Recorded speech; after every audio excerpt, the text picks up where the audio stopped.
Tonight we head up north to Baltimore, Maryland as TNA brings forth their Emergence, and we bring you into our countdown pre-show discussion.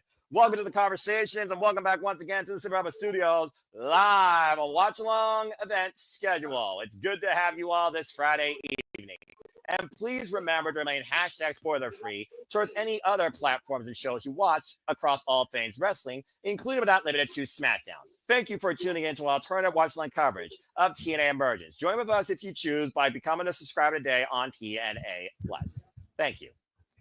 Hello, everybody, and welcome back here once again to the Super Alpha Studios, SRS. You know us as you do. Of course, I am the simple man of the simple brand, the voice of the SRS, forever grateful for professional wrestling, damn it. My name is Noel Foster, and with me, as always, is one of my famed color analyst friends here in the Super Alpha Studios family, and he is truly, one word, reliable. Mr. Reliable himself, the Rage of Wrestling, Walter Cruz. We are once again your TNA commentary duo for the entire show this evening. Hope you all enjoy. Please like, subscribe, comment, tell a friend. Again, if you want to dictate the conversation, PayPal the passions. You will find, of course, description in the chat, if not in the description down below.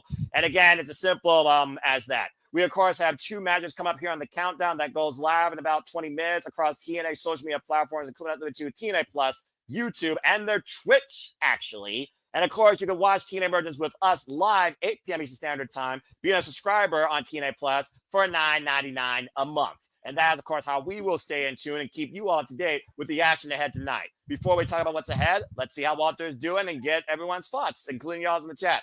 Walter, been a moment. Good to see you back in the color analyst seat, my friend. Here we are with TNA Wrestling tonight to see what comes forth with their Emergence. How you feeling?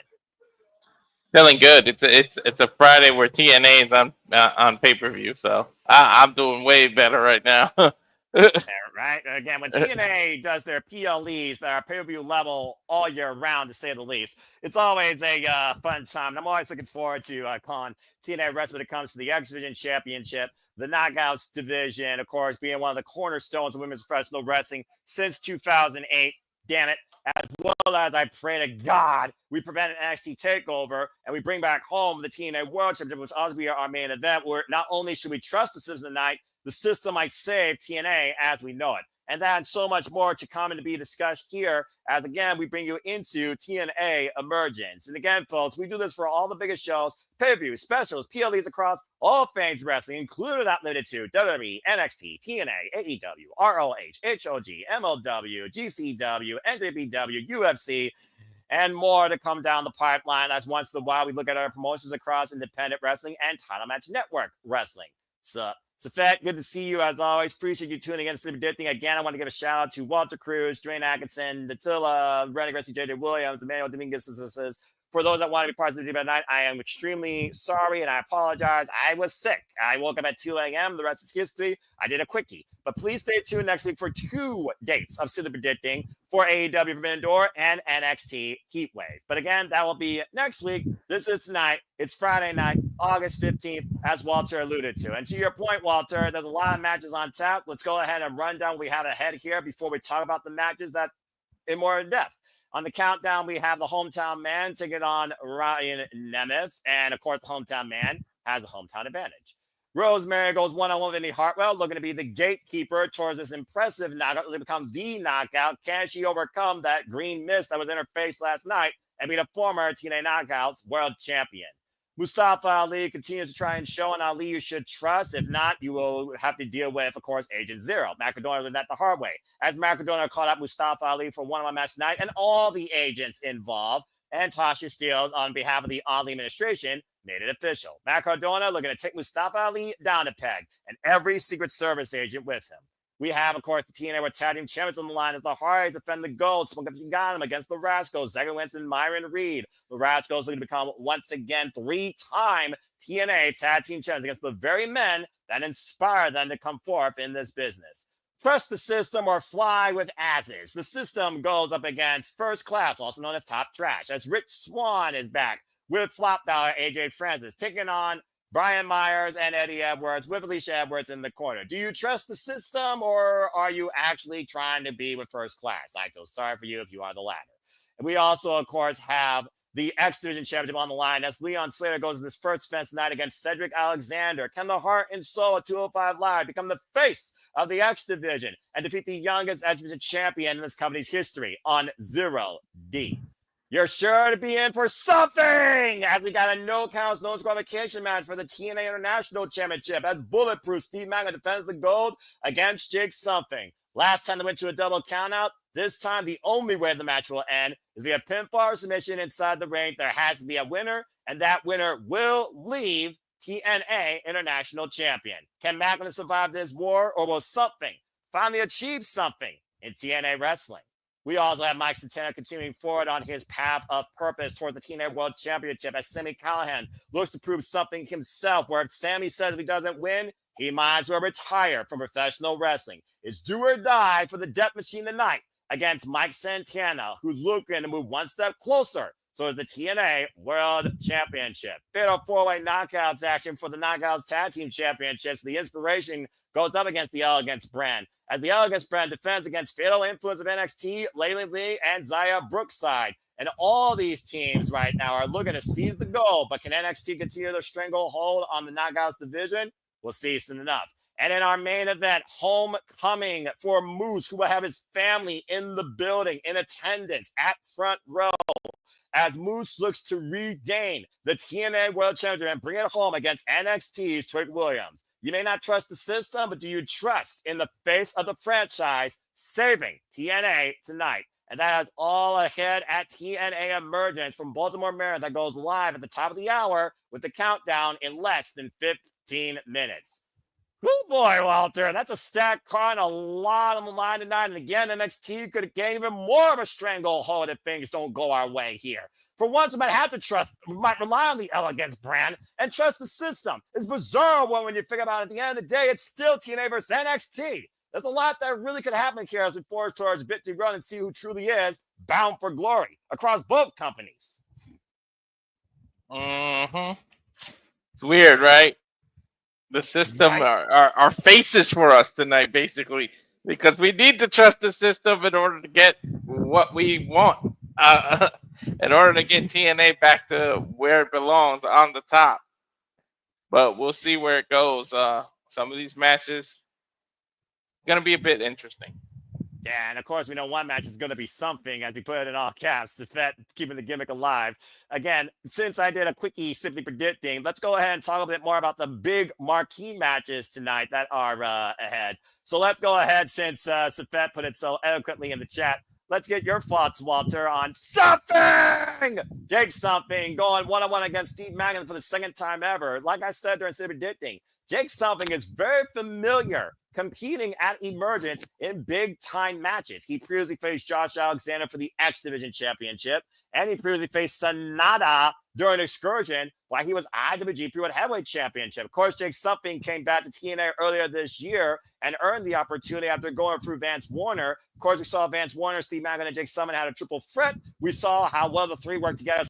Anniversary, lost against Fourth Rope, and we saw how well that ass clown Kazarian tried to hold a King Summit all about him. And at the end of the day, Jake Something and Steve Maclin, they still wanted to tear each other apart. Of course, this match stems from the fact that they only faced each other one-on-one one other time, and it ended in double countout. Santana Marella threw the entire rulebook out the window and will let Steve Maclin and Jake Something go to war where only one man's left standing with the TNA national title. Of course, Steve Maclin's held this title inaugurally since winning that tournament at Unbreakable during WrestleMania weekend. And so far, he's been everything, including bulletproof, shedding blood to hold on to this title. So, Walter, what do you think? Do you think Jake Something, pun intended, achieved something? Or does Steve Maclin continue to tag him and bag him and hold the line for TNA real champions, still as the international champion?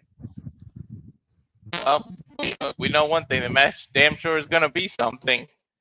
Something! But, no, seriously. This is on the pre-show?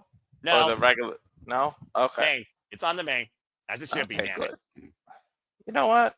Maclin has been defending it. He's been a good champion. I don't think he's going to lose the title. But for prediction safe and just to be different, I predicted Jake something to win the title. I just don't What? think it's really gonna happen. I don't have the confidence in it. But just to annoy the hell out of James, because if Jake something wins this title, it's gonna be on like Donkey Kong and shenanigans with the somethings and the things we're gonna end up doing it. So I hope Jake can pull this off. Like seriously, but I doubt it. Like in reality, I did it for the fun of the prediction, but I really think Steve Maclin's holding on to the title for a long time. He might have one of the longest TNA runs just to this title. He's the inaugural. You need to establish it as a major title here. So you have to have him run it for a while and lose it to someone that's really really deserving and really big or up and coming or even a legend, just for people to take it serious. So we'll see. Yeah, I just wonder because Zaren's going to try and make this about him somehow and like be on commentary or affect the result, especially what happened last night when Jake Something could have took his head off, but he blinded the man, and Jake Something ended up taking Steve Maclin into the void with that black hole slam or Bossman slam, whatever the hell you want to call it. But it's just one of those things. I want to see Steve Maclin become a champion in TNA, but Maclin, as you said, has been literally the general of the international title since winning it.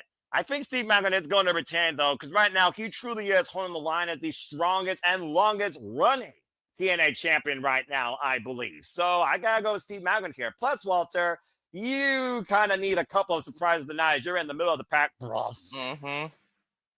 It definitely needs some surprises. But, I mean, to pull it in military terms, Steve Macklin's the first line of defense to get to TNA. So if people want to get to that TNA title, you got to run through him, and it ain't easy. Yeah, you're gonna ask a bunch of people about that. I'll tell you that much. All right, well, let me ask you this: while you're not trusting your prediction, in Ali, do you trust Mustafa Ali, who's found newfound confidence in himself thanks to Tasha Steele's manipulation and bringing Cedric Alexander in and sacrificing herself, as we called it, some adversary? Ali's been on the upside ever since. Now calling order for the strongest faction in TNA. And honestly, with that big new Agent Zero, part of his Secret Service, he very well might be right. That's been coming to bat for him and the order for it, including his match against Joe Hendry, who Mustafa Ali won. Under dubious means, regardless, first time I ever won my match, Joe Hendry did lose, and Joe Hendry's nowhere on this card. Macadona did beat one of the great hands last night, though, and again, Agent Zero was engaged and assaulted him post-match. Macadona confronted Tasha Steele, and that's how we got this match tonight. It was literally made last night, courtesy of the IInspiration secretary, Tasha Steele. And Macadona invited the entire order and then some. I know he's always ready, but he might be literally going into a one-man sacrifice here. So, again, what do you think happens here? Do you think someone comes on Macadona's aid? Do you think Macadona has a chance? In Ali, do you trust getting the win, even by dubious means? Does Agent Zero come to Ali's defense again? What do you think happens here? This one was a little tough to call. Cardona's got friends on the indies that could just pop up out of nowhere from TNA. Also, he's helped the system before. We all know his past relationship with Brian Myers. Who knows if Myers interferes and helps Cardona here? But unfortunately, oh God, I hate to say it. I think we're gonna have to trust in Mustafa Ali here tonight. I think he pulls it a win because he has the obvious advantage. It's in your face. Unless Cardona has something up his sleeve, but you know he'd never wear sleeves.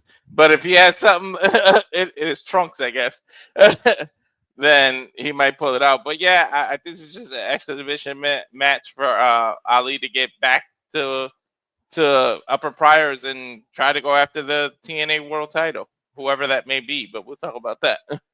Yeah, we'll talk about that here shortly, especially when I think both matches that I think you want to talk about are going to cause an effect with each other as we continue to forge towards Bound for Glory, which cuts its way through Victory Road after we get past this heat wave in what emerges tonight at Emergence. But before we get there, I will say this. I do think Mustafa Ali right now has everything going for him. He's confident in himself, and he's got backup also to prove it. He's got 100% trust in the Order 4 in his campaign to be that great leader that he thinks TNA needs through him. He also believes now that the Order 4 is the most dominant faction in TNA. And based if the system fails tonight, he very well could be right, leading by example with a win here tonight. And Matt Cardona, at the end of the day, he's going in here by himself. With this new Agent Zero also part of Ali's campaign, Ali's been untouchable. It's like protecting Mr. President, Mustafa Ali. So I do think you have a point here, and I do think that Mustafa Ali is going to get the win too. So Cardona, good luck, bruv. You're going to need it. And I mean that politely. Jesus. Well, that being said, this is going to be anything but elegant.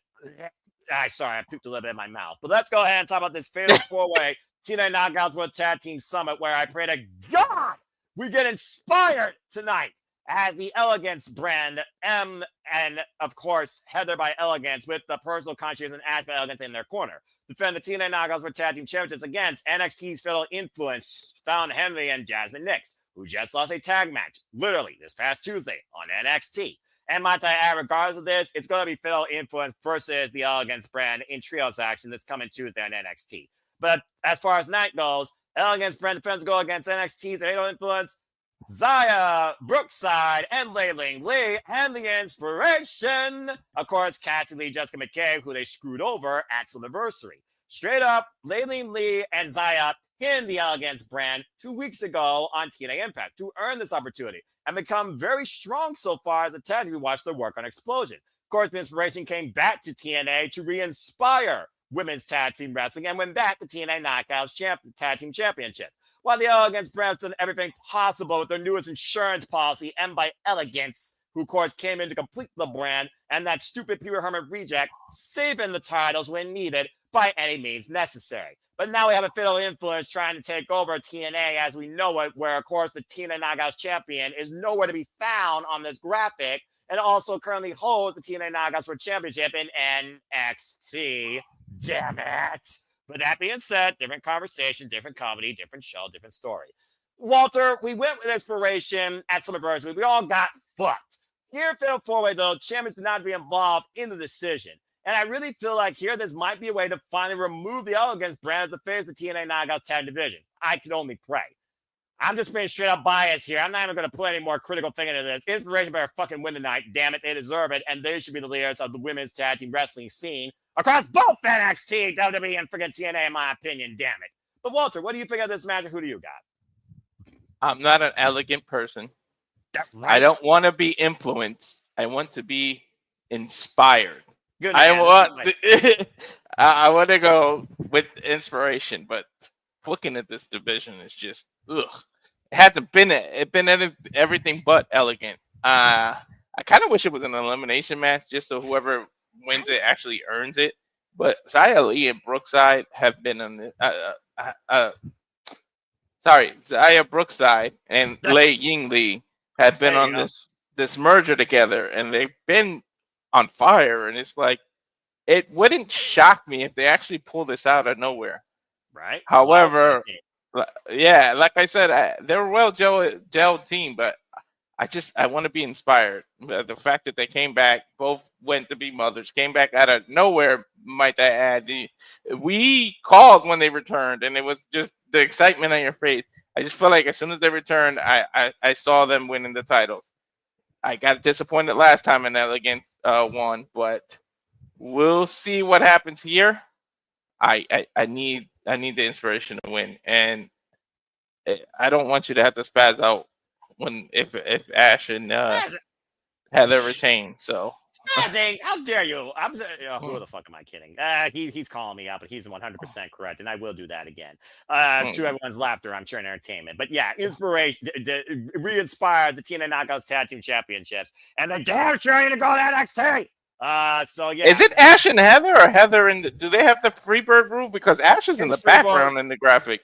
It's Freebird, yep, because let's not forget Ash, Ignorance, Ash by Elegance is going to be going up against Monster Simmons and Jessie Jane next week in that heat wave for the TNA Knockouts World Championship. And let's not forget both Ash by Elegance and Monster screwed each other in their respective singles matches against Jessie Jane when it came to bringing this title back home to TNA. Oy. That might be the excuse. It's not really Ash, it's Heather and the what the hell's her name? M. Maggie Lee. M by Elegance. Yeah, M by Elegance. Then they might lose, and then it cause friction in Elegance. We might be able to jump for joy, and they end up breaking up. But we'll see. Well, I mean, we fought the same thing with Federal Influence, and look at them now. Now, can they actually get the win tonight? Can they coexist? You tell me. At the end of the day, I still think Fallon Henry should have been the one to freaking be the champion, but whole different conversation. All right, man. Now I'm gonna let you spearhead this because you've been on this boy's path of purpose since you saw him rise up at Rebellion, forge forward through the last year. You thought it would be his moment at UBS. It wasn't, but you said a big singles win could catapult him back in the main event scene. He's going up against a man that's putting his own wrestling career on the line in Sami Callihan, who's also a former TNA World Champion. One of these men is do or die tonight. As Sami said, if he loses, he will retire from professional wrestling, leave his boots in the ring, go backstage to his job in TNA, while Eddie Edwards says, remind us one more time what the Death Machine truly is. But Mike Santana has been hell-bent and unstable on this path of purpose with only one blemish, and that is Slammiversary after that horrible main event with that trick. What do you think about this singles match? And talk to me what it means to you for Mike Santana to get the win over Sami Callihan by, if need be, because we are talking about the Death Machine, any means necessary. And how does this forge Mike Santana forward on his path of purpose towards the TNA World Championship? Go for it, bro. It means a lot. Unfortunately, Sam, it's going to have to be a speed bump on the road that Santana has to recovery. And I feel like I honestly feel like that road ends with the championship. There's no way he can afford a loss right now. He just literally beat what many consider, me included, maybe you as well, the face of the company. Right? He just literally beat the face of the company. And to lose to Sam after that, his momentum would be so killed. And it's like, I didn't want to say the name so that we don't have to do the gimmick. That's why I said the face of the company without saying the name. I didn't. I was smart by the way I worded it. But Santana, I think it's well on his way of being the new face. I really think that Sam, unfortunately, it's just a stepping stone right now. And we're going to end it up with the nah, hey, goodbye. Because Sammy's going back to whatever his job is backstage. So, adios, Sami. Wonderful career, but time for your next chapter in your producing career or whatever you're going to do backstage. Yeah, it's one of those things. Sami Callihan has literally been TNA created, bound, and honed since I can remember. I was just talking about how I saw this man live go after Kenny Omega when it came to the Impact Wrestling Championship back at Slammiversary, literally in 2021 in Nashville at Skyway Studios. It's just one of those things that Sami Callihan right now, he's in a whole different world right now in this TNA where outsiders are trying to take over. And Mike Santana looking to be the new standard, the next TNA World Champion it just feels like right now you can't stop this man's passion. But Sami is going to truly test Mike Santana's will and how far he's willing to live or die for this pursuit. I think we're going to get Death Machine tonight. I think this is going to go to the extreme because Sami Callihan is going to test Mike Santana unlike he's been tested before since being part of TNA and honestly his wrestling career. But you got to give it to Mike Santana to take this on, but also bring the best out of Sami Callihan one last time. This will be Sami Callihan's strongest effort to date, and it may not include doors and blood for once. But I do think both men are going to bleed for this victory. But I got to go with Mike Santana here. Mike has to win this, in my opinion. He has to. And it's to showcase that he is willing to do anything to become the face and go. It's a way to gather people who aren't behind him to get him behind him, to show that he literally was able to eliminate somebody who has been there so long, who has been a face of the company before, and then do it by Death Machine. It's a new way to earn respect for him. Yeah. Well, that being said, from one match about respect to a match that might have no respect whatsoever when it comes to these two men, but I think you pray that one wins. And let's keep in mind, his family will be in the building, front row. The face of the franchise looks to bring the TNA World Championship home. It's Moose versus Trick Williams. Last year at Bound for Glory, Moose lost to Mike Santana one-on-one. It was Mike Santana's first step on getting on this path of purpose. Trick Williams has held this stranglehold, hook and by crook, on the TNA World Championship since stealing it from Joe Hendry back at Battleground. But it's one of those things right now that I feel like if Moose doesn't win here, what is his direction? Does he go back to NXT and confront Olafemi again like he did at Roadblock as the countdown is about to get underway here shortly? Or do we get some miracle tonight? Moose wins, and it becomes Moose versus Mike Santana 1 year later, where Mike Santana could become literally the face of TNA versus the face of the franchise. Do we get a match out of respect, a match out of revenge, a match out of redemption? What does this lead to? What emerges tonight out of this main event here at Emergence? What do you think, Walter, as we get ready here for the countdown and the people are riding in? Who's in the Maserati? Woo, Oh, that's a nice car. That's an Who's in expensive that? car right there. Someone's riding in style. It's Trick. I think it's going to be Trick. We'll I see. bet you it's going to be that freaking Trick clown. Yep. Of course, bigger than TNA, bigger than NXT. This freaking... Continue, sorry. Whatever. I can't stand seeing that title on that man. But anyways. What was the... Moose. Yeah. Duh. I would love Moose to win the title, but I feel like I got this weird thing. I mean, I think some of TNA is going to win some of NXT's title. We already see TNA having NXT's titles. So now you're going to see TNA win some NXT titles, and at least either some kind of traditional Survivor Series match or whatever what would be Survivor Series weekend for NXT. Oh, geez, I don't even know that they don't do stuff during. They don't do it, right? So I think finally, see, there's a reason that doesn't say WWE. It doesn't just say NXT anymore. It says WWE all the time.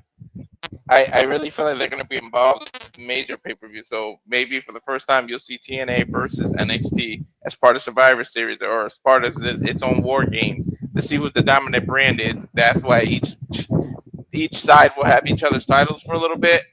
I think Trick is going to have to retain for that to make it work. But this sucks, as I think I see Rosemary coming out.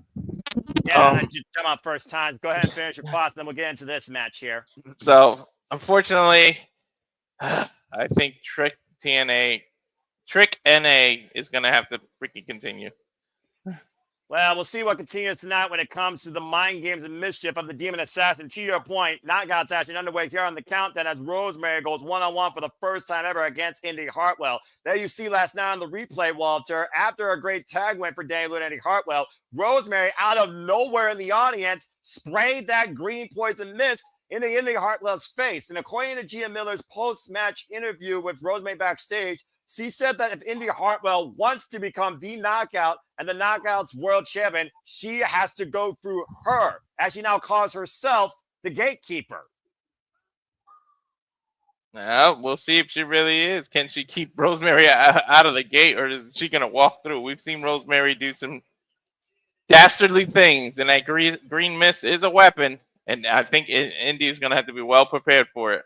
And we'll see how well Indy Hartwell can see it coming, too. That green mist is not easy when it affects your vision the way that it does. That burning, searing pain across your retinas, of course. Indy Hartwell, of course, coming off an incredible singles run here so far in TNA with wins, including over the likes of Tessa Blanchard, her former friend and lifelong rival, back at Slammiversary. Now Indy Hartwell looks to beat another former TNA Knockouts world champion, lest we forget. Are you getting any errors, or is that just my feed? No, that's mine as well. I'm literally going back in and out of it as I talk about it. Keep saying reload or whatever? Okay. Yeah, I just went back to the live thing on the main thing at the top and clicked it. Anyway, Indy Hartwell, Rosemary, one for the first time ever. Rosemary, also a former TNA Knockouts Tag Team Champion. The other's underway. Indy Hartwell right now with the hot start here. And I don't blame her because you do not want to mess around with Rosemary with how dangerous she is. You know, that might be a good thing. That means so many people are on the app, it might be overloading it, which means they're getting more viewers. Well, again, the jury is out as we are 26 minutes away even from TNA Emergence, hitting the airways here as Rosemary has taken control of this match. And again, folks, please stay tuned for all of our coverage here tonight for TNA Emergence as action is underway here, currently on the countdown with Rosemary and Indy Hartwell. And again, you can get 1 month free using promo code Emergence25, QR code on your screen if you're trying to watch for the TNA Plus app or on YouTube. And that code will be active until midnight tonight. Here's the cover double leg. I don't think that was even a one count. You see people still filling in the Chesapeake Arena in Baltimore, Maryland. And Rosemary Never right been. now with the splash in the corner. You were saying? I never been to this arena. I've been to Baltimore, but Oh. never seen a show. Rosemary's been very vocal, though. She's been very outspoken lately, Walter. And again, she speaks so much in riddles. I still don't know Rosemary's true purpose, but it seems like right now she's found a target, anyway, of her mischief lately in Indy Hartwell. Now calling herself a gatekeeper to the TNA Knockouts World Championship. Unfortunately, I don't think she knows what her purpose is anymore. I think she's just there to be there and be getting people's way. But I mean, she's been around long enough. She's been champion before. She's beat some of the best. I mean, she may be a gatekeeper for real. Rosemary taking Indy Hartwell down. Messy DDT. Now bringing her back up. And another DDT spiked on the TNA logo in the middle of the ring. Cover now. Hook of the far leg. Back press. And gets a 2 count. Able to power out. Indy Hartwell, of course, cover again here by Rosemary. Gets a 2 count. Still the cover now in the countdown. The hometown man goes one-on-one with Ryan Nemeth. I didn't know the hometown man lived in Baltimore, actually. That's news to me. I thought he last lived in Toronto and Phoenix. And cover here again. As again, well, folks, this it's going to be a unique night, especially to Walter's point, if the service can actually handle the incoming traffic. This whole idea of everything going to a streaming service, though their own individual build tells me they're not foolproof. Nope. Oh my God, these reloads. Yeah, just stick with it, Walter. Just talk again when it looks to the outlook here. Again, you wonder, though, what does it mean? You talk about people with momentum. Of course, still the kind of night. Mike Santana goes one with Sami Callihan. What does it mean for Indy Hartwell if she loses to Rosemary? How does that hurt her momentum going forward? And what else is her pursuit for the TNA Knockouts World Championship? It will hurt her momentum a hell of a lot, but you know what? It'll also prove her fortitude and what she would have to step up and deal with losses. You know, that life isn't always, you know, peaches and cream and everything you want. You'll have to come back and show that you can dig deep and recover from losses. You know, you're not gonna win every match. That's not how this business works. Well, Indy Hartwell has been fighting from the underneath her whole career, if we're being honest here. Of course, still the House of Glory Women's Champion as well. Indy up to the top. Rough, big elbow to the back. That could be it. The cutter and check out at 2 by Rosemary. She flattened Rosemary out too. Yeah, kudos to Rosemary, though, showing what has kept her a Knockouts OG since 2017 when she first arrived here and ushered in Decay with Crazy Steve Abyss. Of course, a TNA Hall of Famer.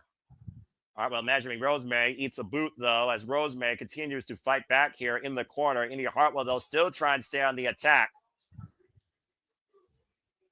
I do wonder, though, again, if Rosemary is the gatekeeper, how is she going to rebuild that gate if Indy Hartwell beats her? I mean, how much do you try to hold somebody down if they've already overcome you? We saw what it took against Xia Brookside, for example. And let's keep in mind, Walter, their first encounter, Xia got disqualified. I mean, I don't know where Rosemary would go from here if she loses here. I mean, how can you be a gatekeeper if everyone's got the key? You know what I mean? Wait a minute, whoa, man! That great miss, the tag team partner late of Indy Hartwell, Danny Luna, to stop Rosemary from using the miss, and Indy Hartwell got Rosemary hooked. That's smart. She made her waste it. Press far leg. Indy Hartwell with the win. She made her waste it. Smart. That was brilliant. And again, Danny Luna has also been a victim of Rosemary in the past. Good on Danny. To your point, making the save just in the nick of time. We've been seeing this tag team partnership flourish, it seems, with Danny Luna and Indy Hartwell. Let's keep in mind, Danny Luna is also now on her own since Spitfire has been split. Good win, though, for Indy Hartwell to kick things off here. It is a good win, so we're starting up on the up and up here. Yeah, it seems like Danny Luna and Indy Hartwell both with the same pursuit, both with respect for one another. Indy Hartwell wins tonight on the countdown to Emergence and puts Rosemary behind her for the time being. And may have closed the gate altogether when it comes to Rosemary blocking her. Of course, still to come tonight, we got the hometown man versus Ryan Nemeth. I still don't know what to say about that. I'm just saying it sounds weird. Surprised they're on singles. Each of them are in singles matches and not defending. I don't know. It's just weird. It's a weird time we live in TNA right now. They're not trying to get a rematch with the Hardys. I mean, well, I think that's what they wanted to do, but then they insulted Baltimore, Maryland, and so Santana says, if you're going to insult someone's hometown, then you can face the hometown man. At the end of the day, the Nemeth stuck their nose in Santino Marella's business when they shouldn't, and Santino's punishing them for it. And I don't blame them. Mm-hmm. As, of course, we get ready here for Emergence that goes live at the top of the hour. Again, great win for Rose, great win for Indy Hartwell. I do find it interesting, though, that, again, last night, Jody Fret showed up suddenly out of nowhere after Indy was misted. Only for Danny Luna to show up shortly afterwards. That, more with a conscious, concern. I do wonder if Jody Fret feels a little bit forgotten almost, left behind. And are we developing something else here? Just some hindsight I've been thinking about since last night. But I mean, maybe she does. I mean, have we really seen what she can do on her own? Well, maybe she wants to prove something. Before Spitfire, when she first arrived, again, she was running roughshod through the Knockouts division, the Wild Child. So the jury's out. The problem is many people forgot that. See, even I forgot that she was a big single star on her own. Like she's been associated with the tag team for so long that it's like you tend to forget. Maybe that's her point. She's here to remind people. And to your point, look at this backstage interview. Remember Sami Callihan and Moose Monsters Ball anniversary? No, God, do I.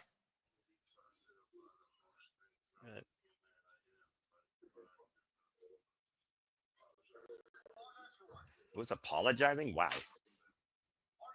It's the system. Are we downloading a new system? What I mean by that, are they actually turning face, or is this just Moose? I don't know, man. Again, when you see outsiders trying to take what you've been your entire life, I think it changes a person.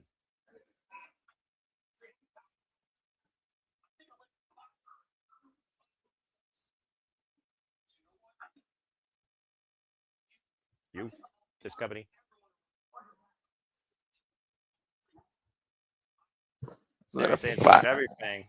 He's got to live in the ring.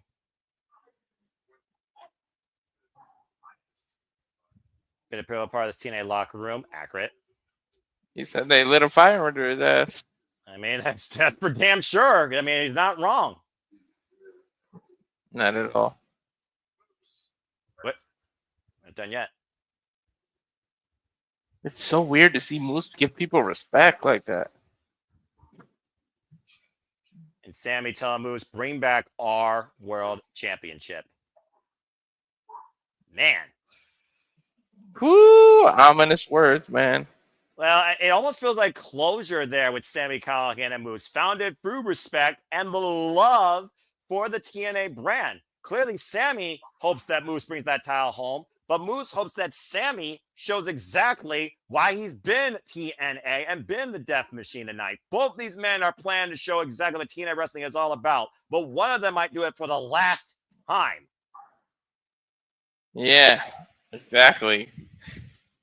Who knows if Moose does lose? When's the next chance he gets? We know what happened with the consequences of if Sami loses, he's forced to retire. Well, what could be a potentially historic night? Here comes the Hollywood hunk, Ryan Nemeth, without his big brother. Oh, God. Can this please be? Just control yourself, bro. That's all I got to say. I just want it to be a squash. Can Ryan just get his ass whooped, please? Well, I think the mascot of the Baltimore Ravens is also in the building, to your point. So I wouldn't rule it out if I'm being honest with you here. So, again, we'll find out soon enough. The man... He even steals his brother's entrance. He has no identity. Literally, Joe Henry was right. The biggest claim is that he's his brother, and that's it. Meanwhile, the hometown man's arrived here in Baltimore, Maryland. He's not coming alone. About to say, the hometown man's been seen now in Toronto, in Alabama, in Phoenix, in New York. Yep. did I miss a place? Hometown man has been home everywhere. Hey, the hometown man. But look what he's wearing. I mean, for Pete's sake. Baltimore Orioles baseball jersey. Yeah, thank you, Walter. I was trying to get the word out. A shout out to Statboy Mike, by the way, with his coverage of the NBA coming up regarding sports. And you can, of course, watch that and more here at the Statboy Sports Bar, partner of the Suburban Studios, of course.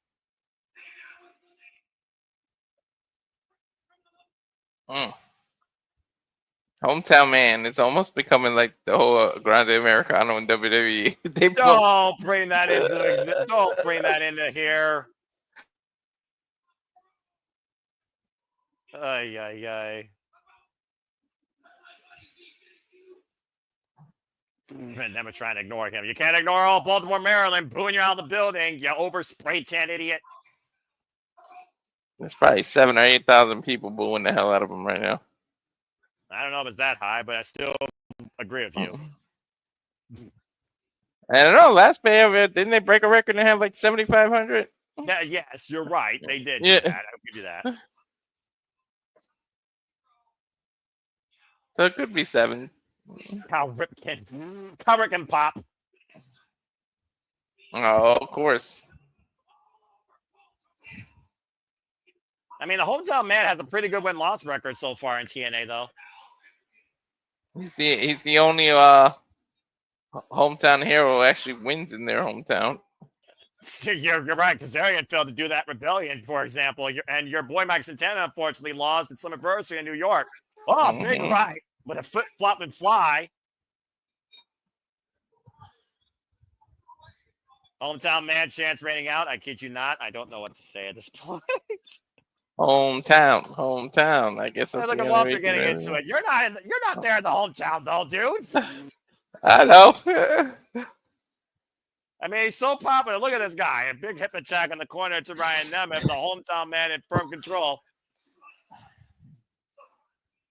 Hometown, you can say he's a man of the people, huh? The people, you know, at one time, the people did have a choice to or cheer with him. And I don't think they ever cheered against him. So, again, you're not wrong as he mounts him in the corner. The wind up for the 10th shot and connects with the big right hand. I love that you get my sense of humor. I try. Now, the hometown man hoists up Ryan Nemeth up on the shoulders. Ryan Nemeth able to escape out of the back door, tosses the jersey. Drop kick takes the hometown man down. Now, Ryan all over the hometown man, much to the chagrin of Baltimore, Maryland, and apparently my stream. My stream right. Like Ryan Nemeth. It freaking broke. Mine too. I hate when it does that because it gets us out of sync. Well, you know, it is what it is. We'll figure it out as always. And if not, technical difficulties are a thing. Maybe Mother Nature is trying to emerge something here. Who knows? Yeah, maybe it's the weather in Baltimore. Maybe it's not the app. Who knows? Yeah, Dark Omen might be like the freaking Dark Choir we got at Summerversary with one of the worst main events I've seen in TNA wrestling. Oh, yeah. On pay-per-view, nonetheless. And Ryan Nemeth going off very poorly, might I add. Oh, God. All he's doing is stealing his brother's moves, I'm telling you. Well, I mean, again, what's the word I'm looking for? He loves his big brother. As soon as you said that, it broke my stream again. 15 times the stream's broken during the countdown. Isn't that nice? And someone get some paperwork for this. Of course, TNA's non-stop schedule, as you can see across the banner, not only goes through hometown man's town, Baltimore, Maryland. Of course, we have Minneapolis, Minnesota coming up. Edmonton, Alberta, Canada will play host to Victory Road. Of course, we'll cover that here September 26th. And as they make their way down from the north, we will return to Lowell, Massachusetts for Bound for Glory October 12th. Covered now by Ryan Nemeth that gets a 2 count as TNA's non-stop schedule continues. And right now, the hometown man looking to get sweet victory in the hometown. Of course, a great night of action once again on tap here, as TNA Wrestling only does everywhere they go. As Walter says so eloquently, even through their streaming service, Modern Nature's faults on their app. Each month, it feels like you're getting a pay-per-view. Sometimes for 10, sometimes for 40. Oh, jeez. Just ripped out of the corner there. Cover here. That's why I picked the tier I get. This stuff comes with it. I even forgot. I was kind of upset I was gonna miss some TNA PLEs, and then you had to remind me. You got the tier where you could get the big four. I was like, oh yeah. You literally got the tier when you are covered year round, bro. You're good. Daggone, I keep track of our budget. Don't make me start keeping track of your budget here, dude. I'm not your accountant. The hometown man getting fired up here. He's hulking up, Walter. I can't believe I just said that. He is. And he's got black and yellow instead of red and yellow. But it's ironic. You know what? If you add up all the pay-per-views and everything, it pays for itself. That's why I did that tier. True that. And again, if my you want God, your comments, the hometown helicopter spin. Yeah, about to say again. Again, he's literally living on the wheel. The pit bomb with a double axe handle down to the chest. Again, if you want your comments acknowledged, and they are essentially not about the show or what we essentially are focusing on in the ring, PayPal or passions is as simple as that. But thank you again for everything you do. Airplane spin, TKO, cover by hometown man. And Ryan now gets the shoulder up at 2. Again, please respect the product being shown on the screen and please respect the commentary being shown unless you are trying to do something that's not free. Thank you.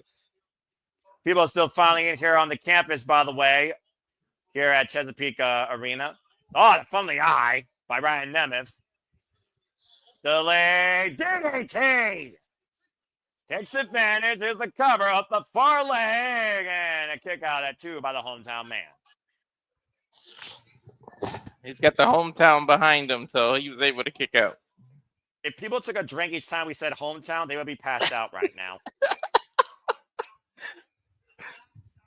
Hometown Hennessy. There's a schoolboy. That's schoolboy by the hometown man. Hometown man with the win. Hometown man roll out Ryan Nemeth. Hey! That's as big as the Ravens winning the Super Bowl, it seems. Right? Or the Orioles getting to the World Series. And whatever could happen first or has happened first. I don't know their track record. The Orioles, their track record is not that great. I'll take your word for it as someone that doesn't acknowledge any other sport besides professional wrestling. And the only reason I call it a sport is because of New Japan Pro Wrestling. Just saying. But still, though, congratulations to the hometown man with the big win here in Baltimore, Maryland. Just rolled up the tongue, Walter. Yep. I guess he turned from the little brother to the little loser. Better luck next time. I'm about to say, congratulations to the hometown man as Ryan Nemeth loses tonight on the countdown to the Emergence. Good grief. Ryan has emerged as the loser. I mean, when hasn't he? Oh, good Lord. I wonder when the next time we'll see the hometown man. What hometown will we see him in next? Probably Edmonton. Yeah, Alberta, Canada? Yeah. I wonder if he knows Cody Deaner. I mean Jake Stumping. Now, speaking of Jake Stumping, of course, be going one-on-one against Steve Maclin for the TNA National Championship. As of course, we have so much to come here as we get ready for TNA Emergence to take the airways. Uh-huh. Oh, Lord.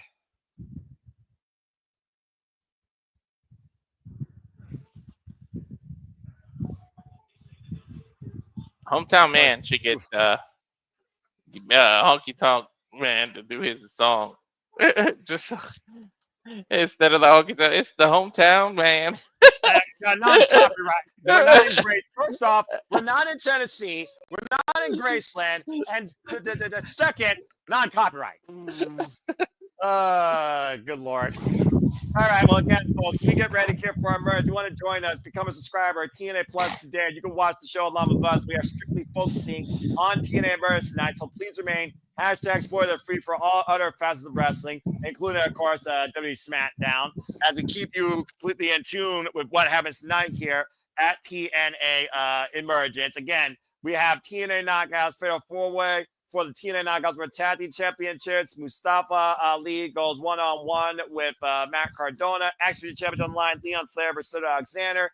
TNA World Tag Team Online, the Hardys defend against the Rascalz. Jake Something versus Steve Maclin, no count disqualification for the TNA National Championship. Sami kind of looking to give absolutely everything and then some one last time against Mike Santana, where if he loses, he will retire from professional wrestling altogether. And of course, we look at this video package, the face of the franchise, Moose, looks to bring home what was stolen by Trick Williams and NXT, our TNA World Championship. And that is our main event. And Moose's family is in the building. And while you're over there subscribing to TNA Plus, head over to YouTube to the Rate the Wrestling channel to hit the subscribe button there too. Whoa! There's something for you, Walter. You might want to read that. Oh, well, that would be a PayPal, but yeah. Okay, now I need Moose to win. Come on. So, do you want to talk any further about this? We get ready for the show as we talk about this video package, Walter. Go ahead and lend your thoughts one more time. I mean, don't count out Moose. Moose has been to the top of the food chain a few times, and he beat arguably, I said it earlier, the biggest face of the company. He beat that man. Right? The man beat him too, but I'm just saying, he beat. I don't want to say his name because I don't want that stuff to happen, but he beat him. And I'm about to say, a pretty strong win, by the way, as well. So, and again, as we get ready here, if you haven't already, subscribe. I mean, subscribe. How long did the system rule with him as the champ? I mean, since literally TNA was born last year, January, to your point, when he beat Alex Shelley at TNA Hard to Kill in the main event, and the system took over. Yep. And hopefully tonight we trust the system to bring back home the TNA World Championship, courtesy of the face of the franchise. And of course, they're running down the card again, as I already talked to you about earlier, as we get ready for TNA Emergence. Again, let's be inspired! Re-inspire the tag team division and prevent the fatal influence taking over the knockouts division as a whole, damn it. Be worse than the beautiful people ever were. I don't want to be influenced. I want to be inspired. And I mean, the fact that it's M and Heather might be a clue. Yeah, but again, don't count out that personal concierge and Ash getting involved. And again, Walter, we said it before, I'll say it again. We are truly in for something of mayhem. Steve Maclin and Jake Something go to war for the TNA National Championship. And this time there's no counts and no disqualifications. Seriously, it's going to be a hell of a match. Man, ooh, two big men too, man.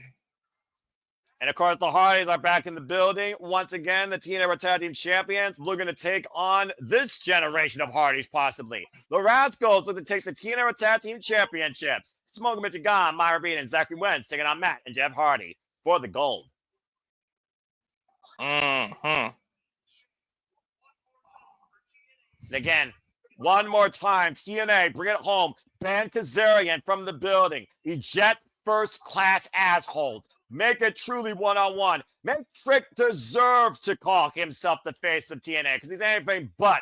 Or let Moose bring the gold home. And that's our main event. And all that to come ahead tonight at Emergence as Emergence starts right now. I'm gonna back out and back in and go back in just to hopefully we're synced. Well, yeah, when you go on live feed, there was 2 feeds, and one was 2025 Emergence. So we'll see soon enough. But something tells me, something! Yeah, we're going to have technical difficulties and reasons to rant positively and negatively throughout the night. And stay tuned, folks, because as we've been doing with TNA particularly, we will have a brief TNA recap after the show is over. So hopefully you enjoy the ride. So that being said, Walter, Simply Reliable Studios community, are you ready to go? Because TNA Emergence starts right now. I'm ready. Because I got a black screen. Can we emerge from this black screen, please? Something has to come to light eventually. Maybe. Possibly. As again later. There's the FBI logo. Again, if you pirate this, we will find you and fine you $250,000 and incarcerate you for 5 years. The Simulator Studios. I just got the FBI. There you go. The Simulator Studios does not condone piloting of any sorts, but if you are in a budget-tight situation, we do encourage you to invite your friends to help you enjoy professional wrestling, damn it. As we now have our code opener. Nope. It's time, right? Now, there it is, cold opener. Let me know when you see this on my screen. Joe Henry. Elegant or system. There we go. Say his name and he appears. I believe in Joe Hendry. Damn it, Walter! Is that Masha for a second? Yeah, that was Masha. Well, of course, we're talking about the TNA locker room as we look back at Slammiversary.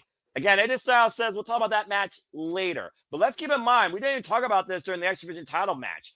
If Leon Slater is still X Division champion after tonight, overcoming Cedric Alexander, he has amazing red possibly waiting for him at House of Glory in October ahead of Bound for Glory.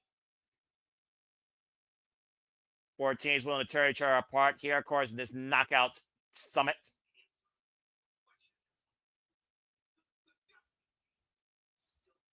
Does the Death Machine still have it?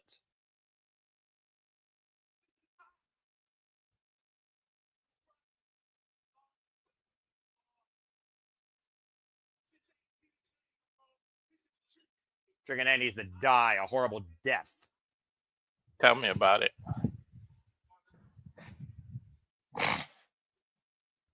I mean, are we one spear away or another trick shot away? I don't care if it takes 14 spears. Spear Trick Williams out of TNA Wrestling forever. When would you ever think that you would have to look for Moose to be the savior? All I gotta say tonight, Walter, Moose better whoop that trick. I don't know when was the last time that Noah had to actually really seriously trust the system. That was before WWE freaking poisoned TNA as I know it and took over the World Championships. The future may very well be shaped tonight out of Emergence. Oh, woo! Oh boy. On the campus of UMBC, TNA Wrestling is live tonight from Baltimore, Maryland in the Chesapeake Arena as we bring you into TNA Wrestling tonight. Welcome, everybody. This is Emergence. Again, Noah Foster, what the Cruz on the call. Let's go down the ring and find out what our first match is going to be. I hope everyone enjoys the conversation. We had some discussion. Please PayPal my friend if you want to dictate the conversation. It's as simple as that. And it looks like, Walter, we're kicking things off with the one true real cornerstone of TNA Wrestling the last 23 years, the X Division Championship. The youngest man to ever win that title. Oh, boy, this is going to be good. Mm-hmm. And, of course, you said so many times before, Walter, the X Division Championship has set the pace for the entire locker room, let alone the event. And they're kicking things off with that very title. At one point, honestly, the X Division title was more, I don't want to say important, but it was more exciting than the freaking TNA World Champion. Well, Leon Slater now has to rise up to that legacy, to your point, and make it as big, if not bigger, than the World Championship. Again, the title defined by no limits on the youngest X Division champion in history. Goes to his first defense tonight against the heart and soul of 205 Live. It's a hell of an entrance, I will say that. Isn't it? It's unique. You can see the Hardy's influence on him. Again, the Hardys really said this young man has so much promise, and he rose up to that promise, beating Moose for the X Division Championship.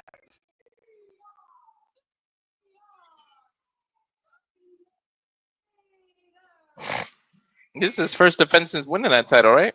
That's correct. And again, Leon Slater has already been endorsed, the youngest in charge, by the inaugural X Division champion, the phenomenal AJ Styles. But Cedric Alexander showed Leon Slater last night what a lumbar check feels like. In six-man tag team matching, Cedric Alexander pinned the X Division champion last night on TNA. And you know Leon Slater has not forgotten about it. You know it. And Steve Maclin, of course, talking about Leon Slater, the Hardys, and Maclin. They are the ones to hold the line. They are the real TNA champions. Mm-hmm. They came together, put differences aside to show that before.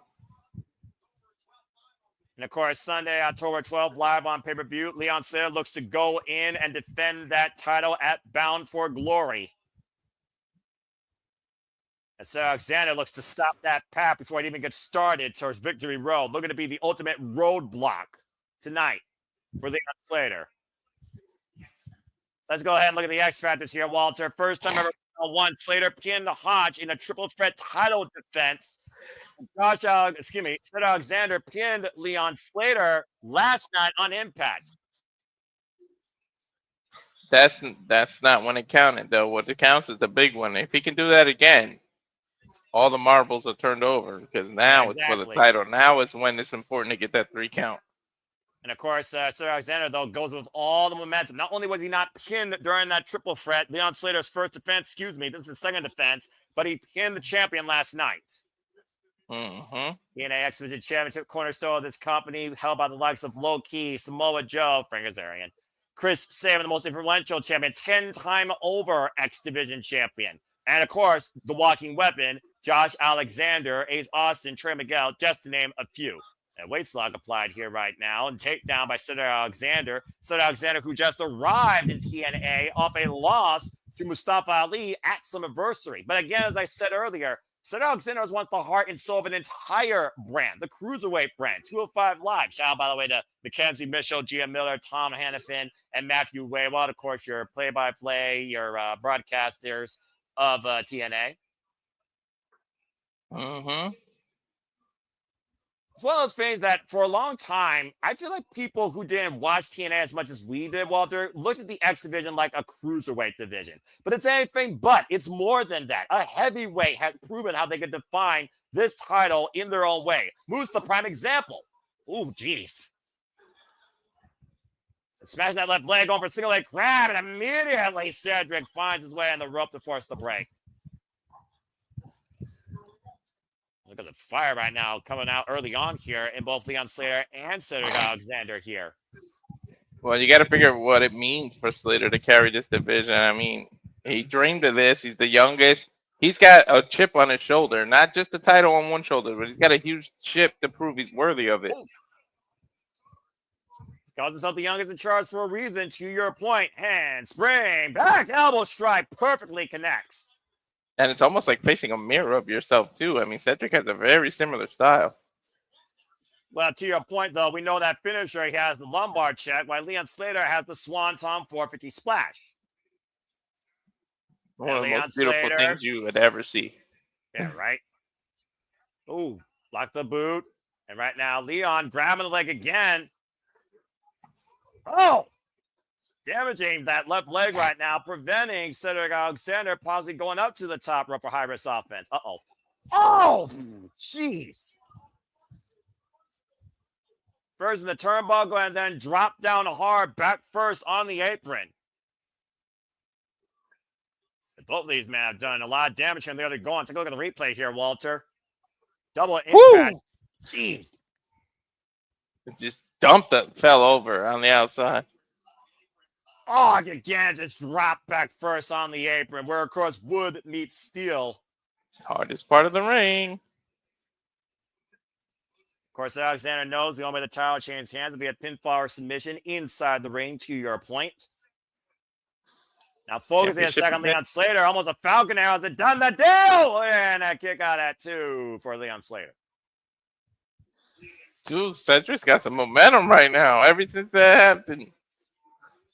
Well, again, you talked about Cedric's finisher. What is Cedric's attack focusing on, Walter? The back. The back. Mm-hmm. The snapmare right now. And again, a vicious kick to the spine, lining up the spine of Leon Slater here tonight. The force he put into that kick. Oh, jeez. Well, I mean, again, Cedric Alexander was once all about business of hurting people. Yeah, that's true. Yeah, you figure out the influences in Cedric Alexander's career. Let's not forget, Cedric Alexander had a match with Kota Ibushi that put him on the map in the Cruiserweight Classic. That made him got signed by WWE in the first place. Covered now, back presses the far leg and gets a 2 count. Meanwhile, Leon Slater was scouted during the Turning Point tour in the UK to become part of TNA by Scott D'Amore. Knife edge chop in the corner. Damn it, I missed that, man. Yeah, you and me both. I missed them and Gail Kim, but again, different conversation the other day. We're not trying to talk about that, though.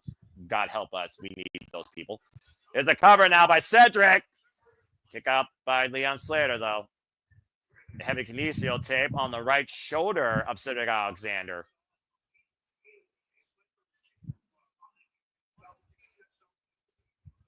And Cedric Alexander and Jason Hodge previously faced Leon Slater in triple threat action for the X Division Championship. The great hand was pinned. Cedric Alexander wasn't. And that's why Alexander went after Leon Slater to ask for this one-on-one match. Exactly. And he got it. And yeah, he's damn sure doing well. The cover now off the suplex and gets a 2 count. You notice the hesitation there off the attempted rebound that allowed Cedric to capitalize in that moment. Still filling out that leg though. He's feeling his leg, but Slater's got to be feeling his back right now. Again, we know that Cedric Alexander can be very dangerous, though.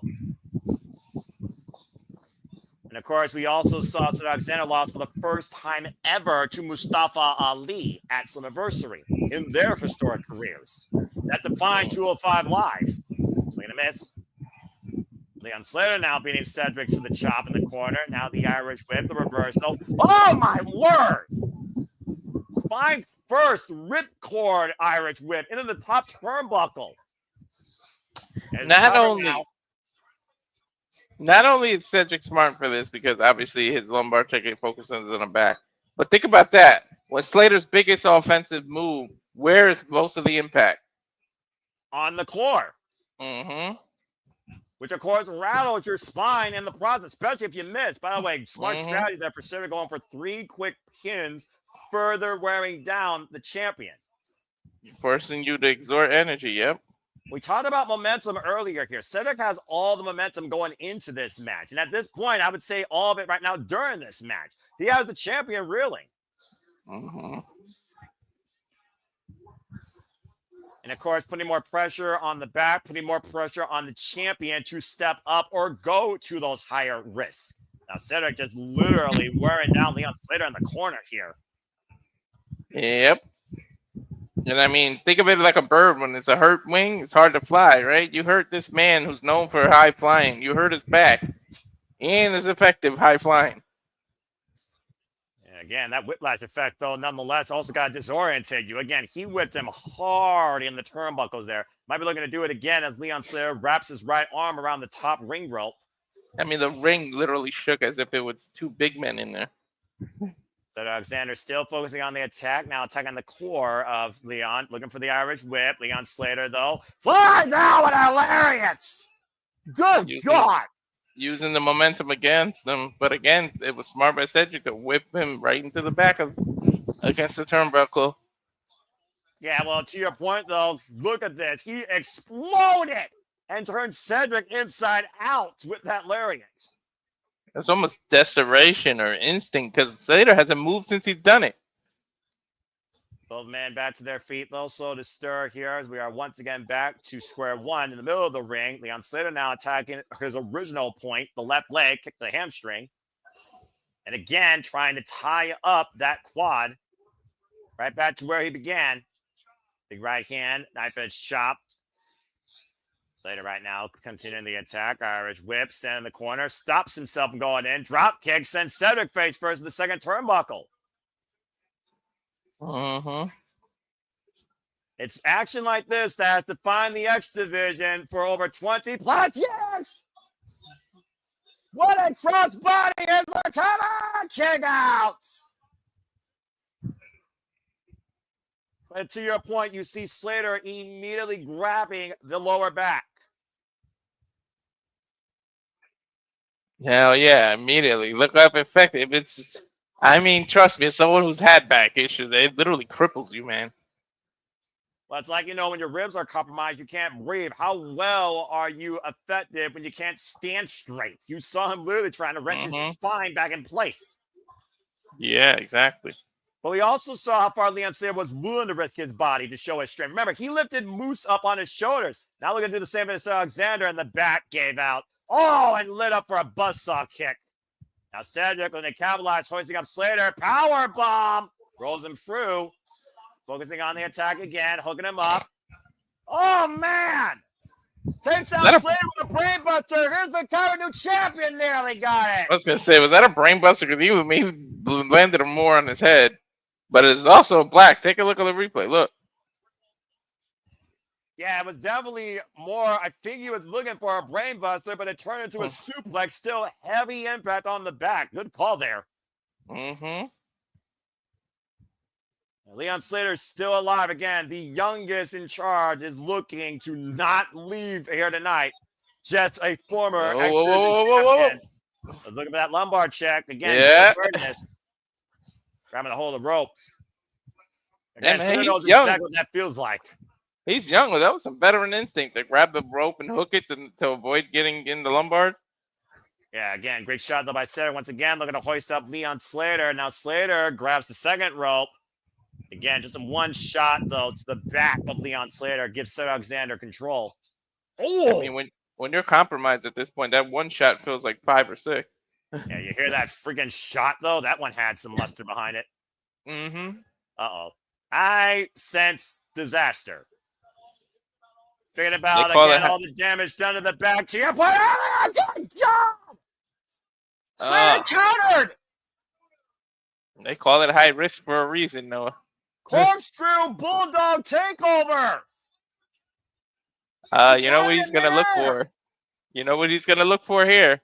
And on to his heroes again, modified up high. Cedric in the drop zone. 450, but Cedric got the knees up. When he didn't go for the actual Swanton 450, just a normal 450, but paid for it. Yeah, he literally got the wind knocked out of him as those knees went into his ribcage. Take a look at this counter, by the way. Watch the transition in midair. Turns it around to prevent the superplex, and immediately falls up to your point, a 450 only, but hits Cedric's knees in the process. Mm-hmm. And that might be a costly mistake on both champion and challenger, putting their own bodies on the line to stay alive. But again, this proves to you what this X Division title means to everyone. They're literally risking life and limb right now. Big right hand by Cedric to Leon Slater. Leon, though, again, going back after the quad. The left leg, trying to tie the muscles up in it. He is laser focused. Might as well put a target on Cedric's leg and on Leon Slater's back. And Leon Slater on spaghetti legs out of that German suplex. Now Cedric with the waist like another snap German. Damn, dude. That Slater is out of it right now. Swing and a miss, and again, trifecta. But Leon's still trying to get back to his feet. The resilience. He's just being defiant. That's the youth there, right there, Noah. Yeah, well, again, youth could also be very foolish. It might just be a matter of time before Cedric Alexander gives him a lumbar check that ushers him in as the next X Division champion. I mean, he could be playing possum. No, you never know. Elbows right to the ear. Meanwhile, German suplex. Leon Slater lands on his feet, though. And the roll-up. That's Cedric. 2 count. But Cedric reversal. Traps both legs. 2 bell again. Leon Slater with the reversal. Traps both legs. High 2.5. Both men exerting a hell of a lot of energy in that sequence there, Noah. A huge right hand by Cedric Alexander on the conclusion of that exchange. Cedric stood up and over, though, and did not find his footing on the apron. Oh, you got to think that's that compromised quad. He put his weight on it and just couldn't take it. He fell off. Yeah, but again, you see where Cedric is, though, on the outside over a corner. Uh-oh. I think you see where Leon Slater is going as well. Might be figuring to fly over the lights. And Slater wants Cedric up and over on the outside. This is TNA Wrestling. This is the X Division. This is the youngest in charge. Take flight, Leon Slater. Good Lord. And now you see Cedric brought back inside. Leon Slater once again going up to the top rope, still grabbing that back. Might be looking to finally get the full effect. You called for it earlier. Let's see if he nails it. Going for the 450. Roll out of the way to Cedric, though. And Cedric, watch out, Spanish fly! Wow, what a counter. Incredible. Now hooking up Leon Slater for Lombard counter, roll out, cover, high stack. Oh, wait, look at Leon Slater. Pick up Cedric Alexander. Look at this. Did he just... Is that the Styles Clash? Styles Clash connects. I think I'm getting my wish. And now it's Slater, who might be one move away from holding on to the X Division Championship in phenomenal fashion.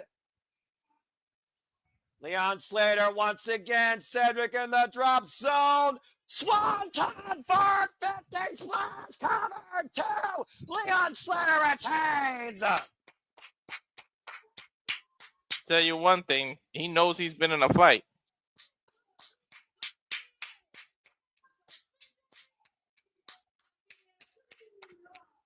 That was a hell of a match. Hey, Noah. For a start. Noah, we're just getting started. That was just our opener. That's the X Division, Walter. That's defined it for 22 years. Literally the heart. X Division is literally the heart and soul of TNA. And this is why you watch TNA wrestling. Damn it. That was so impressive. Oh, man.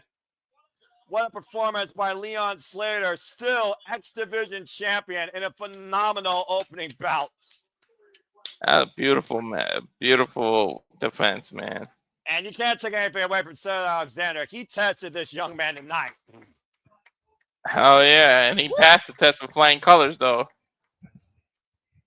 Emphasis on the flying. I think Cedric just learned a little bit about the heart and soul of TNA here. See if he gives him respect, though. I don't see why you wouldn't. Cedric asked for it. Leon gave it to him. And Leon prevailed, fair and square.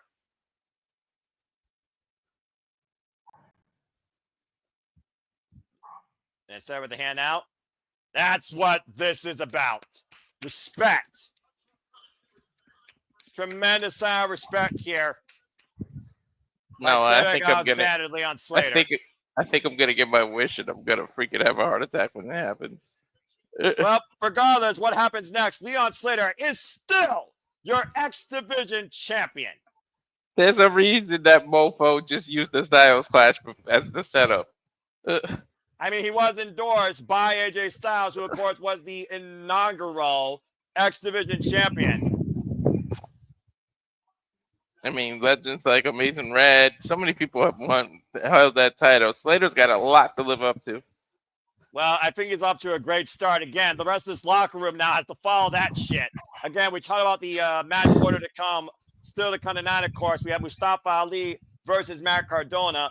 We still have First Class taking on, of course, the System. Brian Myers and Eddie Edwards. Mike Santana goes one-on-one with Sami Callihan, and what could be Sami Callihan's last match in his professional wrestling career. Fatal 4-Way Knockouts Tag Team Summit for the Knockouts World Tag Team Championships. To the tonight, the Elegance brand defends against NXT Fatal Influence, the Inspiration, Zia Lee, and Zia Brookside. Or excuse me, Lee and Zavers. Damn it, Walter, now you got me doing it. Stopping! Goes one-on-one against Steve Maclin for the TNA National Championship in no counts and no disqualifications. The Hardys, of course, defend the gold against the Rascalz. And we pray to God that the face of the franchise become the face of TNA once again and whoops this trick out of TNA forever as Trick Williams defends the TNA World Championship against Moose. Can Moose bring that title back home?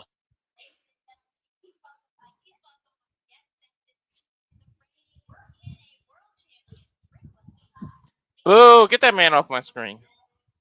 Oh, Lord. Get these ass clowns off my... There's the ratings killers.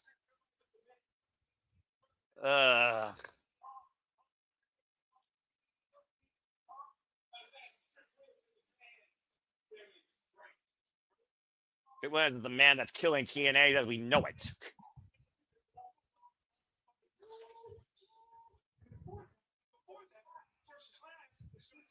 Of course, Rich Swann came back home to team alongside AJ, so I guess that proves his worth.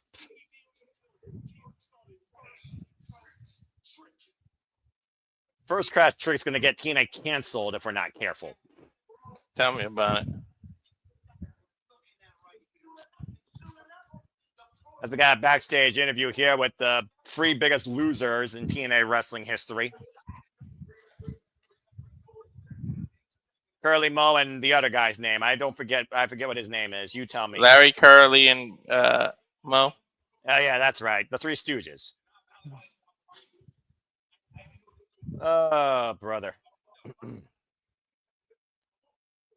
Phenomenal opener, though, with Leon Slater and freaking Cedric Alexander. That was incredible. About to say, hey, moron, do you know what right side up is? You're holding the towel upside down. You drunk or are you just that stupid? No wonder you were freaking Carmelo Hayes' Casanova. Again, Mike Santana still preparing. Did I say that out loud? Still preparing tonight, of course, to go one-on-one with Sami Callihan as he continues forward on trying to fulfill his path of promise and purpose towards the TNA World Championship. But Sami Callihan is here for more than possibly a future shot at the TNA World title. He's here to prove something. Can he still hang here in TNA? As a former TNA World Champion, will Sami Callihan show us exactly why he's been the depth machine of TNA for the better part of several years? But coming up next, Walter, let's see if Matt Cardona is always ready for Mustafa Ali's administration. It's Mustafa Ali versus Matt Cardona one-on-one here tonight at Emergence. They got a tough act to follow. I tell you that shit. Well, Matt Cardona has got a tough campaign to overrule. Mm-hmm. As the Order 4 is a united front, claiming to be the strongest faction in TNA. Finally, a united front. They were a rough damn patch. Well, Tasha Steele's the mastermind behind this whole campaign, reigniting. And the addition of Agent Zero in Ali's corner has given Mustafa Ali newfound confidence to get back towards being the leader that he thinks TNA needs. Mm-hmm.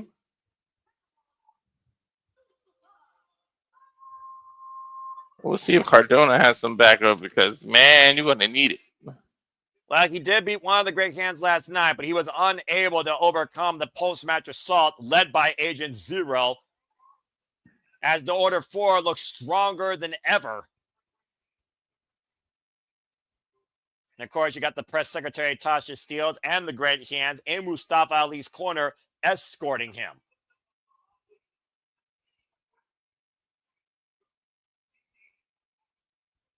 This man's more corrupt than the friggin' leader of the friggin' free world. Mm-hmm. And again, Mustafa Ali, as we talked about a little bit earlier, Walter, he stole a victory from Cedric Alexander with the sacrifice on the behest of Tasha Steele. She made a sacrifice. I mean, the whole reason Cedric Alexander's in the company is Tasha. Tasha knew she had to pull something to get Ali on the same page, because I mean the Order 4 were anything but on the same page. They weren't even the same book at one point. Well, Matt Cardona won the entire Order 4. He's got it, but tonight he goes one-on-one with Mustafa Ali. But don't think the Ali administration won't get involved here if they sense that they're needed. And again, look who's at the forefront of the whole thing. Agent Zero. Mm-hmm. Of Ali's Secret Service.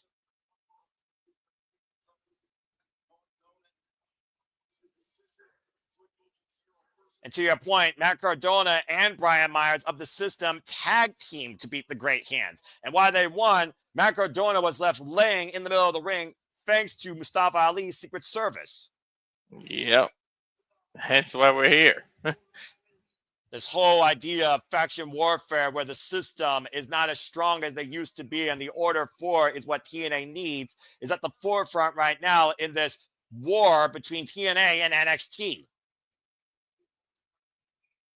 Yeah. And of course, Mustafa Ali also has his eyes set on getting the TNA World Championship.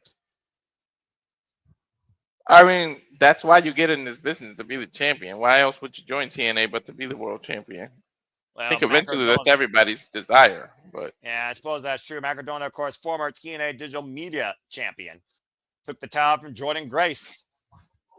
mm-hmm. But you also got to consider this, with Mustafa Ali having his eyes on the TNA World Championship, you got to consider Macardona also has his sights set on the TNA World Championship. And Mustafa Ali will stop at nothing to make sure that all obstacles are removed from his way. Starting with Cardona, he's a big 6'3" obstacle right now. Deathmatch King, of course, multiple-time champion, insert promotion here, including GCW heavyweight champion at one point. Mm-hmm. Seems like they're just filling each other out at this point. Well, I mean, there is a fair share level of experience when it comes to both these men's independent campaigns on the independent scene. Of course, Mustafa Ali redefined the X Division Championship last year when he, of course, beat Chris Sabin for that title at No Surrender in the main event and went on to hold it all the way to Slammiversary before losing to Speedball Mike Bailey via submission. You know, Cardona considers himself the king of the indies. Yeah, Deathmatch King as well. Nice transition there. Takeover in the crucifix, roll up, and a 2 count on Matt Cardona as Ali with the push-ups and this loaded level of confidence. Mustafa Ali also stole a win recently, as we saw, against Joe Hendry for a first-time ever one-on-one matchup on TNA Impact, being a former TNA World Champion. I mean, that'll get you noticed. Notice that Joe Hendry is nowhere on this card tonight, by the way. When was the last time you said that about Joe Hendry? Right? And right now, Mustafa Ali, nice snap mare. Fall up in the corner, sent up and over, lands on the apron. Swing and a miss. Of course, Matt Cardona, former WWE Tag Team Champion, WWE United States Champion as well. Oh, man! Big clothesline to Mustafa Ali by Matt Cardona. Ali was not ready for that. Mm-hmm. Everyone's got a plan until they get punched in the mouth. Wrestling What? 101. Mike Tyson famously said that. He's teasing. He also said that, too. Mm-hmm. And Cardona, of course, doing what he knows so well, and that is surviving. Because Matt Cardona is a survivor. There's no denying that. Here's the cover now, back press on the far leg and gets a 2 count. Ever since Zack Ryder died, Matt Cardona built his own brand, his own identity. He paved his own journey in and out of TNA. Similar to what Mustafa Ali did, honestly. And you would think Mustafa Ali would respect that. Cardona was social media before social media was a thing. Accurate. Up and over, sent to the outside hard, goes Ali, driven down into his great hands. As a great hands here are trying to check my. Oh, Matt Cardona with the double drop kick, wiping on the outside. And again, Ali trying to take advantage here, though, as again, Matt Cardona is taking on the entire Order 4 here, honestly. It's a handicap. The Irish whip and Ali. Oh, man! Sami went flying. Yeah, face first goes Ali, swung around the ring post like a horseshoe. Dude, I think he got hit right on the nose, too. It wouldn't surprise me, honestly. Probably never looked better, honestly, if I'm being perfectly honest here, too. Now, Matt Cardona back in control here. Needs to bring Mustafa Ali back inside the ring, though. Again, Ali rolling to the outside, and Matt Cardona again needs to bring him back in if he wants to find any way to beat him. Oh! And super kick caught Matt Cardona coming out. Ali with a little bit of a false sense of security there for Matt Cardona. Had him exactly where he wanted him. And now, what the hell is he figuring here? Whoa, no. Wait, hold on. They only got one table for a reason. That body drop to Ali. Great counter by Matt Cardona. It looked like Ali was looking to powerbomb it through the freaking announce table. They only got one table out there, freaking Ali. What the hell are you doing? I say, look at all that equipment, by the way. That's like an old school announce desk. Oh, the mastermind of this whole campaign, Tasha Steele, distracting Matt Cardona, giving Ali some much-needed time to regroup, unable to. Drought gets sent up and over to the outside. And right now, Matt Cardona is literally out wrestling Ali right now. Tasha Steele is trying the official, though. Oh, geez, dropped face first on the apron with the tarp right up underneath him. The Irish whip reversal again. Ali slides in between the corner. And now the Great Hand trying to get involved. Cardona slid Ali, draping DDT to the floor. And the referee never saw Nemeth. Just like freaking real life, politics corrupt pro wrestling. Go fucking figure. Taking a look here on the replay as Mr. Reliable, the hardest working man here, is working double time as always. And Ali taking advantage of Matt Cardona there with a draping DDT. Now bringing him back inside. Hook the far leg, back press, and a 2 count. Good Lord. All of Cardona's body weight literally compressed on his shoulder blades. And of course, the match has zero give for a competitor as it's supposed to protect the building, not the wrestlers. Ali once again.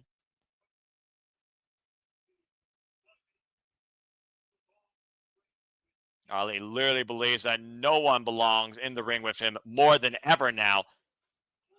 Nice back suplex to Matt Cardona, forcing the break on the rest hold. And Cardona again right now trying to will himself back into this match. So far, Agent Zero has not been involved yet. Got the boot up to the second rope. Ali, though, oh, jeez, risen down hard. Okay, Walter? Yeah. Ali right now scouting Matt Cardona, rolling in for the neck breaker. Classic Ali cover with the far leg. Gets a 2 count again on Cardona. Dude, talk the whatever you want about Ali. You can't deny his athleticism and what he does in the ring. You might not like how he is and his attitude and everything, but in between those ropes, you can't deny what he is.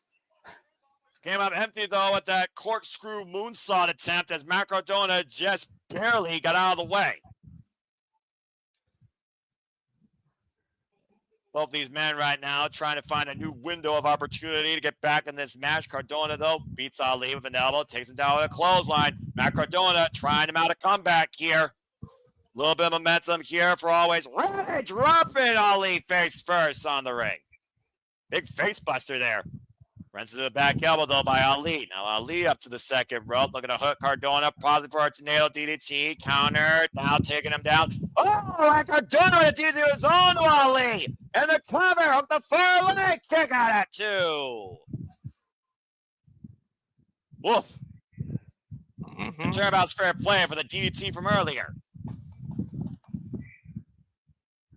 Little game of anything you could do, I could do much worse. Exactly. Ali now. Thrown in the corner. Uh-oh. You know what this sets up for Cardona? Exactly. As Ali goes to the outside. Apparently, Ali knew too. But Cardona still caught him, though, with a single leg drop kick through the ropes. I'm not sure how much of it he got, though, but he got enough of it. Good switch up there on the offense by Matt Cardona immediately. Back in the ring, Cardona scouting him for radio side. Oh, man, sit up, power bomb, cover, 2, no! Whoa. It's a hell of a kick out there, Walter. Hell yeah. You can't handle this, Ali screamed at him. Or at least that's what I think he said. And you see the frustration, though, doesn't come out of Ali, though. With the fat Matt Cardona has not been put away yet. Ali ran straight into the legs of Cardona. I think those were the knees. Whoa! What the hell is that? Oh. There goes Jason Hodge. Now John Schuyler coming in. The order 4 coming to the end of the leader. Radio silence. Watch out, John Schuyler. The officials losing all control here. Yeah, but what the officials saw was Cardona hit him, so that's not a disqualification. Yeah, and Ali literally intercepting him from behind. Now Ali's got Matt Cardona in prime position. 450 splash. Oh, cover, back press. Matt Cardona, reversal. Matt Cardona I didn't get that one right, but Cardona surprised him. Ali by surprise in a crucifix. Oh, He surprised me too. It's apoplectic. You knew he was not going to let that one slide, Walter. Talk about getting caught with your pants down. Cardona absorbed the 450 and countered Ali into a crucifix pin. Uh-huh. Uh-oh. Oh, no, wait a minute. It ain't 1, 2, or 3, but I think Agent Zero's coming in. Oh, that is not good. His top level security. Oh, boy. Oh, God. Just goozled the man. That's a big dude. Well, Cardona may have won the match, but he certainly doesn't look like a winner. He may be losing the war, though. Wait a second. Oh, the system! The system! I told you, system. A Cardona to your point earlier. Mm-hmm. Wiping out the Secret Service and the Great Chance. Double clothesline. Watch they did zero but over. Lands on his feet, though. I was going to say he landed on his feet.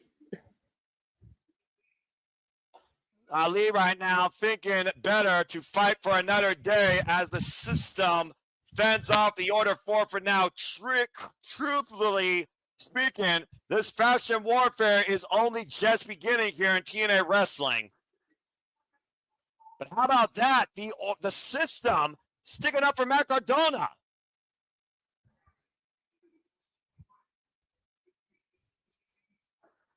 Well, battle line's drawn here tonight as Ali's Secret Service fended off for the time being.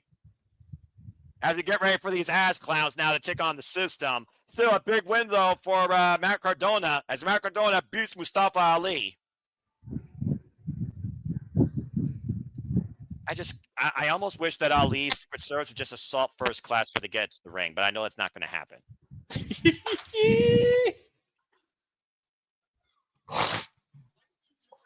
Well, we are scheduled for a tag team match here. Swerve, who's coming fresh off the invitational for oh my God, Jerry Lynn. Oof, I lost my train of thought. Well, when these ass clowns are on your screen, do you really need to think? Exactly. 180 in behavior, the way Swan is behaving now, and how he did for Jerry Lynn. Well, when you're a sellout for Cheez-Its, I mean, it doesn't take much to show your attitude differently. Poor Casey Navarro, by the way. I mean, he was injured.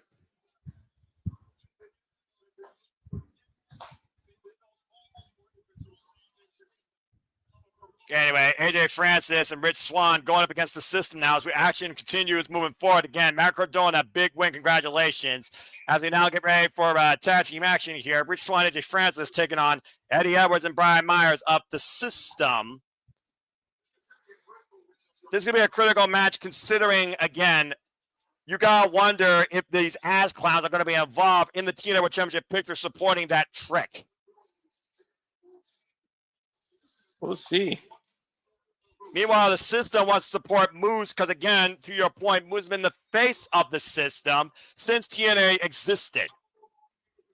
So this is critical towards who might win the TNA World Championship later tonight and who might have support. This may be what you said it earlier, the cause and effect. This might be it right here. Oh! Again, Rich Swann had so much promise at one point. He was TNA from the get-go at one time. He was TNA World Champion. Lost game, he was TNA X Division Champion. He was his own man. And now look what he's become. I mean, he carried, I hate to bring it back up, but he carried the pandemic era. Well, when you're the champion of nobody, I guess that really puts life into perspective. Covered now by Eddie Edwards, and here's a 2 count. Of course, the system has already fended off Retribution from NXT recently, as we saw at Slammiversary. Mm-hmm. And of course, we saw last night on TNA Impact, it was those ass clowns in First Class Trick that assaulted Moose and the system, getting a crooked win also after the fact. Last night on Impact. Eddie Edwards right now up against Rich Swann. Two men very familiar with each other. Eddie Edwards, also a former TNA Impact World Champion, X-Division Champion, and of course the System are former TNA Tag Team Champions. The System has held all of the gold in TNA here outside the newly minted International Championship. Again, Casey Navarro, get well soon. I give Casey Navarro credit. He has a lot of promise, but it's unfortunate exactly what's happened to him, of course. Those injuries sustained since anniversary. Swing and miss, and Brian Myers hooking out Rich Swann for a big flatliner. The original member of First Class, might I add. Now, Brian Myers looking for the spear, and here comes Flop Dollar, boggling his way across the air, but preventing that. And now AJ Francis trying to be fended up. Meanwhile, Rich Swann's up and over. Caught by Francis. That's a good team right there, I will say that. Meanwhile, Alicia Edwards being confronted by that behemoth. John Jackson right now. We usually call her a Jezebel and hate that she gets involved, but I think we might be singing a different tune tonight. Well, considering I'm looking at Benedict Arnold here right now against TNA, I definitely will take a Jezebel over that politically incorrect campaign. Mm-hmm. And Swann figuring out the tag, roll through splash on Brian Myers as First Class, ass clowns, took control here. Here comes AJ Francis, tag made. Of course, again, we wonder if these two idiots are going to be in Trick Williams' corner later on tonight in the main event. The Irish whip reversal, and now First Class double teaming Brian Myers. Big boot by the big man. There's a cover here. And the familiarity with AJ Francis and Moose goes a long way, too, also, not just in TNA, but in football. We heard, of course, just from Tom Hennigan, how both AJ and Moose were escorting the Baltimore Ravens here tonight as part of TNA's campaign to promote Emergence this week. Of course, AJ Francis has been looking for gold since arriving here in TNA, since losing the Digital Media Championship, now debunked. And, of course, right now, a year later, you see where these people are. It's crazy.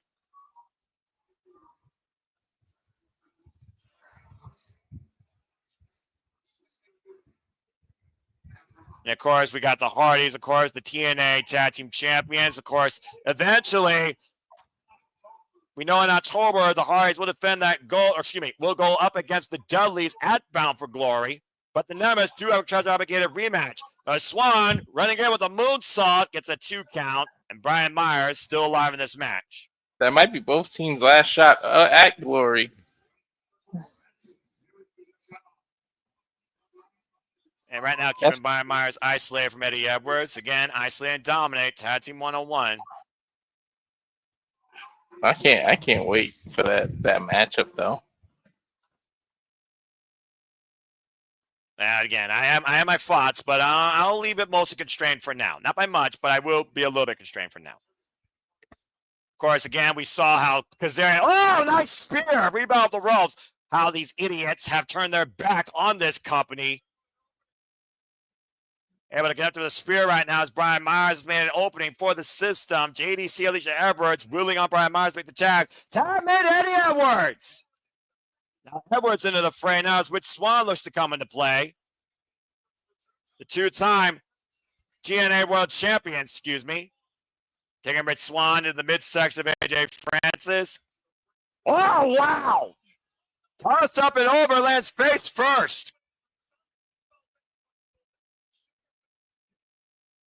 Big boot there by Rich Swann and AJ.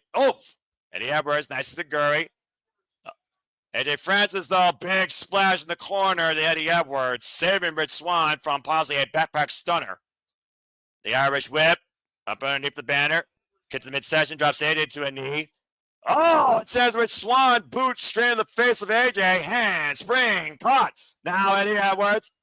Boom, thunderbolt, cover, 2, and AJ breaks it up. Somehow Francis is still standing here in the ring. Now Brian Myers going off the ropes, trying to take AJ Francis down, rebounds off the ropes, gets a boot, sends Brian Myers up and over the outside. And once again, AJ Francis, the non-legal man, isolated in the System. Eddie Edwards, Kuzo, pop up, knockout shot, possibly there. Just got blasted there by AJ Francis. Attack made by Rich Swann now, forcefully, to AJ Francis, who looks to hit pay dirt and set himself closer to another day at the payday window with the TNA World Champion as interests. At the expense of Eddie Edwards and the system. Don't turn around, Eddie. Eddie Edwards right now goozled. Breaks the grip, though. And again, Eddie Edwards, the ride or die, trying to prevent AJ from choke slamming him. Oh, the knee in the midsection. Now Francis looking to hook up Eddie Edwards. Now Eddie Edwards. Oh, wow. Great straight by Eddie Edwards, taking AJ Francis over with a suplex. Now Edwards with the Zachary in the corner, rocking the big man, trying to bring some momentum back home to TNA Wrestling. Edwards now, what the hell is this? Up on the top rope. Possibly Dangerous territory. Oh, but look at Brian Myers. Look at his positioning. Possibly looking for a system overload. AJ holding on to the ropes, though. They want playing matches in the past with this tag team move. Meanwhile, what the hell? The Secret Service coming to the ring. On the head of Mustafa Ali, trying to wipe out Natasha Steeles. That's a real Jezebel. On the back, you see Alicia Edwards looking to snatch a bitch. Snatch his Tasha away. There's Oh, literally hell's broken loose out here. The Drake hands now, wiping out the system. Meanwhile, inside the ring, we got focus the match inside the ring. Rich Swann, Eddie Edwards here. There was a faction warfare going on in TNA. Yeah, Little System spotting Flop Dollar. And, uh-oh. No, not Agent Zero. Oh, God. Driving Edwards into the apron. Goozle with an apron powerbomb. Now Agent Zero literally sending Eddie Edwards back inside the ring for AJ Friends to pick up the scraps. Oh, fuck this campaign to hell. Choke slam. God damn it, you fucking ass flop and your bitch ass political assistants. First class assholes beat the system.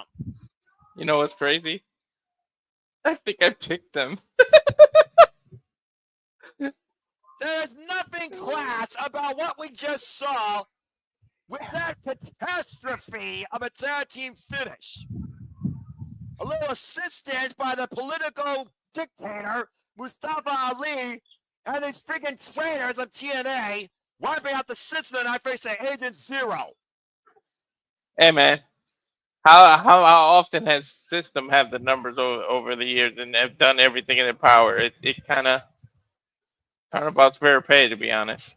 Yeah, well, again, it still doesn't make it right. At the end of the day, the system lost. Mustafa Ali just helped the traders of TNA. Couldn't leave his ego in the back. Couldn't think about the company. Had to think about himself more than anything. And gave First Class huge momentum. And I'm with Trick Williams later on in our main event. Bullshit. There's a reason why they didn't change the banner. Bullshit anyway, indeed. Injury report, Trey Miguel is out indefinitely due to a hernia surgery, which is why Myron Rita stepped in for the Rascalz and will be challenging the Hardys later tonight, of course, for the TNA World Tag Team Championships. And, of course, Casey Navarro is recovering from a dislocated knee and is out of action indefinitely after being swept away by First Class AJ Francis for Rich Swann. Again, nothing classes about him. And also Moose, he might be going in here with a bad hip after a pre-match assault last night by those ass clowns in First Class Trick. But despite that, Moose is mega clear to compete and will challenge Trick Williams in our main event for the TNA World Championship. And that's your injury report, courtesy of Bioflex for TNA Wrestling. I'll be right back now. My computer's showing some lag. I'm gonna restart it. That's fine. All right. Special guest commentator. Jazmyn!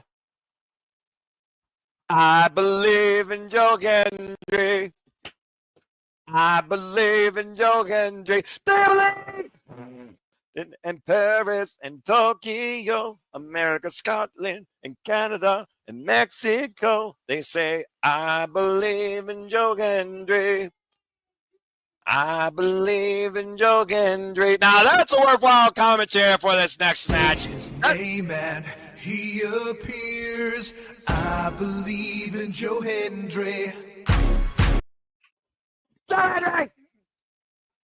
This is going to be a hell of a matchup here, clearly, as he still motivates the masses. The only good thing across both NXT and TNA, purely, is the most motivational man right now in professional wrestling. 2 different rounds of pure motivation, they answer all like questions. And this time, a special guest commentator for this next match with Tom Hennigan and Matthew Raywalt, Joe Hendry. Baltimore now in definitely a better mood, as well as I. Yeah, I'm about to say, you got to give Joe Hendry the spin. You got to give him the moment. Again, we all believe in Joe Hendry. We love it. All right, Joe Hendry, get on commentary, man. Of course, we're mere moments away for our next match, which is Mike Santana versus Sami Callihan here at Emergence. Of course, Joe Hendry has huge respect for TNA Wrestling and for Mike Santana, who did beat him honorably one-on-one 2 weeks ago, as Mike Santana continues to move forward on his path of purpose towards the TNA World Championship.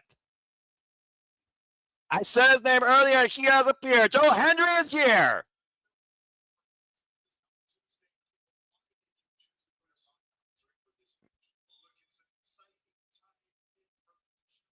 Time in Pro Wrestling.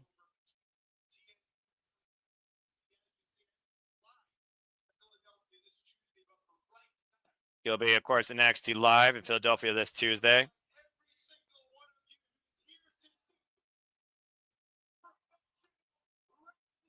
Damn it! American Professional Wrestling.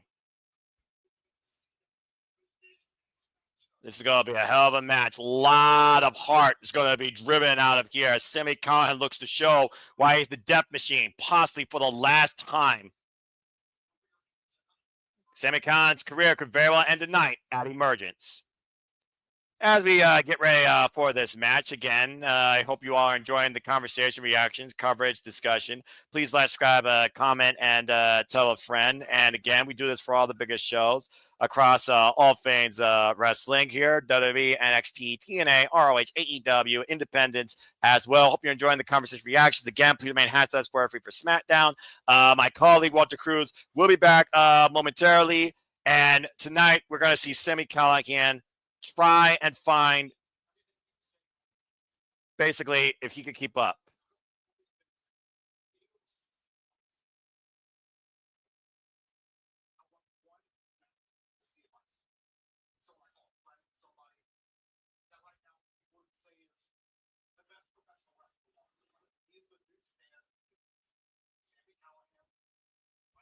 Sami Callihan looks to fight the new standard of TNA Wrestling. Just to see if he still got it. See if he can still be the Death Machine. But if he loses, he very well might be done wrestling altogether.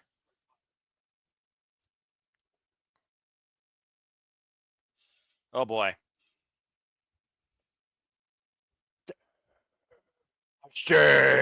Machine! Death! Damn it, I picked literally the worst time to go have to do a restart. Freaking Joe Hendry comes out. Say his name and he appears. I believe in Joe Hendry. You did. Oh, what a match he came out for to be special commentary for, Walter. We talked about this a lot. Joe Hendry, of course, respects TNA unlike that ass clown we saw earlier and that politically incorrect, corrupt leader. But, of course, he also respects the lineage of TNA Wrestling, going all the way back to AJ Styles, to Sting, to Bobby Roode, and to, of course, this man here, the Death Machine, Sami Callihan. While he has not shared the ring with him, particularly in a negative fashion, he knows what this means to Sami tonight in what could be his last match here in professional wrestling. Mm-hmm. It's all about Sami proving if he can still do it. Is he still Can he still be the Death Machine? If he loses tonight, he might as well put the boots in the ring and call it quits. And that very well might happen tonight at Emergence. It might. This is my boy. New York's you, own. I ain't saying another word. This is all you. Man, the Being people. on the role of his life, the role of his career right now, man. And Mike Santana fired up. You could tell. The Man of the realist, people, literally coming through the people. with the people behind him. Through the crowd itself. Mike Santana.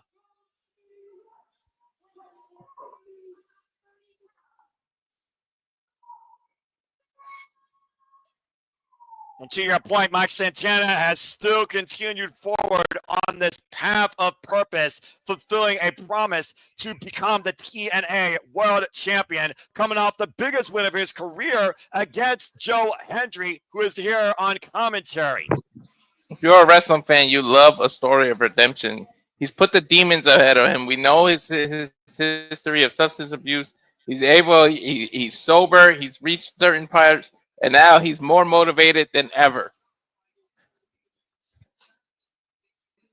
Well, again, you also think about the amazing legacy that Sami Callihan's left here in TNA and the type of legacy that Mike Santana wants to forge forward as the new standard of TNA wrestling. The fact that these two have known each other also for nearly 15 years goes to the point to prove for both here in this first time ever match tonight in TNA wrestling. How they avoided each other for 15 years is beyond me.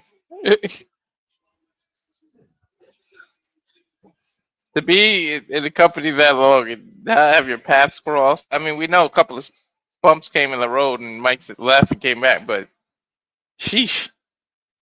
Well, again, I mean, you talk about men that pioneered their own path here. Oh. I'm doing a little better with Joe Hendry on my screen and you on my screen, if I'm being honest. Mm-hmm. When's the last time we even seen Sami? Since the Maclin rivalry? Yeah, exactly.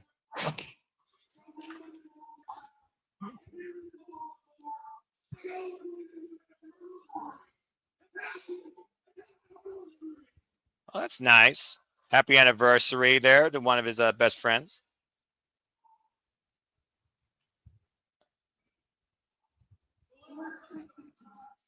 Cut the brass tacks.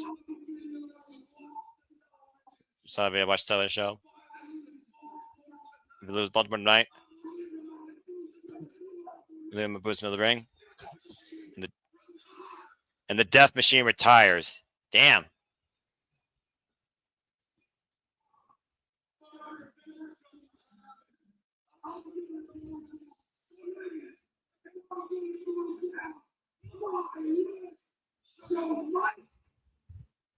Mike? Oh, no. I knew it! You sure the hell said it. Both of them are street fight! Why the fuck not? You said it. Would you expect anything less? Of course not. And Mike, I think he's going to happily oblige. My bad. These are respectful.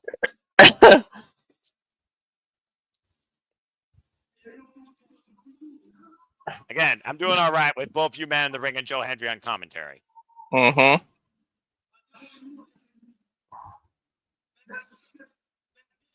I respect him as history.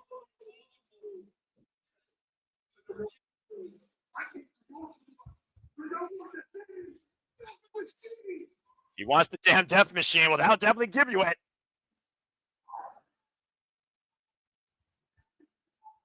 Definitely. Death Machine match? I mean, a Baltimore street fight might as well be called that. And I think both men happen to agree. Well, there's the bell, so I guess it's going to be a Baltimore street fight now, Walter, which basically means there's no fucking rules. They're about to wreak havoc on each other respectfully. You just put havoc and respectfully in the same sentence. You realize that, right? Again, this is going to be this could be Sami Callihan's final match. This may not be for the weak at heart. Well, yeah, especially if you don't like blood, because, yeah. You heard what Sami said. If he loses, the Death Machine retires. Handshake at the midsection. Looking to hook him up positive with the Captain's Driver 97 already. Look, to spin the block. Oh, man. And block made LA early.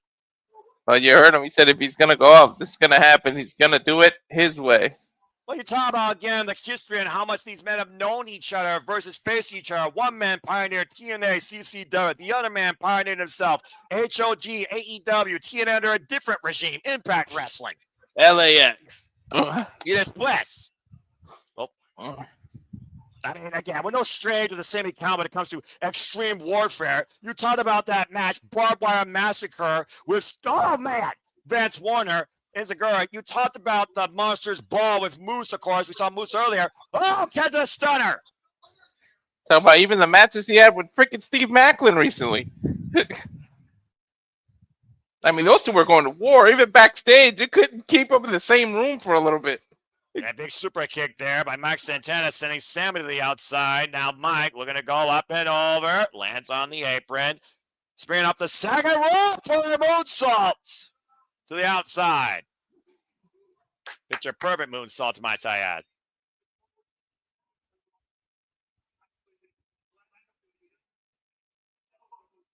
Take a look at the replay here, Walter. Beautiful, picture perfect moonsault off the second rope.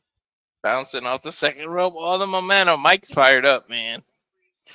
When is he not fired up, though? I mean, again, it's a different type of feeling in the building tonight, especially with these two.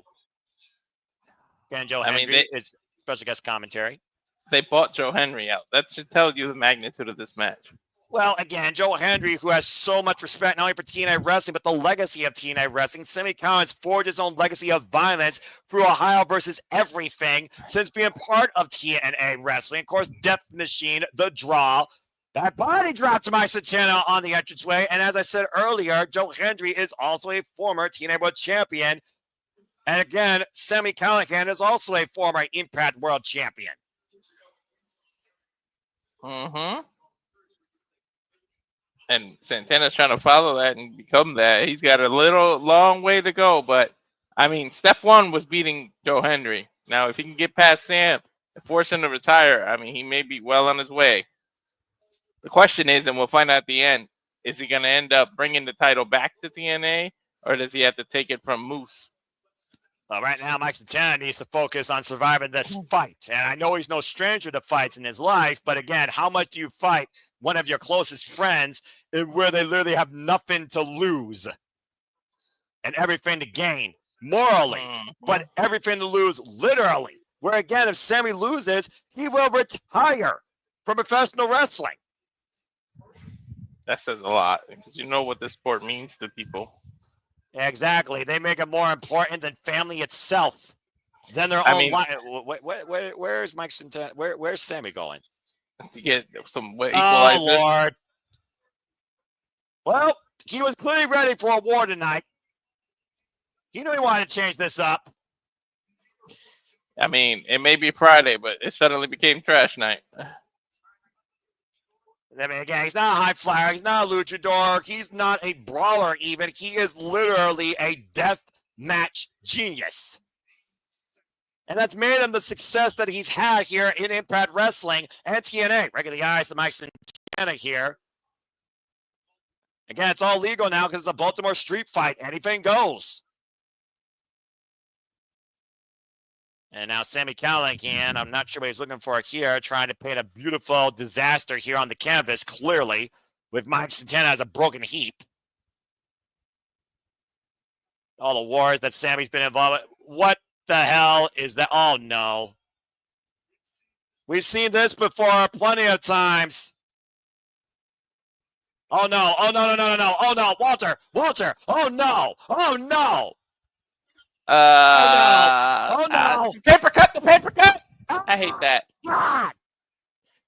Right in the fingers. Paper cuts are right in the tendon between the fingers. That little shit hurts. Well, think about how much more that hurts with a freaking perfect photograph. Mm-hmm. That's a thicker piece of paper. Mm-hmm. With smart edges, with the sharp edges. The paint's gotta be searing. Oh no, not the other hand, not the other hand. Oh, and my Santana biting the hand of Sami, and Sami taking a bite out of Santana here. Oh my God! No. Mind you, Noah. These are two people who actually respect and like each other. So imagine if they were in the ring with someone they didn't like. Paper cut across the lips of Mike Santana. You sick fuck and evil genius. If this is how we treat his friends, I hate to be his enemy.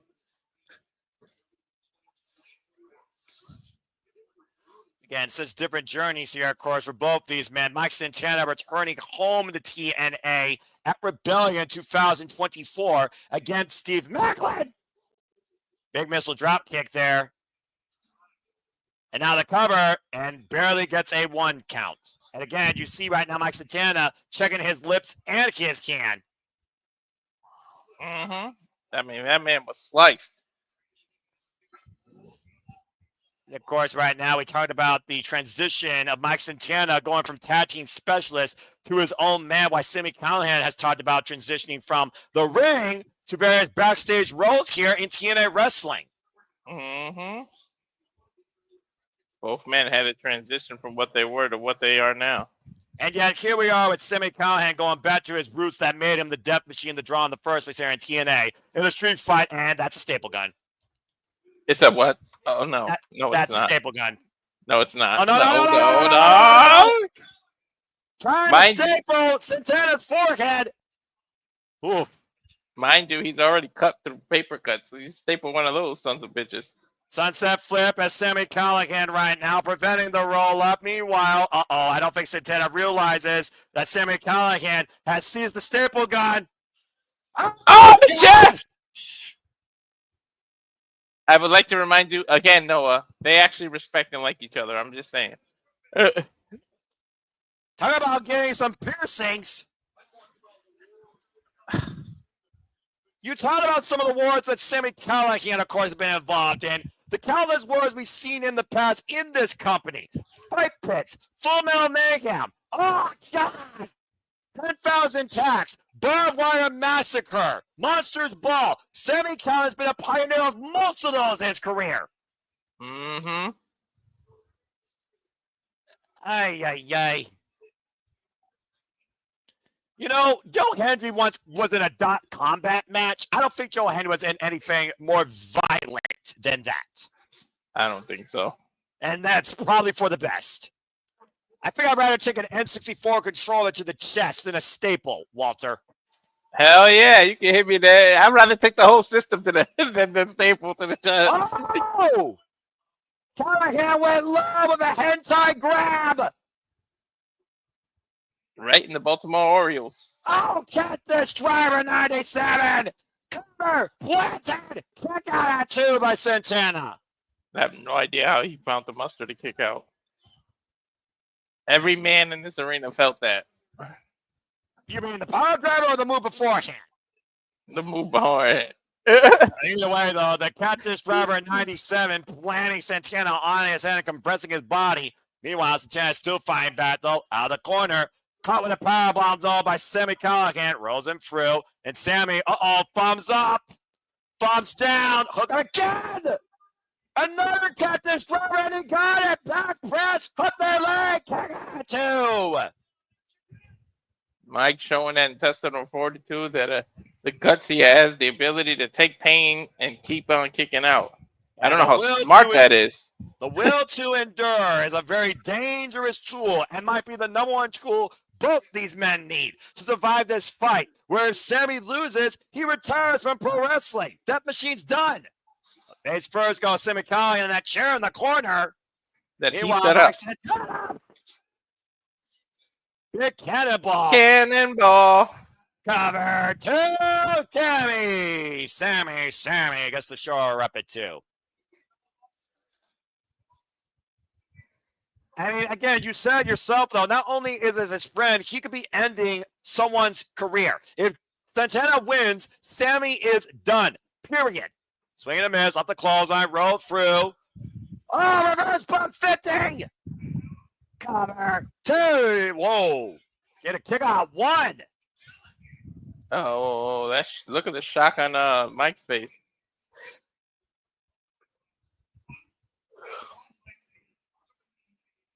I mean, why would Sami call for a street fight if he doesn't want the absolute piss beat out of him? If it brings the Death Machine to draw one last time, talk about going out in a blaze of glory.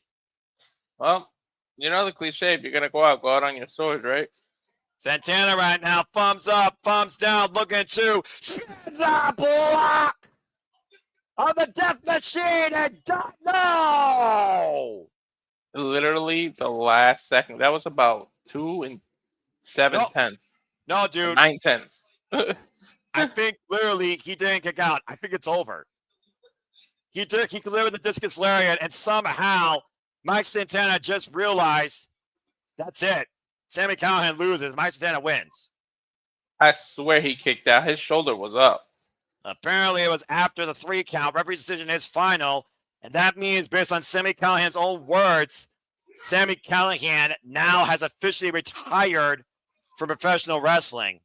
I think he's going to leave the ring and give Sami his moment that he deserves. But I swear, I want to see the replay because I swear he kicked out, Noah.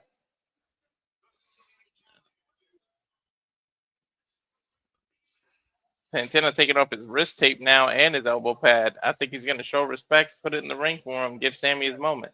Well, you talked about, again, the history of these two men, how far back it goes. He's telling Callihan to get up, though. He wants Callihan to literally stand on his own 2 feet on the letters that he made such a draw for nearly 10 years. Mm-hmm. I don't think this victory feels as sweet for Mike Santana as it feels bitter. I think after that 3 count, he realized what it meant. You know, during the fight, you just think of victory, but after, you realize the consequences of the actions. Again, you figure about this is their first time ever one-on-one matchup. These two men have been somehow bound with each other as far as Impact Wrestling goes for 8 years. But regardless, Mike Santana is his own man now and will continue to forge down his own path for the TNA World Championship. From LAX and OVE to Mike Santana versus Sami Callihan one last time, and Sami Callihan is officially retiring from professional wrestling. I think he's unlacing the boots too, buddy. That's literally what he said he would do. Sami said himself, he hasn't been the same since the one match he had this year. He gained 60 pounds, he broke his ankle, but he wanted to see if it could be the Death Machine one last time. And he was that for a little bit, but at the end of the day, he's being a man of his word.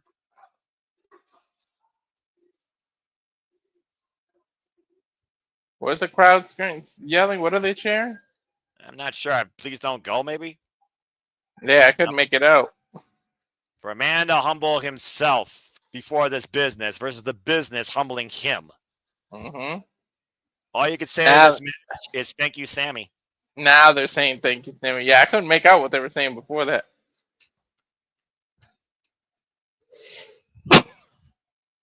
Well, Sami Callihan, thumbs down, boots down, career over. At least in ring wise. But he went out the way that he wanted to go, in a blaze of glory on his own rules. Yeah.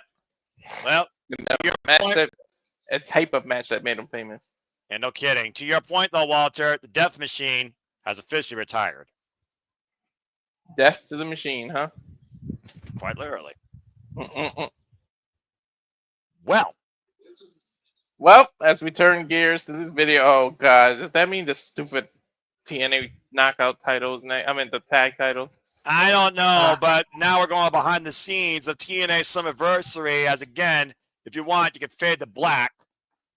As of course it was TNA's biggest show in history here, with the biggest audience possible.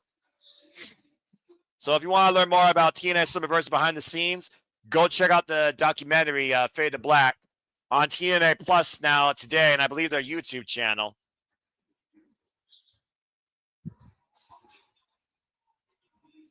It was July 20th, 2025. And we called it, Noah.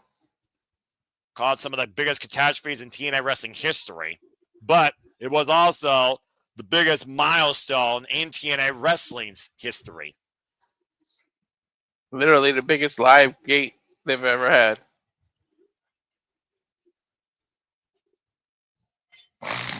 With a phenomenal homecoming, even if it was for just a moment.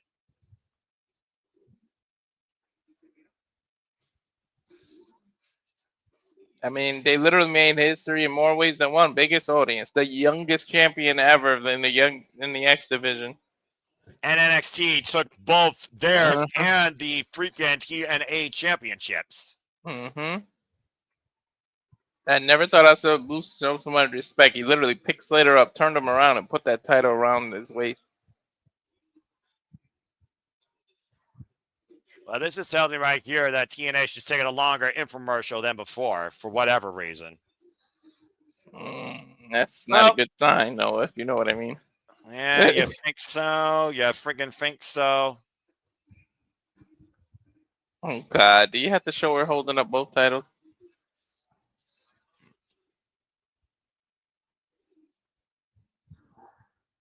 What a unique title. Again, streaming now exclusively for all TNA Plus monthly subscribers. Well, Sam Calloway's career just faded to black, literally. As we see Joe Hendry escorting Sami Callihan backstage, and Sami coming, I think, to the realization that he is officially done with professional wrestling. Being embraced by many people he's been an influence on violently, if we're being honest. Joe Hendry's there holding him, hugging him. Yeah, some of the TNA officials, Gia Miller and Sami Callihan go so far back. Wrestling Revolver represent. Eric Yǐng. Eric Yǐng trying to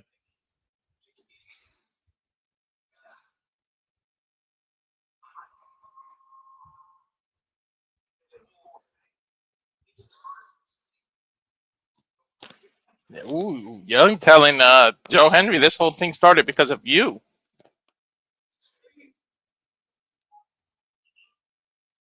Eric Yǐng stealing the moment from Sami.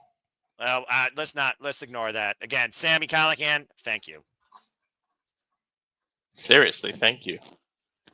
Obviously, things very tense still backstage in the TNA locker room with the OGs more than the new generation.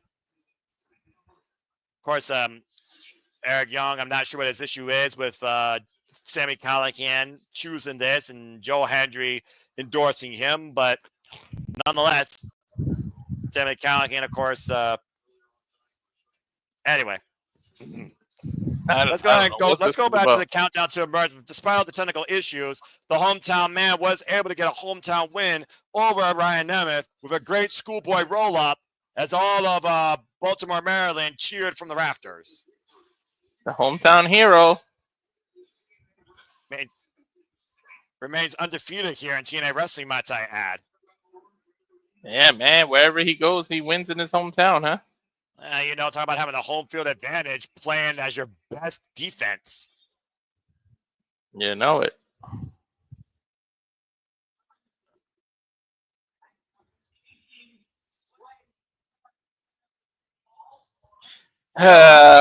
He still does not know when to shut his damn mouth when it comes to insulting a hometown. Your match was during the countdown. You should have been hit the showers and left, goddammit. Some people just can't accept defeat.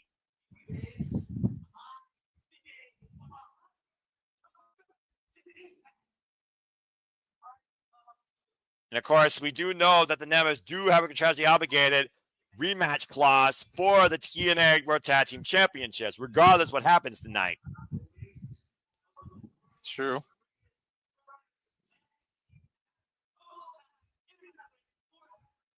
That's debatable, Ryan. Very debatable. You think?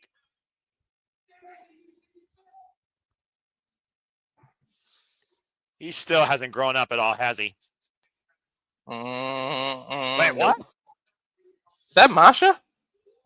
Well, we are set for 4-way knockouts tag team action, and Masha Slavics is very familiar with the knockouts tag team championships as well as the world championships. Look at Masha Slavics will join us in commentary. And she'll also be in the corner of Lei-Ling Lee and Zaya Brookside. And again, at Heatwave, Walter, the TNA Knockouts Championship is on the line at WWE Heatwave. Triple threat action as Jessie Jane defends the TNA gold against Masha Slavics and Ash by Elegance. I know. Don't hurt yourself saying that name. Too late. Already did. Sorry to go to Avatar, man, but wife just brought some good dinner too. And being greeted by, of course, Tommy Dreamer and TNA President Carlos Silva. I don't know if Carlos Silva has done any good for TNA, honestly. Is Zaya Brookside? I wonder what Masha is. She just doing commentary? Well, I think she's actually going to be in their corner because let's not forget, Zaya Brookside and Lei-Ling Lee came to Masha's aid during Slammiversary. Unfortunately, it wasn't enough, though, as Jessie Jane holds the TNA Knockouts World Championship in NXT. Now Fatal Influence looks to hold all the gold of the Knockouts for NXT. You have to remind me that who holds the title right now, man. I guess we wouldn't be doing our job as analysts. Well, I mean, sometimes being an analyst is a pain in the ass. By the way, that's Jazz also, who's been a very big influence lately here in TNA wrestling. I don't know why she's here, by the way, though. It looks like she has a contract. Really? Here comes Lei-Ling Lee, living, breathing katana for Mortal Kombat. As, of course, Lei-Ling Lee and Zaya Brookside got a tag team win over the Elegance brand literally just last week on Impact to earn this opportunity tonight. Mm-hmm. They become quick friends and even better, quicker tag team partners here in TNA Wrestling. They've gelled as quick as Spitfire once did. Dude, they were in like instant glue or something. I don't know what the hell. Well, again, with 3 other teams in the fray, Zaya Brookside and Lei-Ling Lee could very well be the wild cards that seize the TNA Knockouts Tag Team Championships here tonight. And again, in this kind of match, the champion never have advantage. Good for us, though, because we don't like the champions, but they're at a disadvantage. Of course, mutual respect also between Lei-Ling Lee and Masha Slavics. Masha literally called Lei-Ling out to challenge her for the TNA Knockouts World Championship.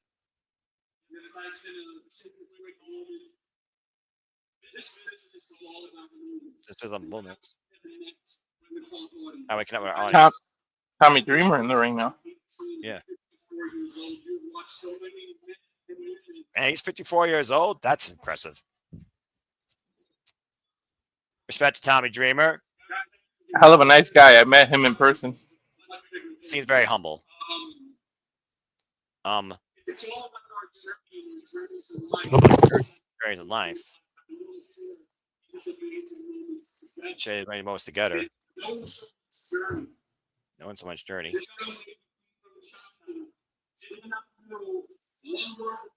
Do not know one word in English. Also never knew what professional wrestling is. Who crossed the West Star by New Dream.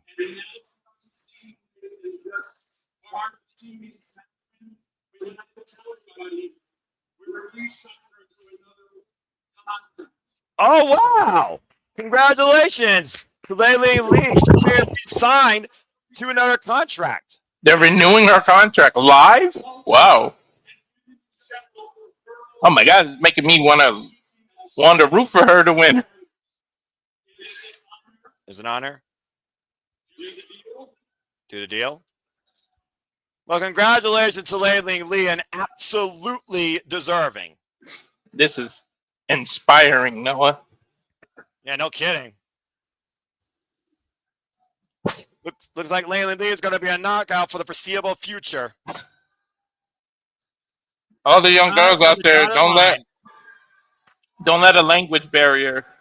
Don't let people tell you can't do it. Hell, don't let an ocean make a barrier for you, because you can do it. Look, she came from China, the first one born, and came all the way to TNA. Well, that's an incredible moment right there. Congratulations, Lei-Ling Lee, re-signed to TNA Wrestling. I don't think I've ever seen that. Somebody like re-sign their contract live. Well, definitely thrilled to have her as a TNA knockout. She's definitely impressed me. Mm-hmm. Not, You want to talk about motivation to win these titles now? yeah, well, while that was very inspiring, it's time to focus now on the TNA Knockouts World Tag Team Championships. And here comes the team that I do think deserves to win more than anybody, and that is Cassie, Jessica, McKay, my inspiration. Here we go.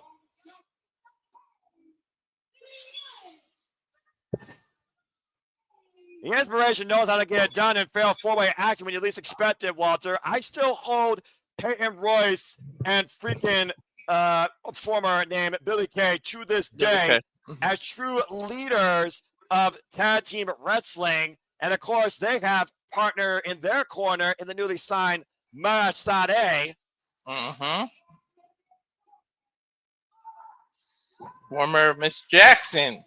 Yeah, it looks like everybody's going to have a corner woman here in this match. We saw Marasade come to the aid of the inspiration and beat the Elegance brand in 6-woman tag team action, which of course allowed the inspiration to once again re-challenge after the Elegance brand absconded with the TNA Knockouts Tag Team Championships at Slammiversary. I was also going to say, though, Inspiration won the WWE Women's Tag Team Championships at WrestleMania 35 in Fatal 4-Way Tag Team action. Oh, yeah. Bigger moment than Kofi Mania. Because it wasn't expected, but it was rightfully deserved. I think they were only the second women's tag champion. All right, Sade, she got some style. Oh, Lord. And here comes the Outsiders. From inspiration to an influence. A fatal influence that could take over TNA as we know it. And there's the TNA and NXT Women's Champion, Jessie Jane, in their corner. This freaking ridiculous negative influence on TNA wrestling from NXT. Jazmyn next, Fallon, Henley, and Jessie Jane. And the jury is out whether Jessie Jane is still a second wheel when it comes to this faction, where I think Fallon Henley's more deserving of the Knockouts gold, being a former NXT Women's Champion. But I'll give freaking Jessie Jane credit. She stepped up when no one believed in her. She believed in herself, and by any means necessary, she did become both NXT Women's Champion, taking her shot against Cindy Valkyrie in another WTF moment, and has absconded now with the richest prize, the cornerstone in TNA Wrestling, the TNA Knockouts title. They literally don't even listen to her. When she was confronted by the NXT locker room, she told them to attack, and they just stood there. And notice the reaction for Jessie Jane. Crickets. Mm-hmm. Oh, God. Fuck my life. We just went from bad to worse, huh? I'm trying my best not to rant. I already called somebody a dictator and a Benedict Arnold. Do you want me to chastise? No. Be good. Be professional. Be professional. Just gonna breathe. Just gonna breathe.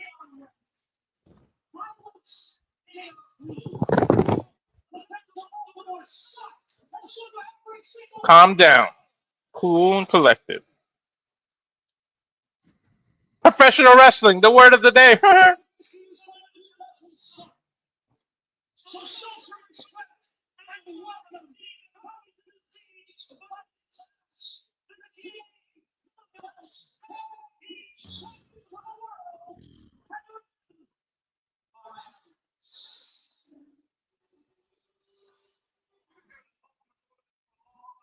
A word comes to mind when I see them, and it isn't elegant.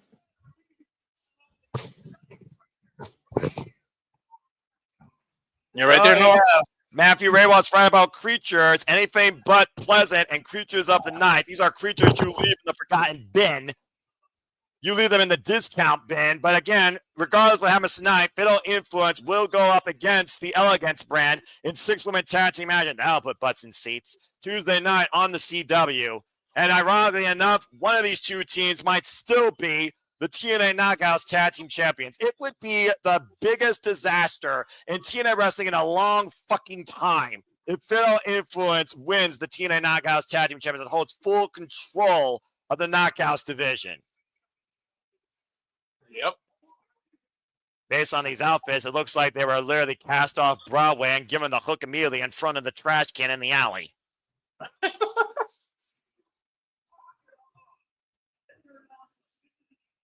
Hey, babe. There are playwrights rolling in their graves right now, and women that do the can that are like, I'm going to burn my outfit after this. Anyway, let's go ahead and talk about the taglines. Henley and Nyx are a third TNA title, could be won by NXT stars tonight. Heather and Em have one win as a duo in TNA. Brookside and Lee are unbeaten, though, on 2-on-2 tag matches, and the Inspiration is looking for their second Knockouts World Tag Team Championship run. Wow. Meanwhile, of course, Yǐng Lee just got re-signed to TNA Wrestling, so there's even more motivation for Yǐng Lee and Zaya Brookside as you see the cornerstones of the Knockouts Tag Team division, the TNA Knockouts Tag Team Championships, held by the likes of MK Ultra and Spitfire, going all the way back to Fire and Flavor when they were reminted. The TNA Knockouts World Tag Team Champions line for four-way action. First team to win via pinfall or submission inside the ring, seasons the gold, and there are no disqualifications. Every person has a corner person. Unfortunately, the Elegance brand has a Pee Wee Herman reject as well as Ash. Of course, the Inspiration has Marisade. And Jazmyn Nyx is in Fatal Influence corner, while Masha Slammers is in Yǐng Lee and Zaya Brookside's corner. Masha still looking for revenge, by the way, against Fatal Influence and the fucking Elegance brand in costing her the TNA Knockouts World Championship, both in NXT and TNA. I know a tie-up here in the early going right now. No Two women DQ, go. What was that? If there's no DQ, you might as well have no tags because what the hell is the point? Well, I mean, I guess you're going to try and keep some order. Good luck to this official. And right now, the Inspiration try to take control. Back elbow strike there by Cassie Lee. Good kick out there on Fallon Henry. Ride it. There you go. Trying to humble that horse into the Groove Factory. Cover the schoolgirl and a 2 count. I guess the champions don't even have to be involved right now. They're going to just let the rest play out again. They don't have to be involved unless it's the decision. And now, oh, look at that. By Elegance just tagged herself in. So now Fallon Henry's out and by Elegance is in. Now tag made to the Jessica McKay. Inspiration double teaming the Elegance brand. Cassie? Oh, there we go. Very inspirational. If you get lost in the names again, I got it listed on the banner. So no, I got the names. It's just a matter of who's who because again, they almost do look like twins. These are real Wonder Twins of wrestling. Just saying. Kick to the midsection there. And a tag made now by Elegance to Zaya Brookside. Again, anyone could tag anybody in at any time. This is Cassie Lee with Zaya Brookside. Of course, Zaya Brookside signed with TNA literally earlier this year at Hard to Kill. Excuse me. Ooh, nice. Last year at Hard to Kill, in the Knockouts Ultimate X. Mutual respect here, of course, with the two leading faces here. And now a tag made to Heather by Elegance by Cassie Lee. And a tag made now to Jazmyn Nyx, I believe. A preview of Tuesday night NXT. That's Jazmyn.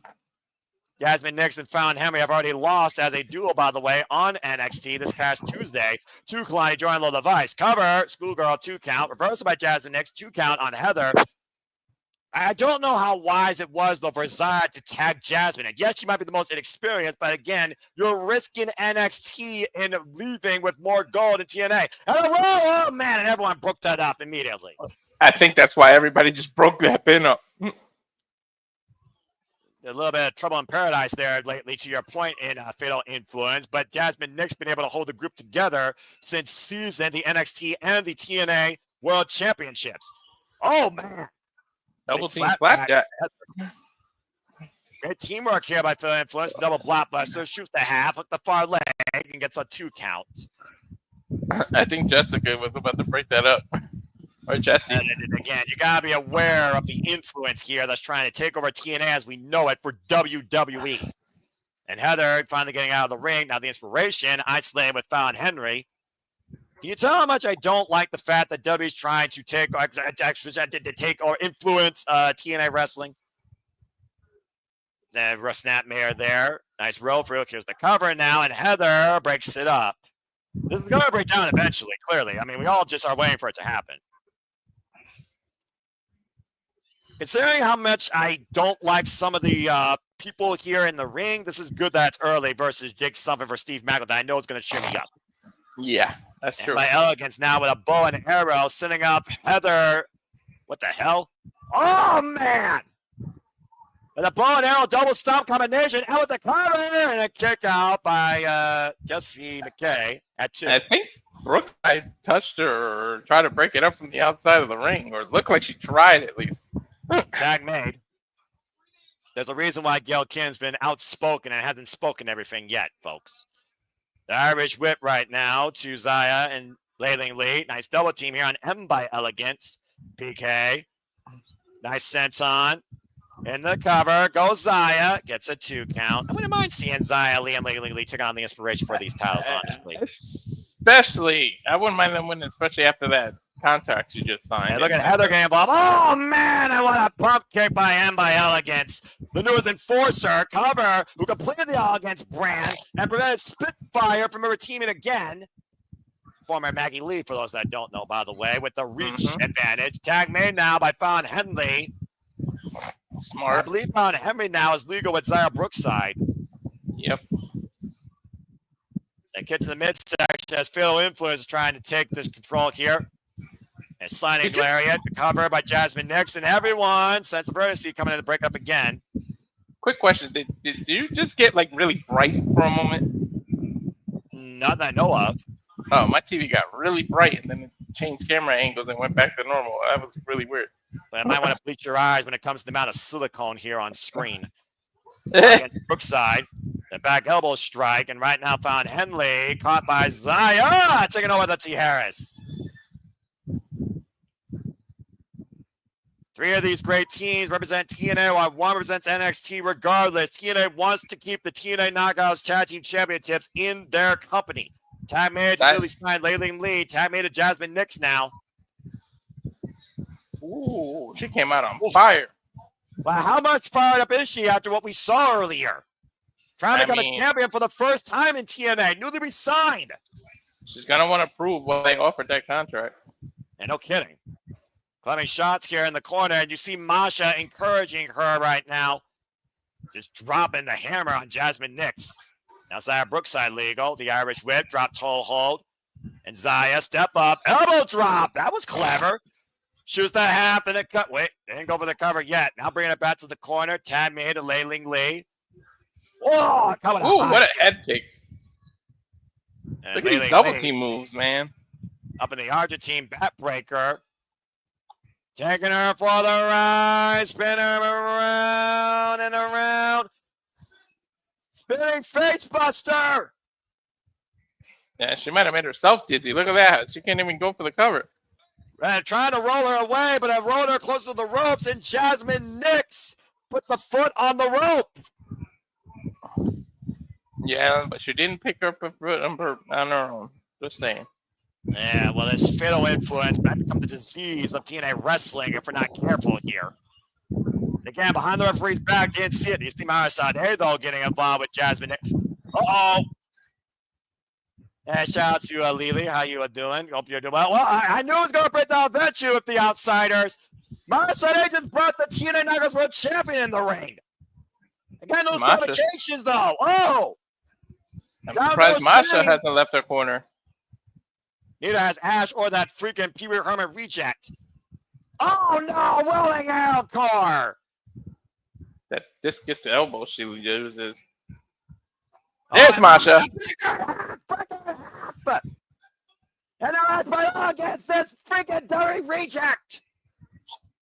And these 3 will meet next weekend for the TNA Knockouts World Championship at Heatwave. Three-way dance. Are all over Jesse Jane.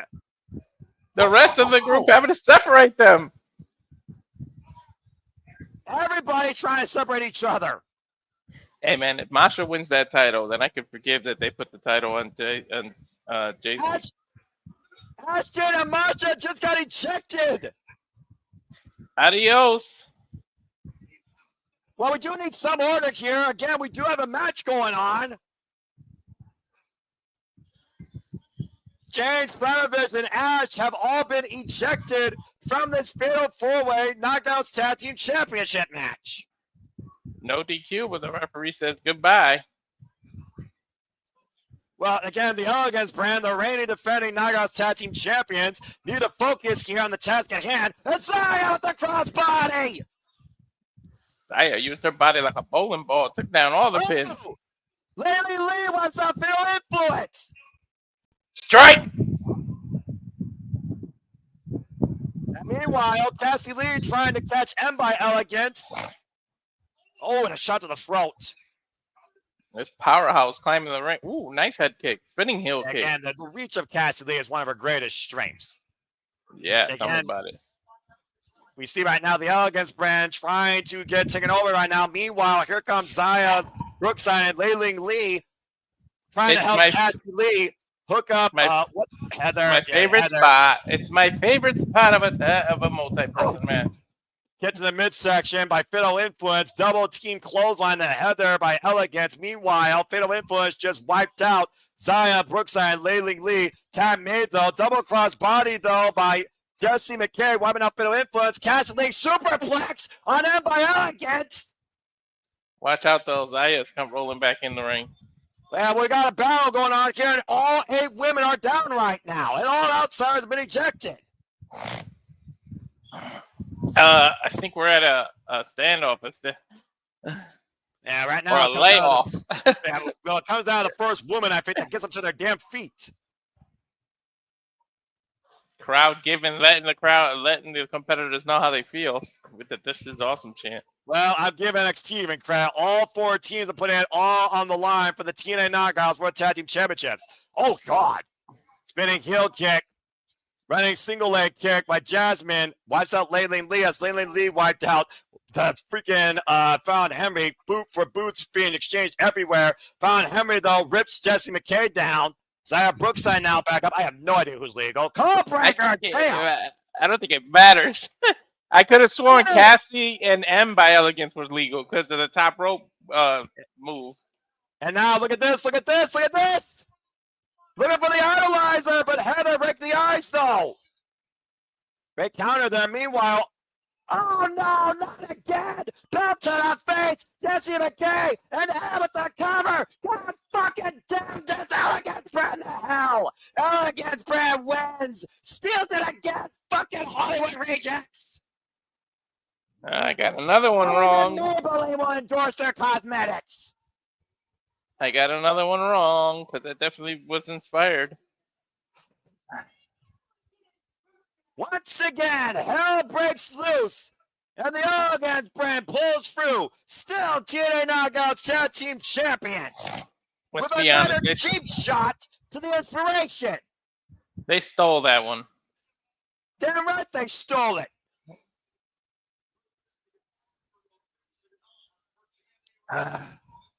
Well, again, coming this Tuesday, you can witness the Elegance brand at NXT for the first time ever, taking on Fatal Influence in 6-woman tag team action. Meanwhile, M and Heather by Elegance are still, unfortunately, TNA Knockouts Tag Team Champions. Fuck that. The silver lining is at least the titles are still in TNA. It's a hollow victory regardless. I still say it's a hollow fucking victory, and the Inspiration deserves better.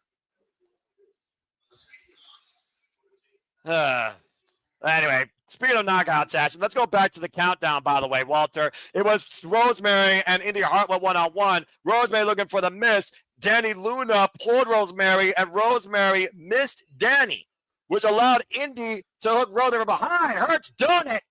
Shoots to have, and Indy Hartwell just pins another former TNA Knockouts World Champion and former TNA Knockouts Tag Team Champion. That was so smart by Danny to make her waste the myth. So much for the gatekeeper, Rosemary, keeping her down.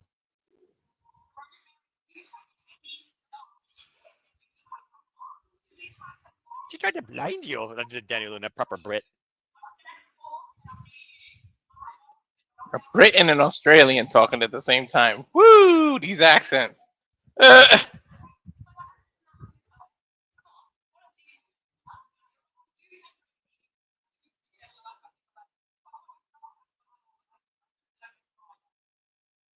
She's saying if she has to go after the Knockouts title, she has to prove she can do it on her own.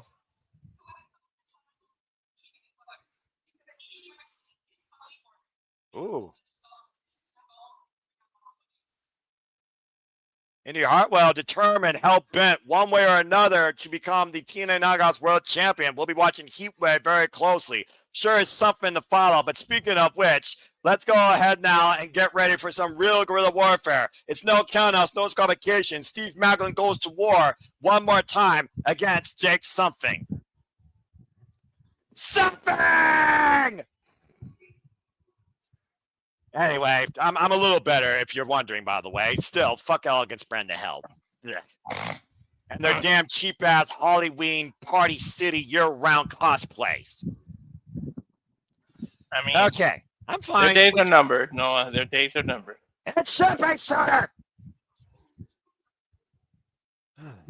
Anyway, let's get ready for this guerrilla warfare. Of course, Steve Maclin, the inaugural TNA International Champion. Of course, Jake Something and Steve Maclin took each other to the ringer to the point it concluded in a double countout. Tonight, though, countouts cannot come into play. Maclin wants to go to war with Something until there's nothing left. And tonight, they get to do that. Nothing's going to hold these two men against each other from unleashing everything possible and then some. Will a Into the Void lead to Jake Something accomplishing something? Or will Steve Maclin once again tag him and bag him and hold the line? Is he bulletproof or is he wounded? And is he vulnerable? Jake Something, Steve Maclin 2, TNA International Championship. Tell you what, there'll be no friendly fire in this war. As we get set for the TNA National Championship, here comes another crook, phony, loser, failure, court jester, never become TNA World Champion, the self-proclaimed king of TNA, Frankie Kazarian. I knew this ass clown was not going to leave himself out of this show tonight somehow to try and make it about himself. Mm-hmm.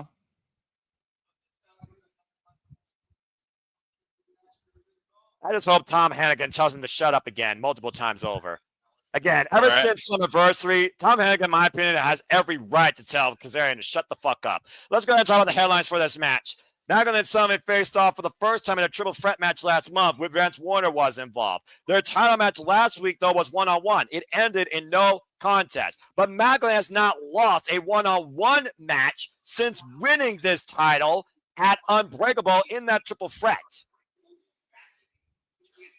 The TNA International Championship, the newest minted title on TNA Wrestling, is on the line tonight. And here comes the challenger. Here comes something. Sorry, go ahead. I just said, here comes something. I tried to time it so you could do the something. I beat you to it. Dude, the Titantron comes up. I'm all over it, all right? The Tilla knows what it's about. Like I said before, Walter, Jake Something is very familiar with this pressure, but more familiar with this stage, particularly Emergence. In previous Emergences, Jake Something has found himself in title bouts against Josh Alexander for the X Division Championship, and even took on Sonata when he was IWGP World Heavyweight Champion. But he has yet to hold singles gold here in TNA Wrestling. He's looking to change that here tonight as we see the champion. That's a good-looking title, by the way. Yeah, well, one thing for sure, tonight you're not going to wrestle. Tonight you're going to fight. We're going to war here. And here comes a man that survived war to tell the tale, looking to punish Jake Something tonight. Here comes Steve Maclin. Oh, boy. Maclin with the war paint here. He's ready for what's ahead tonight. Mm-hmm. And Steve Maclin literally has bled for this championship to hold on to it in wars against Vance Warner, Eric Young in a dog color match, and of course, most recently against Jake Something and Vance Warner in triple threat. But he could not accept the double countout in their last one-on-one affair. Their only one-on-one ever here in TNA Wrestling. Uh-huh.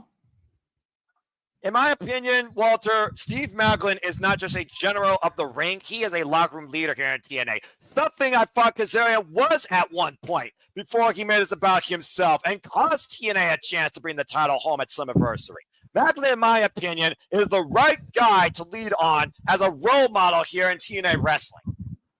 Yep. He represents the I was going to say company, but I said country, but he does represent the country as well, but the company very well.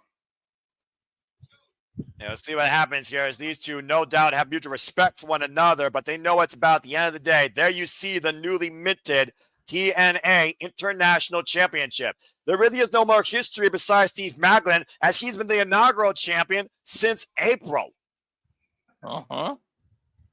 Going right now, almost 130 plus days as champion. Bell rings and we are underway. Again, the only way this match ends is via pinfall submission inside the ring. There are no counts and there are no disqualifications.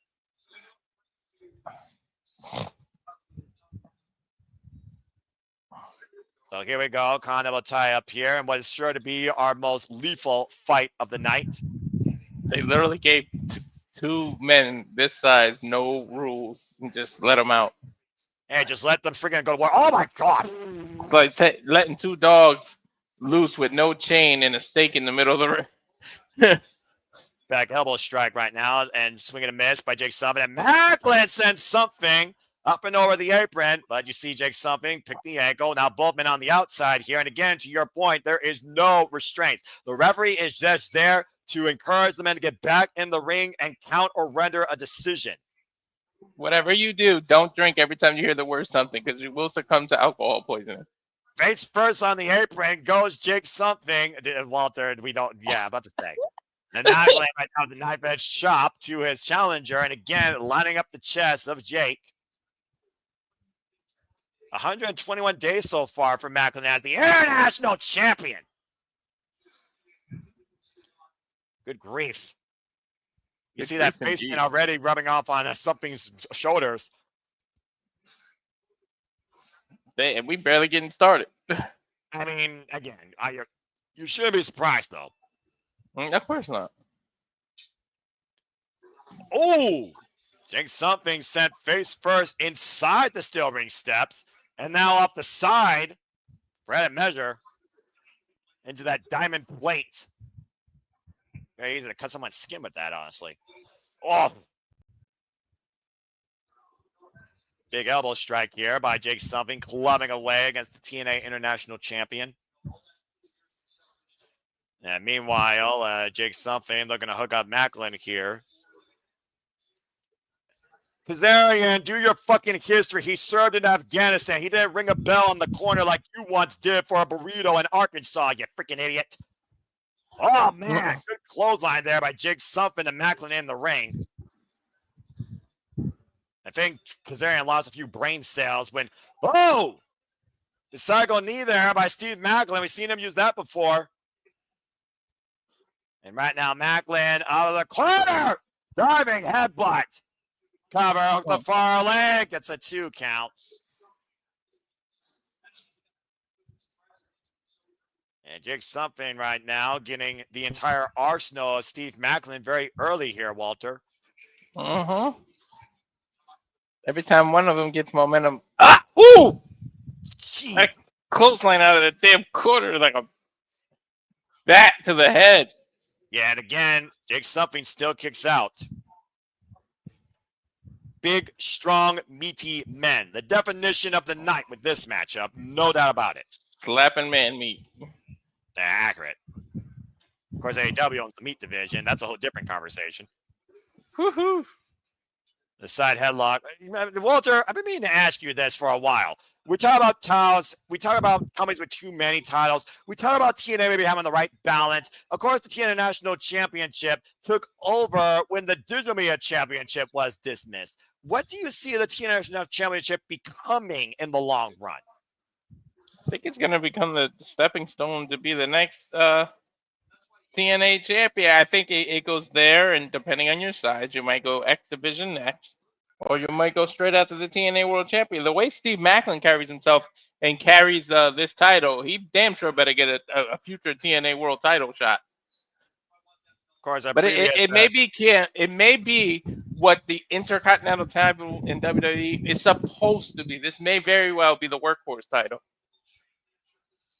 Yeah, we'll see how it's reshaped here tonight based on who wins between Steve Maclin and, of course, Jake Something. Of course, to your point, Steve Maclin is a former TNA World Champion. He won that at Rebellion when it was vacated by Josh Alexander due to injury. The night that Steve Maclin and the Virtuosa ruled TNA with magnificence and mayhem and class.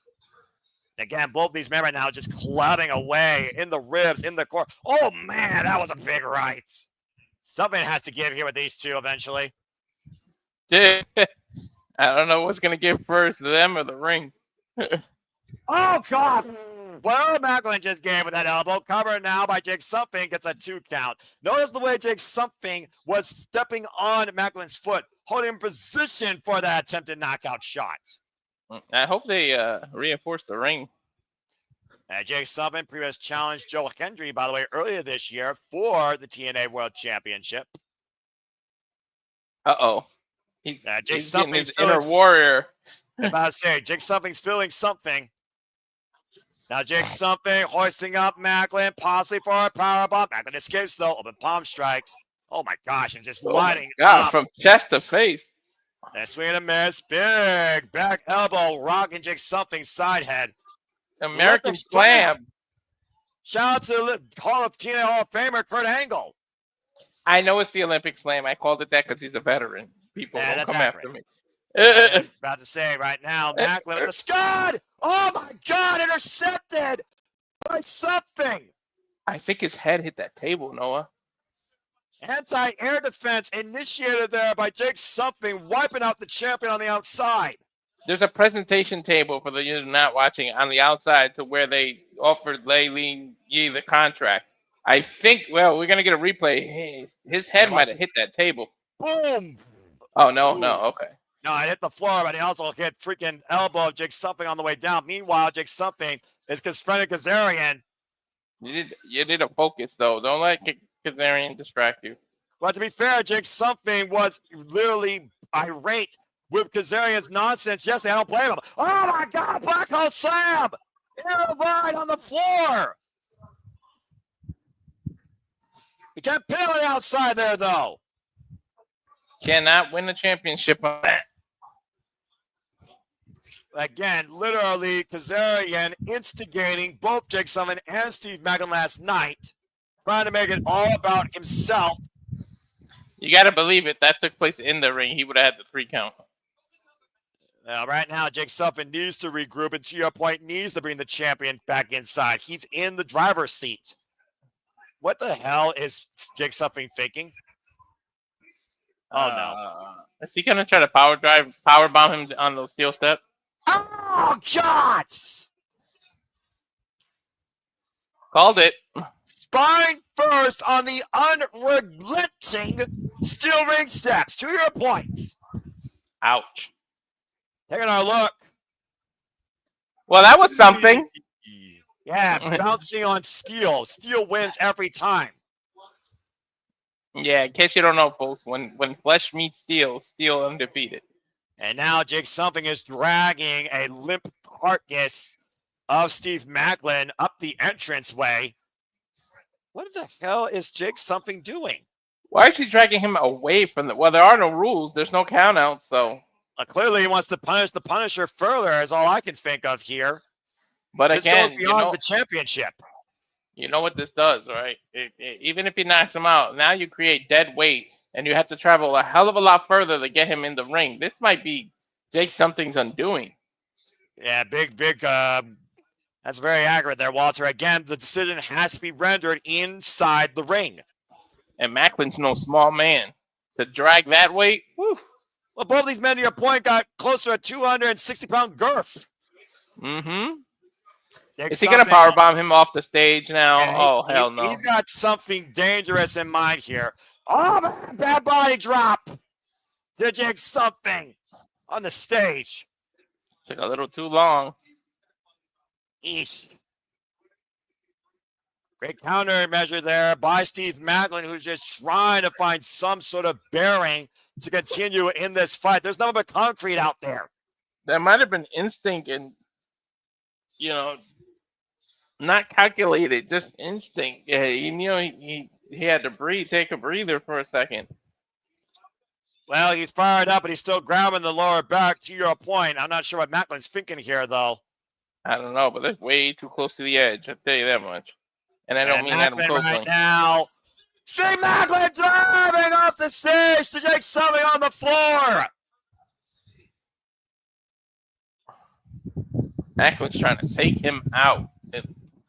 He's fired up here, clearly. Maclin is irate. This war for the TNA International Championship continuing now all the way up amongst the TNA faithful and the stage area. Take a look at the flight here by Maclin. Good grief. He took off. How about going off like a kamikaze, completely flying off the stage? Big man can fly, folks. In case you don't know, big man can fly. Now both men back to the ring inside. Again, though, you see Maclin showing the scars of battle. Looking for KIA, the double underhook DDT. Jake Summon, swing and a miss. Swing and a miss by Maclin. Now Maclin sent in the corner. Both men got to be careful. This is where the decision is rendered in the ring. There's no safety net here now. Not that the outside was safety, but I'm about to say, like, what's more safe when it comes to these two men besides the decision being rendered here? As Jake Summon is hung up in the tree of woe, and I think Maclin might be seeing something. Jake Something in trouble. Tag him. Drag him as he's caught in the crosshairs. I think Maclin has him in a reverse. Guillotine. Yeah, guillotine. Whoa, upside down. That's incredible. What a countermeasure. That's a darts choke. That's basically a darts choke, which is an MMA hold. And again, rope break doesn't matter here. If Maclin goes out, Jake Something can win the International Championship. And remember, but Jake has blood rushing to his head. Maclin might be out. No, Maclin's still alive. Maclin's still alive. I don't know how they're staying in this, though. Forcing the grip off of Jake Something. And again, just driving himself. Just straight headbutts to the core there. Good Lord. He almost fell right to sleep. Must have slowed his heart rate just enough. Caught in the crosshairs again, short range. And again, Maclin, relentless assault here against Jake Something. Now he's looking to tag him and back him. Yeah, about to say, he has him leveled. He has him prone. Target side and caught in the crosshairs in full. It may be over here. It may be academic here. Focus on Jake Something. KIA. Maclin with the cover. Steve Maclin wins. Got another one wrong. His international title. Woof. I know he's a vet, but he's got to know he was in a war again today. This man's been fighting wars his whole life in and out of the battlefields of Afghanistan. And on this holy canvas we call TNA Wrestling, Steve Maclin puts down Jake Something and is still TNA International Champion. That was hell.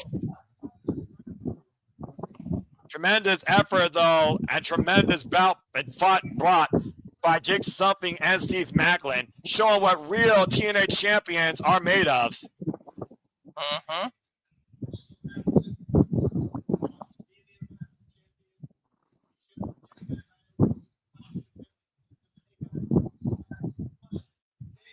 Wow, that match was something, huh?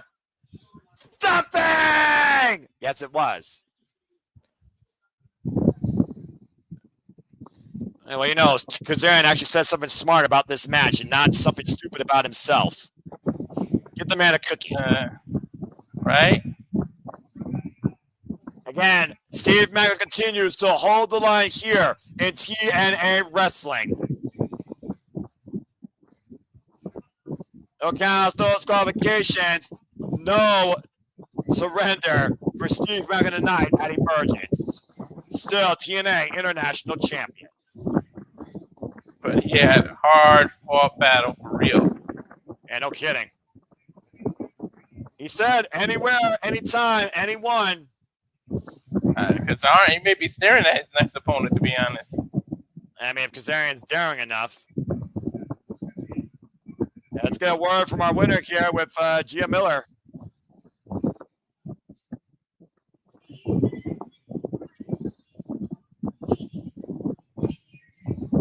In that respect, tremendous stuff. Got an interview with him.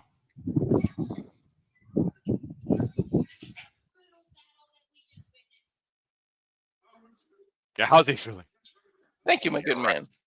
All right.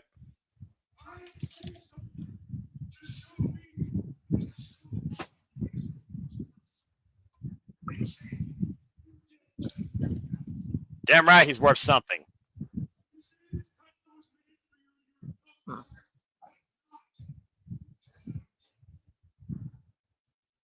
Told you Frankie was gonna stick his nose in it.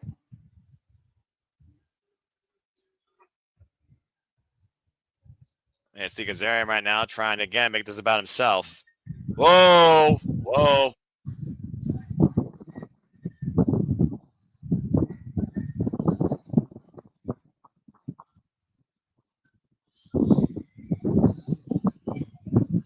Wait a minute, what? Maclin is looking for a fight already against Kazarian after going through a war. I mean, again, he's been running his mouth all night. I can understand the pride that Maclin has. Maclin welcoming Kazarian into the ring. Is he putting the title on the line again? Well, again, Kazarian trying to make it all about himself. Clearly, Maclin is not for Kazarian's bullshit. As Kazarian walks away, the self-proclaimed king has left the building here tonight at TNA. Well, still been an awesome night here in Baltimore, Maryland, despite a couple of matches that made my blood boil over on high. Still, though, congratulations to Steve Maclin, still TNA National Champion, and congrats to Leiling Lee, who is now re-signed to TNA Wrestling. That's a big deal, man. It really is, honestly. I don't think I've ever seen that. Someone get a renewal contract live in front of the audience. Okay, possibly.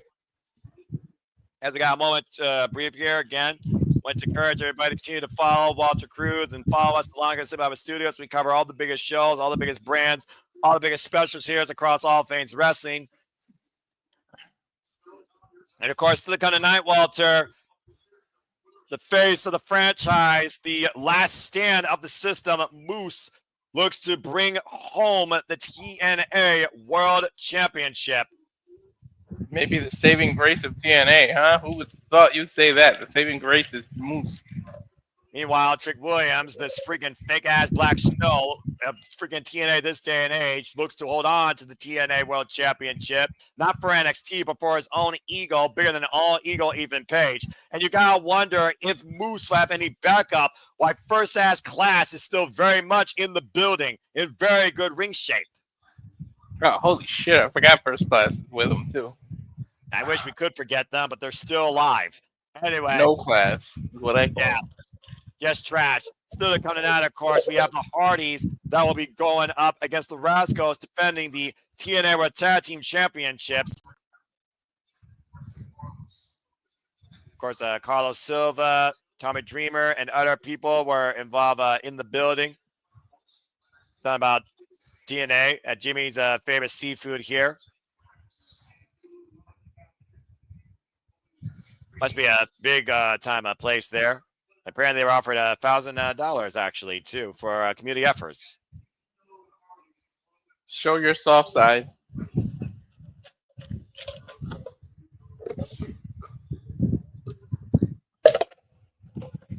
And of course, a great effort demonstrated by the Hardys and company here, giving back to the community.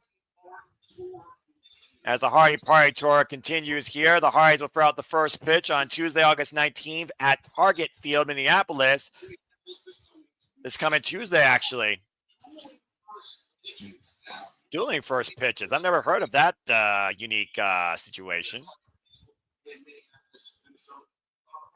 But right now, we'll see if the Hardys still hold the TNA Tag Team Championships when they do that fun little community endeavor, as they go up against the Rascalz, Zachary Wentz and Myron Reed.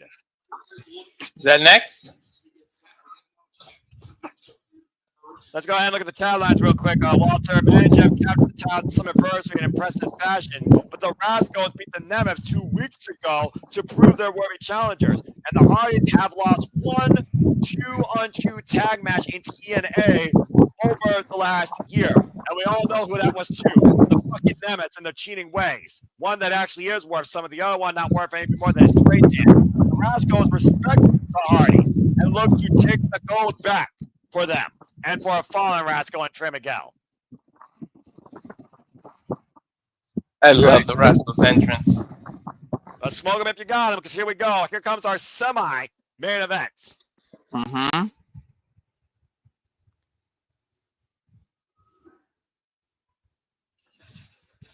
Oh, boy. Not your usual Rascalz due to Trey Miguel's injury, but... I mean, the Rascalz have always been a dynamic trio. It's just Myron Reed, Hot Fire himself, has come back to TNA on behalf of his brother. And again, shout out to Trey Miguel, who, of course, recovering now from a hernia surgery, I believe. All the best to Mr. 419 himself. Trey, take care. What an opportunity for the Rascalz. You gotta figure they looked up to this team growing up. So exactly. Be able to go against them to win this title. And, of course, Myron Reed, huge influence amongst Trey Miguel and Zachary Wentz's career, both as opponents and as partners, as the Rascalz are looking for their third run as TNA Tag Team Champions. Mm-hmm. And we saw the Rascalz, of course, Myron Reed and Zachary Wentz go to war against the Hardys and company in that ladder match for the TNA Tag Team Championships, where the Hardys regained the tag team titles. With the ladder high off the ceiling that I've never seen before, ever. A freaking rope ladder.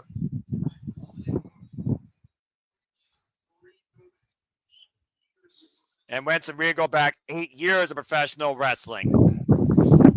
Dynamic athleticism here with the current Wrestling Revolver World Champion and the former X Division Champion. Thank you, my good man. Good pop for the Hardys as always, as we're loaded. Uh-huh. And of course, let's keep in mind the Hardys have to focus on what? Whoa! The Hardys also showing up some other gold here tonight. Of course, the Hardys are multiple promotion tag team champions. Of course, it's about the TNA World Tag Team Championships. And let's be honest here, Walter. The Hardys have wrote the book on tag team wrestling as long as we've been born, if not longer. Literally, man. They are the reigning fourth rope tag team champions, by the way, for those that don't know what those other titles represent. Oh, God, that's that other company. Literally, Enzo Amore's we saw him. Was that you and me that called that match when he came back? Yeah, it was on the countdown. And to your point, fourth rope did get a win in TNA against Dick Something, Vance Warner, and Steve Maclin in trios action. Mm-hmm. But it ain't about them tonight. It's about the Hardys and the TNA World Tag Team Championships. Again, you said yourself how much the Rascalz were influenced by these two men. At the end of the day, this is a dream match. If you're in today's wrestling as a tag team, I don't think there's any way you can't say you were influenced by the Hardys. And if you do, you'd be lying. If it was the Hardys, it wasn't Edge Christian. It wasn't Edge Christian, it was the Dudleys. And let's not forget, we're going to see the Hardys versus the Dudleys for the final time. One last time at Bound for Glory. And it very well could be for those TNA Tag Team Championships if the Hardys make it through there that long. Now that the Rascalz have anything to say about it. Well, let's keep in mind the Hardys literally said they didn't win some adversity. They were thinking about retiring. Again, this new lease on life continues. You see the shirt, the Hardys forever. They very well might be forever, as it seems no matter what, they always find themselves back on top of the tag team division, wherever they go. Literally, insert 3 initials here, followed by tag team champions. The Hardys have done it all. So many instances that we have seen legendary teams rise through TNA wrestling over great vets like Morris the Machine Guns, like America's Most Wanted, like Beer Money, like Team 3D, like the Hardys, just to name a few. Why this generation has been led by ABC, the Rascalz, the System, Just to name a few. Again, the TNA World Tag Team Championships are on the line here in our semi-main event tonight. This will be the Hardys, I believe, first defense of the TNA World Tag Team Championships in their current run. Yep, first one. Electric atmosphere here right now at Emergence in Baltimore, Maryland at Chesapeake Arena. The Hardys now 4-time TNA Tag Team Champions, 27th day right now as the champs. A little less than a month. Well, either way, you might be in a dream match, but you can't look at these guys as idols. You can't look at them as heroes. They are your opponents at the end of the day. They are the obstacle. They are the measuring stick. They are what stand between you and glory as the TNA Tag Team Champion and the bigger purse at the end of the day. You have to look at them as just a speed bump in the road for you to become champ, not who you idolized growing up. And Zachary Wentz starting things off with Matt Seidel here. The Hardys now are the 73rd TNA Tag Team Champions in this company's history. Started all the way back with the very first champs, of course, Team 3D. Brother Ray and Brother Devon in 2007. If you can't separate your idols from your opponents, then you might as well be a deer caught in headlights. Can you believe that 18 years later, we're still talking about the Hardys and Team 3D, and they're going to face off one final time at Bound for Glory? 18 years later, no. And Carnival type here again, the side headlock now on the former Mighty X Division champion, Matt Hardy, former TNA World Champion, when he was iconic. And of course, one time he was TNA Tag Team Champion with his broken brother, Brother Nero. You see Wentz right now trying to out-muscle Matt Hardy. Matt Hardy with a headlock takeover, though. Jeff Hardy multiple times. Jeff Hardy himself multiple time TNA World Champion.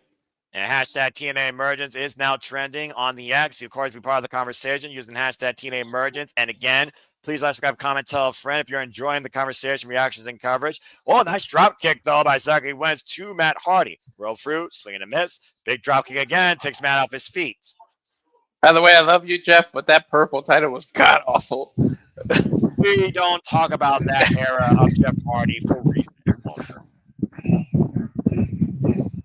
And now the charismatic Nemeth Jeff Hardy comes into fray against Myron Reed. Oh boy. Against the young goat Myron Reed, current Wrestling Revolver World Champion, might I add.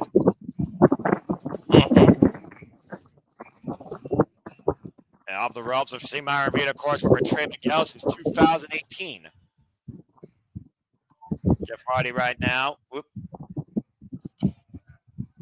A little bit of show up there by Myron Reed, it looks like.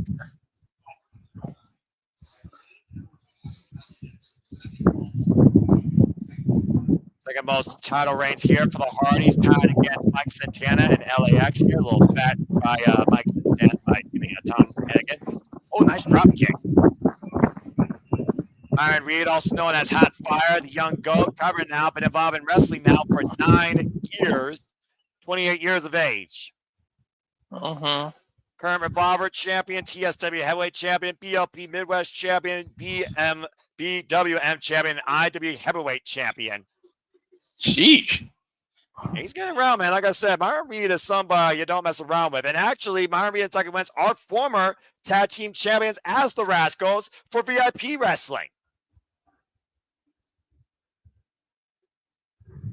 And right now, the Hardys, big stuff's about to break down here. Whoop, red double super kick. Double clothesline by Matt and Jeff, wiping it out.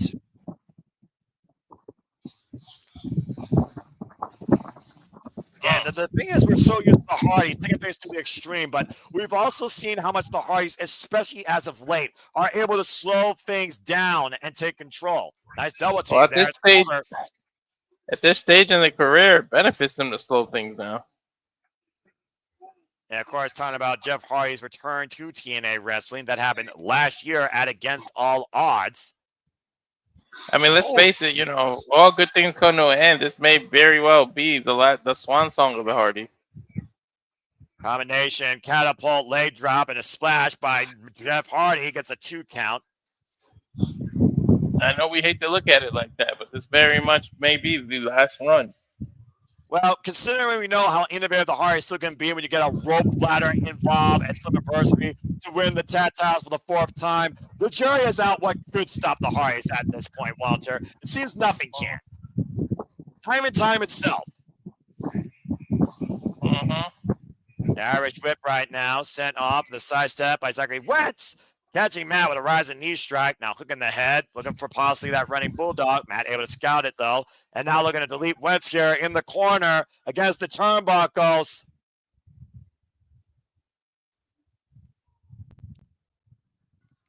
And Matt Hardy, tag made to Jeff Hardy.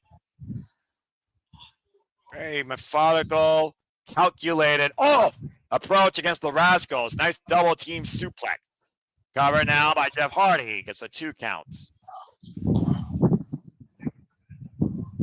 A snapmare here. Drop kick in between the shoulder blades. The Lara press covered by Jeff. Gets a 2 count again on Zachary Wentz. Keep in mind, whoever wins this match, the Nemeth have called their shot for their contractually obligated rematch. And the Nemeth are the only team to beat the Hardys under traditional tag team wrestling in the last year. Up and over. Slips out from underneath Matt. Oh, nice. Wrong corner for Wentz, though. He got it, though. That was innovative, and he tapped Myron Reed. And Myron Reed is go now. Oh, geez. Scissor kick. The back of the neck. He is unleashed right now. Up and over. Looking for the super kick again. Matt scouts it, though. Swing and a miss. Went for the sweep the leg. Again, Myron Reed can be very elusive. Nice super kick by Myron Reed. Irish whip. Matt sent off the ropes, and Myron Reed set up and over. Lands on the apron. Oh, here's a Gurry. Rising Insecurity. Up and over. Oh, slingshot, leg drop. Cover now, hook the far leg. Gets a 2 count on Matt Hardy. You saw Jeff, though, with a sense of urgency there, keeping an eye on the fall. Being able to turn the match around now in favor of the challengers. Trying to get some double team action in play here with Zachary Wentz. Bringing him towards the challenge. Reed came out on fire since he got tagged. I mean, there's a reason why his nickname is Young Fire, or Hot Fire. It's not just the color of his hair, huh? No, I guarantee you it's not. Again, I saw him and Trey McGill go one-on-one, and Trey suicide dived Myron Reed into me and the barricade at Chaos Wrestling in 2018. It's no joke when it comes to this young goat. Shots to the core there, and an elbow, though, between the shoulder blades to Matt Hardy. Handspring. Uh-oh, got hooked. Side effect. Got caught right into a side effect. Yeah, but we got a reset point right now. You see Matt still grabbing the head and neck. Again, there's a whiplash effect with the bringer of that move versus the one that takes it just as much. And, when you reach a certain age, you can't recuperate as fast. I mean, again, it's hard to rebuild joint damage and muscle tears. Kick out the knee, though, by Jeff Hardy. Over almost 50 years of experience between the brothers in the ring. Myron Reed caught with the leg drop, rope through kick, and now Jeff Hardy, perpetual motion, running elbow drop. Myron Reed is legal, by the way, for the Rascalz. And Hardy has turned this match completely around again in favor of the champions. He's probably going to go for that mule kick out of the corner now. Pendulum drop kick. And right now, Jeff Hardy dragging my Reed towards center. Here's the cover, hook the far leg, back press, and Reed gets the show up at 2. There's your ring experience. Well, again, the Hardys know they can't look past any opponent, no matter what youth they bring. Somewhere in the back, the Nemeths are looking. Well, the Ryan Nemeth is probably. Nick Nemeth is probably doing something more important at the moment, according to his own itinerary. Well, wasn't he suspended? No, I'm pretty sure he might be handling something else, and that's the reason why we don't have the Nemeth versus the Hardys tonight, which I'm actually okay with.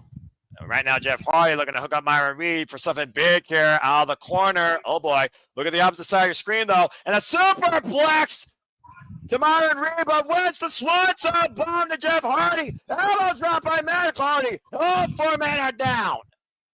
It looked like a freaking car crash in the middle of the ring.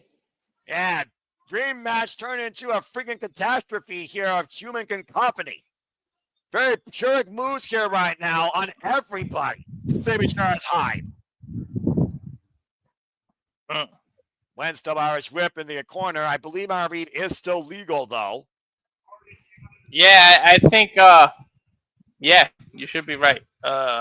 And Jeff Hardy, I think, still legal for his team with a little poetry in motion. But caught by the Rascalz. That fit match is solid. Oh! The Rascalz using Jeff as a weapon. Dropping the literally off Matt's throat. That was smart. And look at it right now. Oh! Oh, the distance that Reed covered. Coming to the Cena by Wentz. Went down Matt. The cover by Reed inside. Do we have new champions? Kick out at 2. Yep. Definitely 2 legal men because Zachary came in illegally to attack Jeff after the kick that he did. The super yeah, and again, you see Wentz wiping out on the outside. Nearly got the titles there. Blind tap made. Oh, cold breaker. Lumbler, excuse me. Double stop, holding Jeff in place. Double impact. Covered by Wentz to seize the titles. Jeff kicks out at 2. Jeff's feet were like seconds away from the rope, too. Again, this is the type of thing the Rascalz needed, though. They needed to isolate a Hardy and neutralize the other. The Rascalz are in their element right now, Walter. And Matt, though, oh, man, pushes Wentz down hard out of the corner. Down goes Zachary. Wentz, dumped to the outside. Myron Reed legal now. Now, Matt, look at hook up Myron Reed. Oh! Stunned up millionaire. That was clever, using the top rope for leverage. Now Myron Reed. You have to use whatever you can. Jeff Hardy. Good God. I think Jeff blocked that stunner. He got countered and caught into a twist of fate. I don't know how Jeff did it, but he blocked that stunner. Or that cutter. He wanted to play him on, but the Hardys were able to scout it. Uh-oh. We see Wentz was neutralized. Jeff Hardy, though, to the top rope. Swanton bomb! Homer! Hardy retain!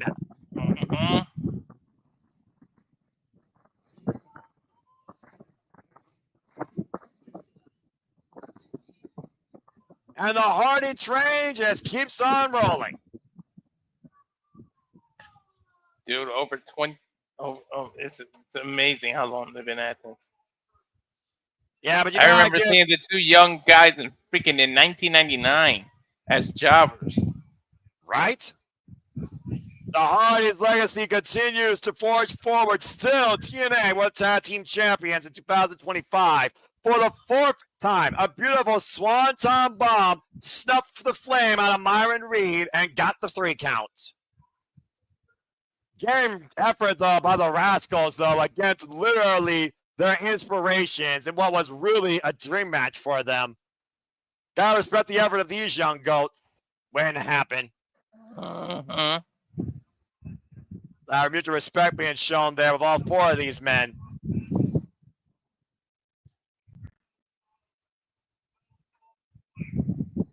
If nothing else, the Rascalz can take this as a learning experience, Walter. Their day will come once again. Sure it will. The Hardys still remain TNA World Tag Team Champions. And the Nemeth brothers are looming. Let's keep that in mind. That's the problem. They got to revisit the freaking Nemeth. Not to mention, let's not forget at Bound for Glory one last time, Team 3D, the inaugural TNA Tag Team Champions.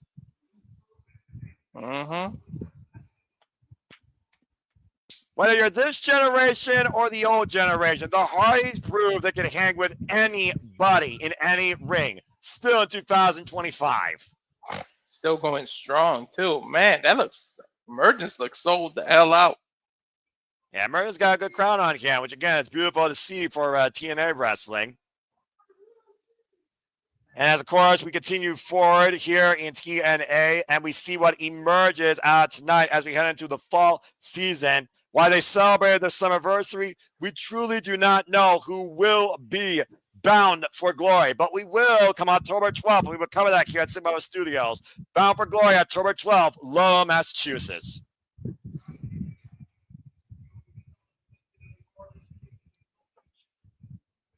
And of course, we know one match at Bound for Glory is already set, Walter. We have the Hardys versus Team 3D.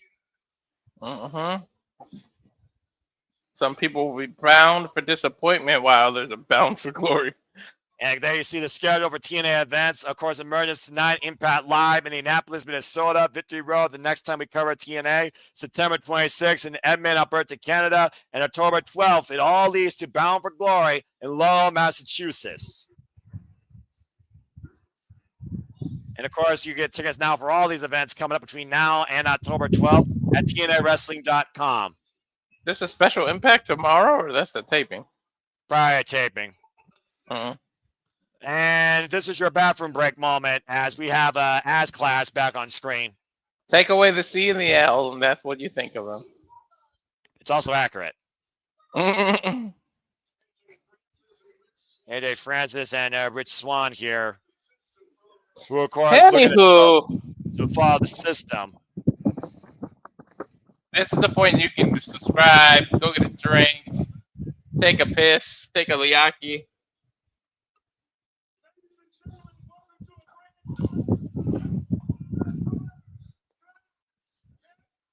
And the ratings are going down as we know it.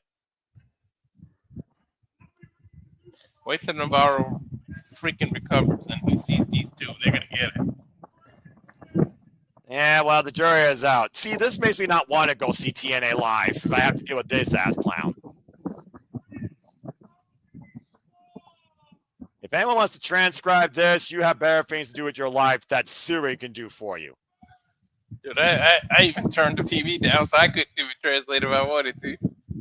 Well, again, if they say something of note, which is absolutely not going to happen, then maybe I'll actually acknowledge it. Again, the greatest thing that could happen tonight is Moose brings home the TNA World Championship.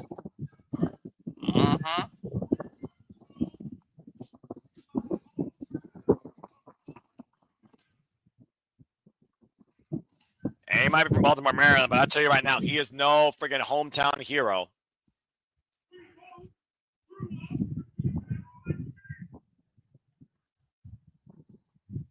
The connections that Moose and AJ unfortunately share with Maryland here, though, are night and day.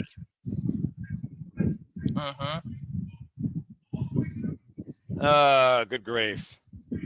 What is he giving a history lesson of his life? Because I guess he thinks that's important to anybody that actually cares.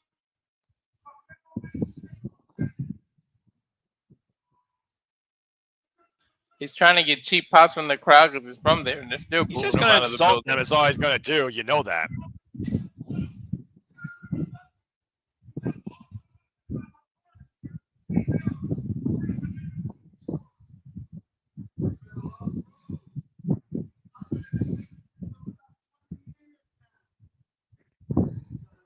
Somehow you couldn't handle things outside TNA.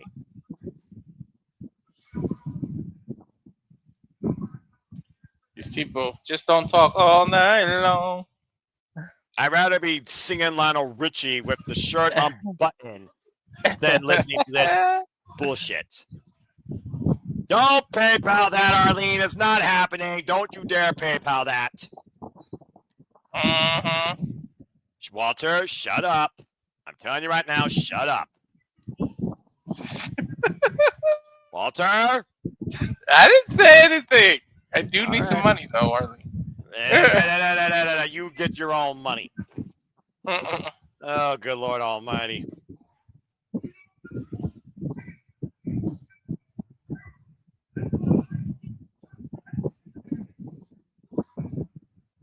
And there's the traditional, my hometown sucks, I moved, blah, blah, blah. He moved to Texas and Swan moved where? I don't know, but what? Oh, look, there's the Raven. It's Pro, the Baltimore Ravens. All right.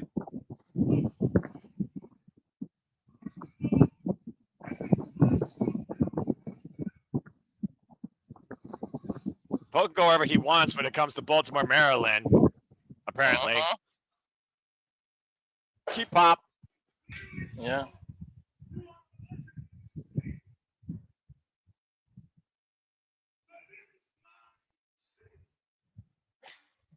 I'm going back to this corn that doesn't even have anything left on it.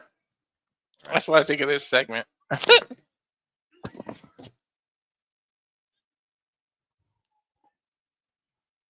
Would they really attack our mascot? That'd be, I mean, you know, weirder things have happened. He's hitting him with the dirty bird. No, he's hitting him with the system. Time for a system overrule.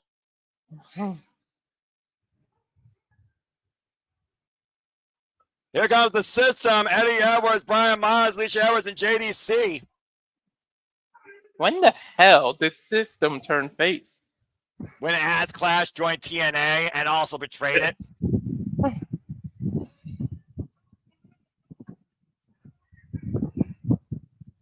How dare he cuts off Leisha Edwards. Oh! Damn, she slapped the shit out of that boy. Good happen to a better human being.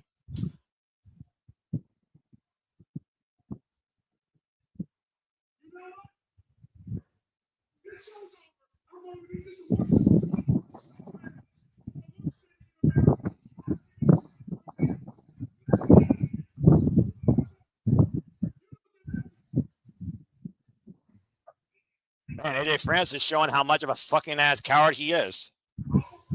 And Paul the Raven, apparently, I guess he might have joined the system. If nothing else, maybe he trusts the system.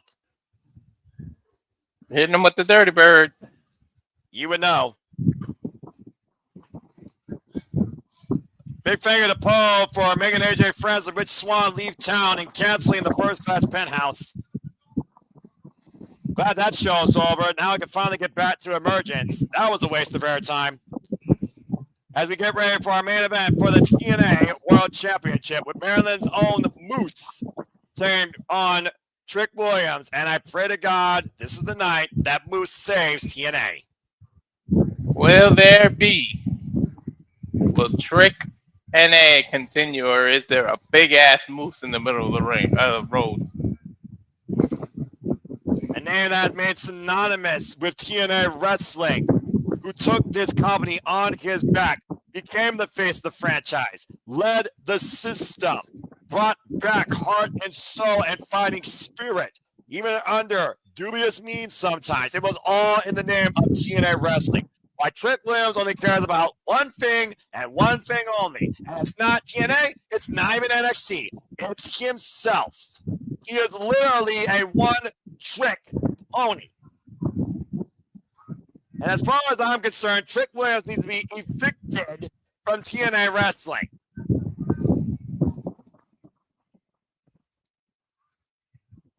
I will say this about Carlos Silva, just showing the dejection, shows how much he actually might care about TNA wrestling when it comes to the TNA championship here in TNA. But again, we have to consider that As Clown's cronies did assault Moose prior to TNA last night, where first Trick As won a trios match against the system and Moose. And Moose is going in here with not 100% ribs. That might compromise his greatest weapon, the spear.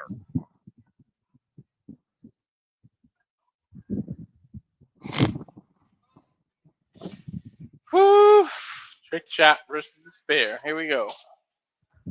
Yo, how the hell did we get to the main event already? Sheesh. Time TNA flies, flows. especially when you're ranting more than enjoying. But I will say this, a phenomenal X-Division Championship, fun tactile match, great war with something, the knockouts, barrage. We don't talk about the dictator and the fucking idiots that are worse than trash. But this is what it's all about. Look at the tail of the tape here. Similar height, 30-pound weight differential on Moose's side. To your point, trick shot versus spear. Moose, of course, a former two-time TNA World Champion, one-time TNA World Heavyweight Champion, and, of course, a one-time X-Division Champion. Trick Williams, of course, stole the TNA World Championship and is a former 2-time X Division champion and a former NXT North American champion. Has found any cheap way possible to keep a stranglehold on that TNA title to stay relevant, as Moose looks to bring the TNA Championship home tonight. And so far, we might be safe to focus on the fact it may be one-on-one. And this might be TNA's best chance of bringing that title back home. This is other two big man slapping man meet. I didn't even realize how close in height and weight they were. Yeah, right? Kind of crazy when you think about it.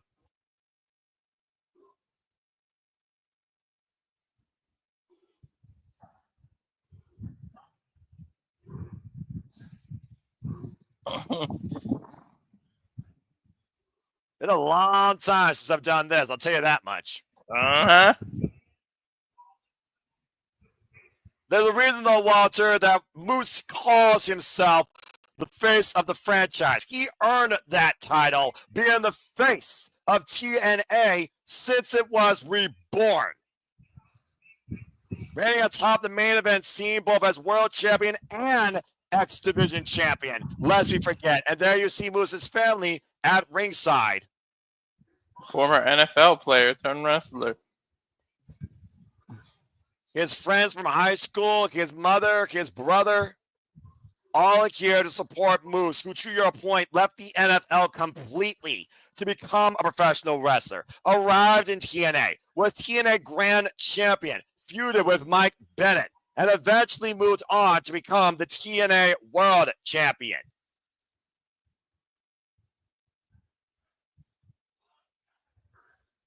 And the people still chant this damn song. Well, it's easy for Def Rebel to freaking brainwash you. Then again, there are people that do respect Trick Williams, even if he has no respect for nobody but himself in the mirror.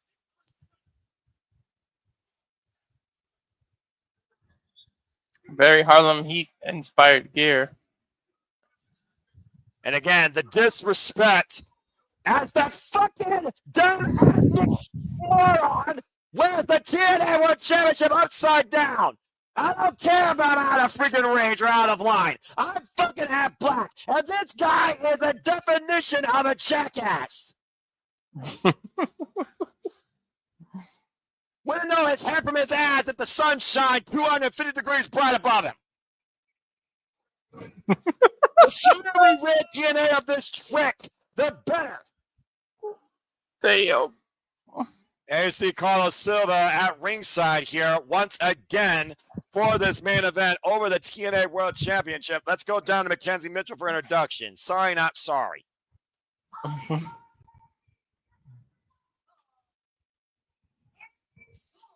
Name of John Cena was this big of an ass clown while he was killed. Yes, folks, that actually happened. Mackenzie Mitchell, take it away. Sorry. Challenger being introduced first. As normal.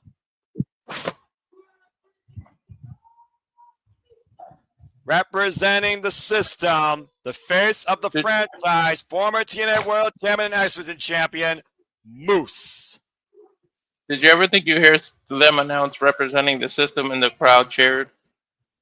It's where we come to. When you're dealing with NXT and this freaking trick of a champion, all bets are off. This guy is a disgrace, a mockery to TNA wrestling. And the only relevancy he has right now is the title he wears upside down around his waist.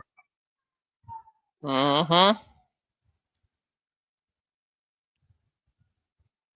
Of course, he absconded with the TNA World Championship.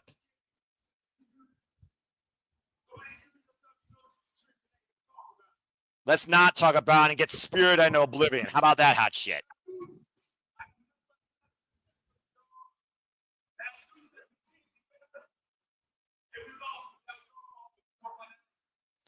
Last I checked, your pathetic ass left Javon Evans to Retribution.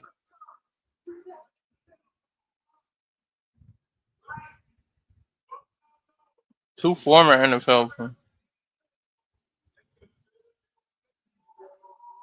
Oh, Lord.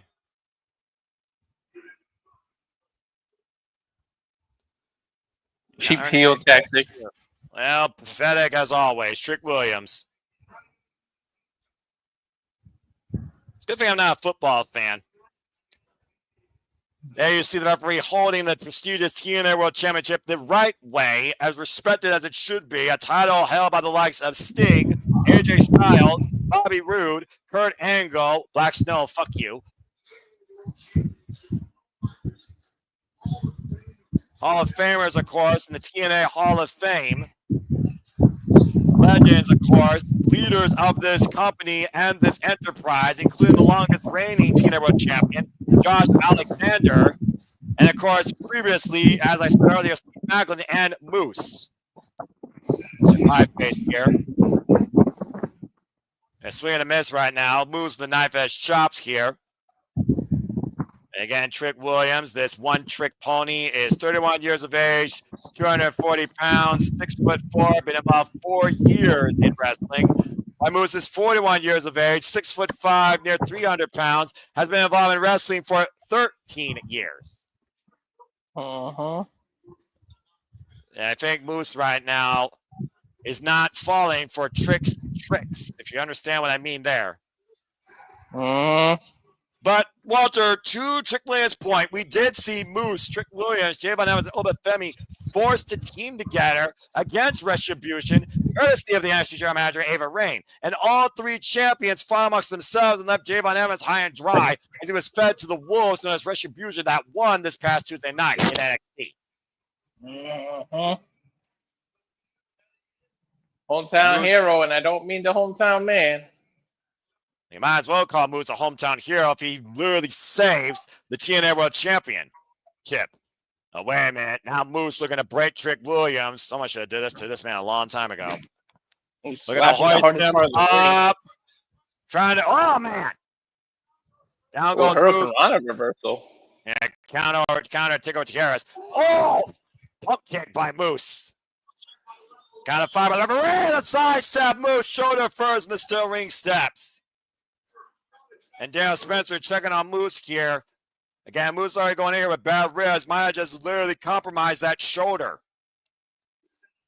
We know Moose isn't coming in at 100%, Walter. Well, I always say, doesn't matter. The only time any professional wrestler is 100% is their first match ever. After that, it's downhill. Referee restarting the count here as Trick Williams went back inside to break the count. Moose sent face first in the apron. Moose, like I said, former X Division champion, 266 days, phenomenal run. Former two-time TNA World Champion, combined 189 days amongst the actual run of the TNA World Championship, despite the fact he brought the TNA World Heavyweight Championship back to life and called that the most important title at one point. And as far as I'm concerned, he achieved that goal. He made that title feel super important. Able to stop Trick Williams, sends Trick Williams face first into the apron. And now it's up to Leon Slater to continue that legacy. Yeah, former Impact World Champion. Oh, geez, shoulder first, ring around the ring post goes Moose for 182 days. And right now, Trick Williams trying to make it personal in front of Moose's family, bringing him towards the family corner and chopping him against the barricades. Right in front of Moose's mother. Now Moose getting Trick Williams some punishment. Cheap shot to the throat. Referee trying to get control here. Obviously going to show a lot of leniency here when it comes to this title. Definitely. I mean, you don't want to see a match like a match like this thrown out via count out. I will say that. Please don't. You don't want to see it ruined by somebody interfering either. Look, we talked about ass clowns all night. I think they got evacuated because they left because they couldn't tick on the system when the numbers weren't in their way. And I don't think Mustafa Ali is foolish enough to the point that he would not want the TNA title back home here. Oh, look! Exactly. That would be his biggest chance to get the title back. Wow, Moose just nipped up. Again, you do not expect that from a man that size. The agility. He was looking at that leg lariat, and Moose stepped up to the top rope, caught Trick Williams with a crossbody, and kicked up immediately. Mind you, he's 270 pounds. Oh! Overhead exploded, though, by Trick Williams sends Moose into the turnbuckles. Again, Trick Williams, when he actually can show what he's capable of in the ring, he's got all the talent in the world. And you saw in that gleamer of a counter. Uh-huh. But now he puts forth effort in what it means to be a champion. He's actually believable. Yeah, when he's not too busy disrespecting the damn title. Disrespecting everybody that's not named Trick Williams, literally, or Booker T for that matter. Freaking Booker T cosplayer of the century. I mean, literally, he's wearing Harlem Heat inspired gear. Look at it. Yeah, talk about identity crisis. Trick Williams doesn't know himself. Mm-hmm. Front face lock right now on Moose here by Trick Williams. The only chance here for whoop that Trick and Moose. Take that for what you will. They could be telling Moose to whip that Trick. I would hope so, but I do wonder anymore. Is this crowd TNA faithful driven or NXT ridden? Shot to the midsection there by Moose, looking to break the hold of Trick Williams, and does so. A big elbow there. Rebound off the ropes. Now Moose going off the ropes here. Trick Williams catching him, though. Face first with a flapjack.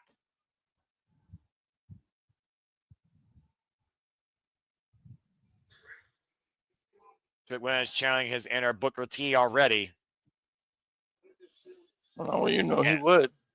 He needs to get serious here again. Talking about a decorated TNA locker room leader here in Moose. Moose is not somebody you want to take lightly. Moose ain't nobody to play with. Yeah, Trick Williams will learn that real quick if he's not careful here. Knife edge chops as Moose is still on his feet, walking corner to corner, and Trick in pursuit. Laying on heavy chops here. Mocking Moose. Uh-oh. Moose right now trying to get the better of this exchange here with Trick Williams. Doing chops here.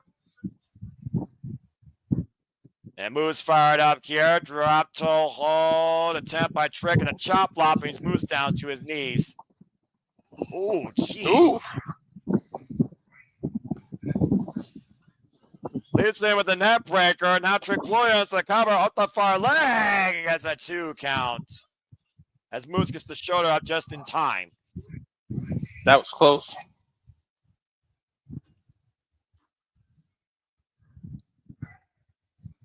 And you see right now Trick Williams, though, in the driver's seat. Mocking. I don't know. Don't take your eyes off the ball. Oh, boy.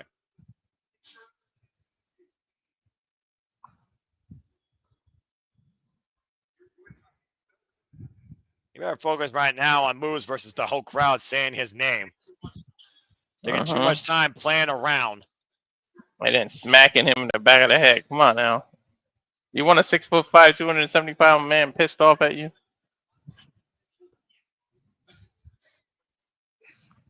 But again, this behavior, though, goes to show Trick Williams' insecurity, probably.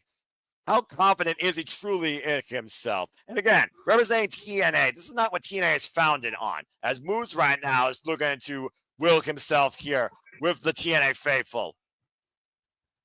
Big right hand. Oh, Moose right now wants Trick Williams to give him his best shot. Irish women, look at the eyes of Moose. The eyes tell the story. Running in with the uppercut. Now Moose fall off the ropes. Swing and a miss. Hook up Trick Williams. You're an Aki. Oh, it's set on. And now back press with the leg. A kick out at 2 by Trick Williams. That was insult to injury. Moose literally did the bookended Trick. Like, well, if no one else, Moose has turned this match around a little bit in his favor. yeah, after moosing up. And now Moose might be looking to send Trick Williams possibly. Last ride. Pump kick, though, by Trick Williams. High facing Moose. Now Moose pop up. Planted with the power bomb. Could it be? 2.5. Literally in the middle of the ring, too. On the TNA logo. Just barely take a look at this and the height. Pop up, planted, sit out. At least 8 feet in the air. If Moose is already 6'5". Yeah, accurate. Moose scouting Trick Williams again for the spear. Sunset flip though by Trick Williams. Cover, roll up, and Moose able to escape. Oh, now Trick Williams looking for another roll up here. Schoolboy and a 2 count. Oh, rolling boot. And now hooked up. Oh, the bucket here, point. Hoisting up Moose. Now Moose up on the shoulders of Trick Williams. That Valley driver? No, F you. Out to the Jazmyn cover. What the fuck? 2 count only on Moose. He literally did the attitude of Jet. What the hell? Trick Williams starting to get frustrated and desperate here. As Moose keeps kicking out. Well, he's got to be thinking, what the hell do I do to put him away? Trick Williams trying to get Moose back up to his feet, looking for something else big here, trying to hoist him up and hold his hand hostage over the TNA World Championship. Both men jogging for revenge here, an attempted suplex. You see Moose fighting back, though. Ooh, knife edge shot, rock straight to the corner. I'll say this, Trick's actually fighting harder here than he fought at Slammiversary. I mean, well, look at the opponent he's got. The only reason he got to take it easy is because there was 4 men involved in that, including him. Trick Williams right now, perched in the top turnbuckle. Now Moose up to the top rope. Oh, boy. And Moose might be looking to send Trick Williams for the ride! Superplex! He held on, Noah. Moose hanging on here, point, but Trick Williams counter a suplex of his own! Desperate move as both champion and challenger are down. Stalemate. What a main event. And right now, we're about to ground zero here again. Your point, capacity crown can Emergence for the TNA World Championship. NXT's Trick Williams holding the gold against his TNA's, the System's Moose. Crucial matchup, not just for TNA, but a crucial match on the road as we are bound for glory. And one of these two might be bound for glory. Based on who leads it with the title. Huge implications, huge consequences for both companies at the end of this match, Noah. Yeah, and of course, this all goes through Victory Road and the heat wave to ensue. Big elbow strike there by Moose. Rocks Trick Williams. Trick Williams answers, though, with a big right. It's slugfest here right now with these two men. Moose getting the best of him now. Yeah, just rocking Trick Williams. Went for the roll lane. Trick Williams, though, able to scout it. Oh, went for the discus. Body shot. And an uppercut. Now Trick off the rolls. Moose, though. For the spear! Oh, Trick rolled out of the ring. Oh, great awareness. As much as I hate to give it to the devil. Sometimes you have to get the devil his due. Well, whether on instinct or pure desperation, Trick Williams has preserved his hold on the TNA World Championship for now. Moose is going to have to break the count now. To your point, the title cannot change hands via countout or disqualification. You see Moose extremely frustrated here. I think he's starting to train. Oh, wait a minute. Oh, now look at Moose rounding the turnbuckle. Good God, back body drop through a table.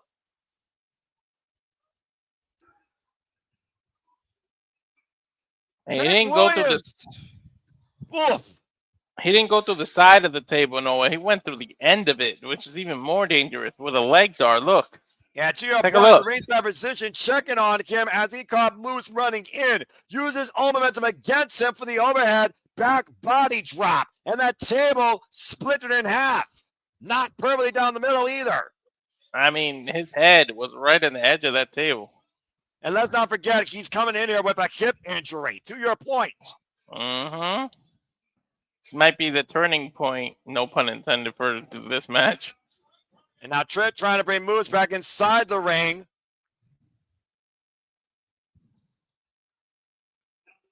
Now lining up Moose possibly for that trick shot, that knee strike. And look at that. Whoa, referee almost got caught inadvertently. Whoa, the referee almost got caught inadvertently again with another shot. Meanwhile, oh no! What up the ramp? But Moose hit Trick with a spear. 1. Cover. 2. And Moose realizes immediately the referee is nowhere to be found. We're literally gonna have a new TNA World Champion. I don't know if First Class is really gone. Well, we need to get a different official. We need to get some law and order in this match. And Moose literally, the referee, down and out. Oh, jeez. This is a dire moment here. Watch Trick Williams over for the trick knee again. Got caught though by Moose. Buckle bomb in the corner. A trick shot. The trick shot. Williams with a trick shot. Referee coming too. Trick Williams. Back press. Hook. Oh, come on. Not like that. Not like that. 2 attempts. They took too much time, man. The referee was out of position. Oh, Lord. Oof. Trick thought he had it. He even did a nonchalant ass pin. Yeah, to your point, didn't hook a leg, didn't hook a limb. He literally just back pressed and waited on the referee to come back to freaking consciousness. Now he's threatening the ref. Yeah, that's not going to solve anything, you idiot. Again, you might get stripped of the championship, though. You put your hands on the official. Oh, big headbutt by Moose. Let's not forget, Trick Williams is an NXT superstar. Oh, jeez. Into the turnbuckle goes that bad shoulder. And a trick shot back of the head. I think he went for that shoulder that he just hurt. I'm not sure if he got his head. I think he aimed for the shoulder. Wherever he got, Moose didn't see it coming, but sure as hell felt it. Now if he turns around. Yeah. Oh, God. Trick shot. Side of the head. The cover. And God damn it. God damn it. God damn it. Trick Williams retains the TNA World Championship. On his own, too. No, there's no excuses, man. I mean, but damn it. Moose had it won if that referee didn't get bumped.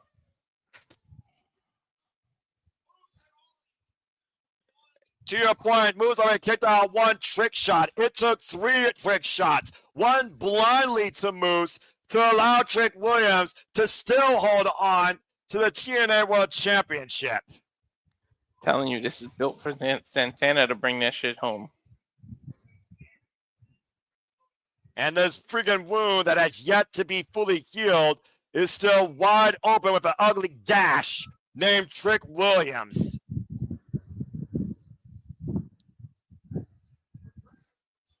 President TNA reluctantly in the ring, holding the TNA World Championship. Once again, has to give it to Trick Williams, who will head back to NXT, still holding it.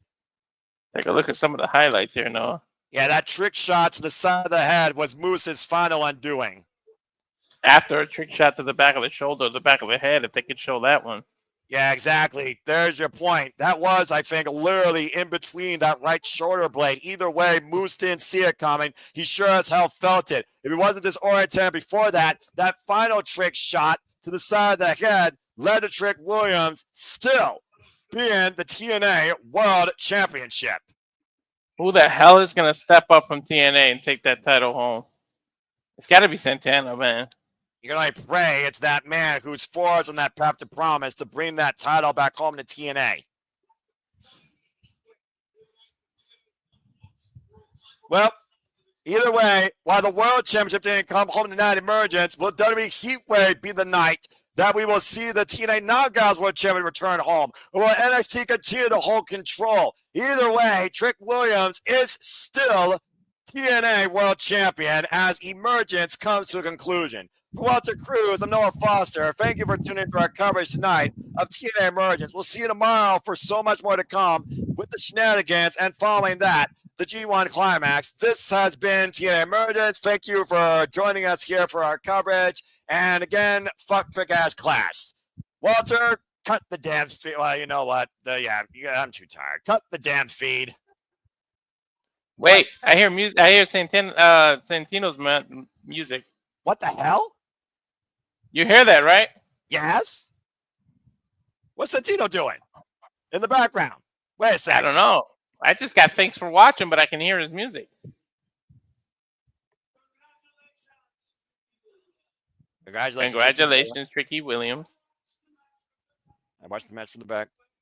You won this fair and square.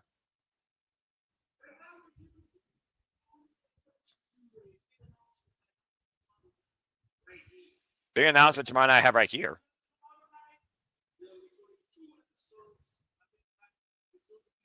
Going 2 episodes of TNA.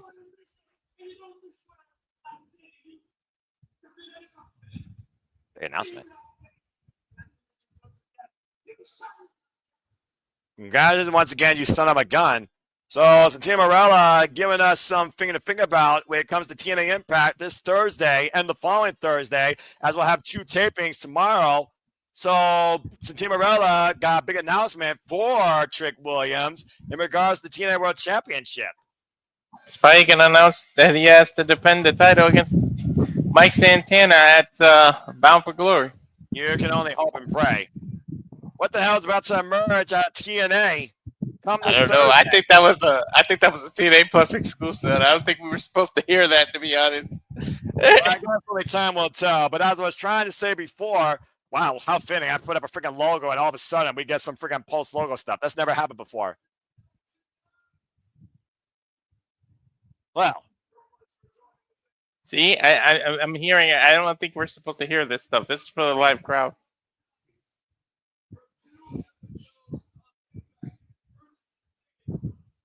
I'm not even sure who the hell that is talking. That's Josh. He's telling them where you can purchase the tickets and everything. Josh? Who's Josh? Not Josh. What the hell is the freaking commentator's name? Todd, whatever his name is. That does not sound like Tom Hannigan or Matthew Raywalt, dude.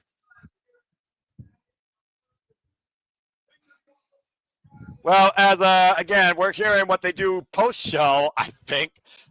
Folks, stay tuned for updates regarding TNA as we're on the road to Victory Road, and that will forge towards Bound for Glory. Big announcements to come over the next 2 weeks from TNA Impact, so if you can, watch it Thursday nights through TNA Plus, or see where you can find it. But I think simply for now, we've been going for 4 hours, bro. For Walter Cruz, I'm Noah Foster. Thank you for tuning into our coverage of TNA Emergence. We'll see you tomorrow for shenanigans and so much more. Walter, cut the damn feed. And again, fuck trick-ass class.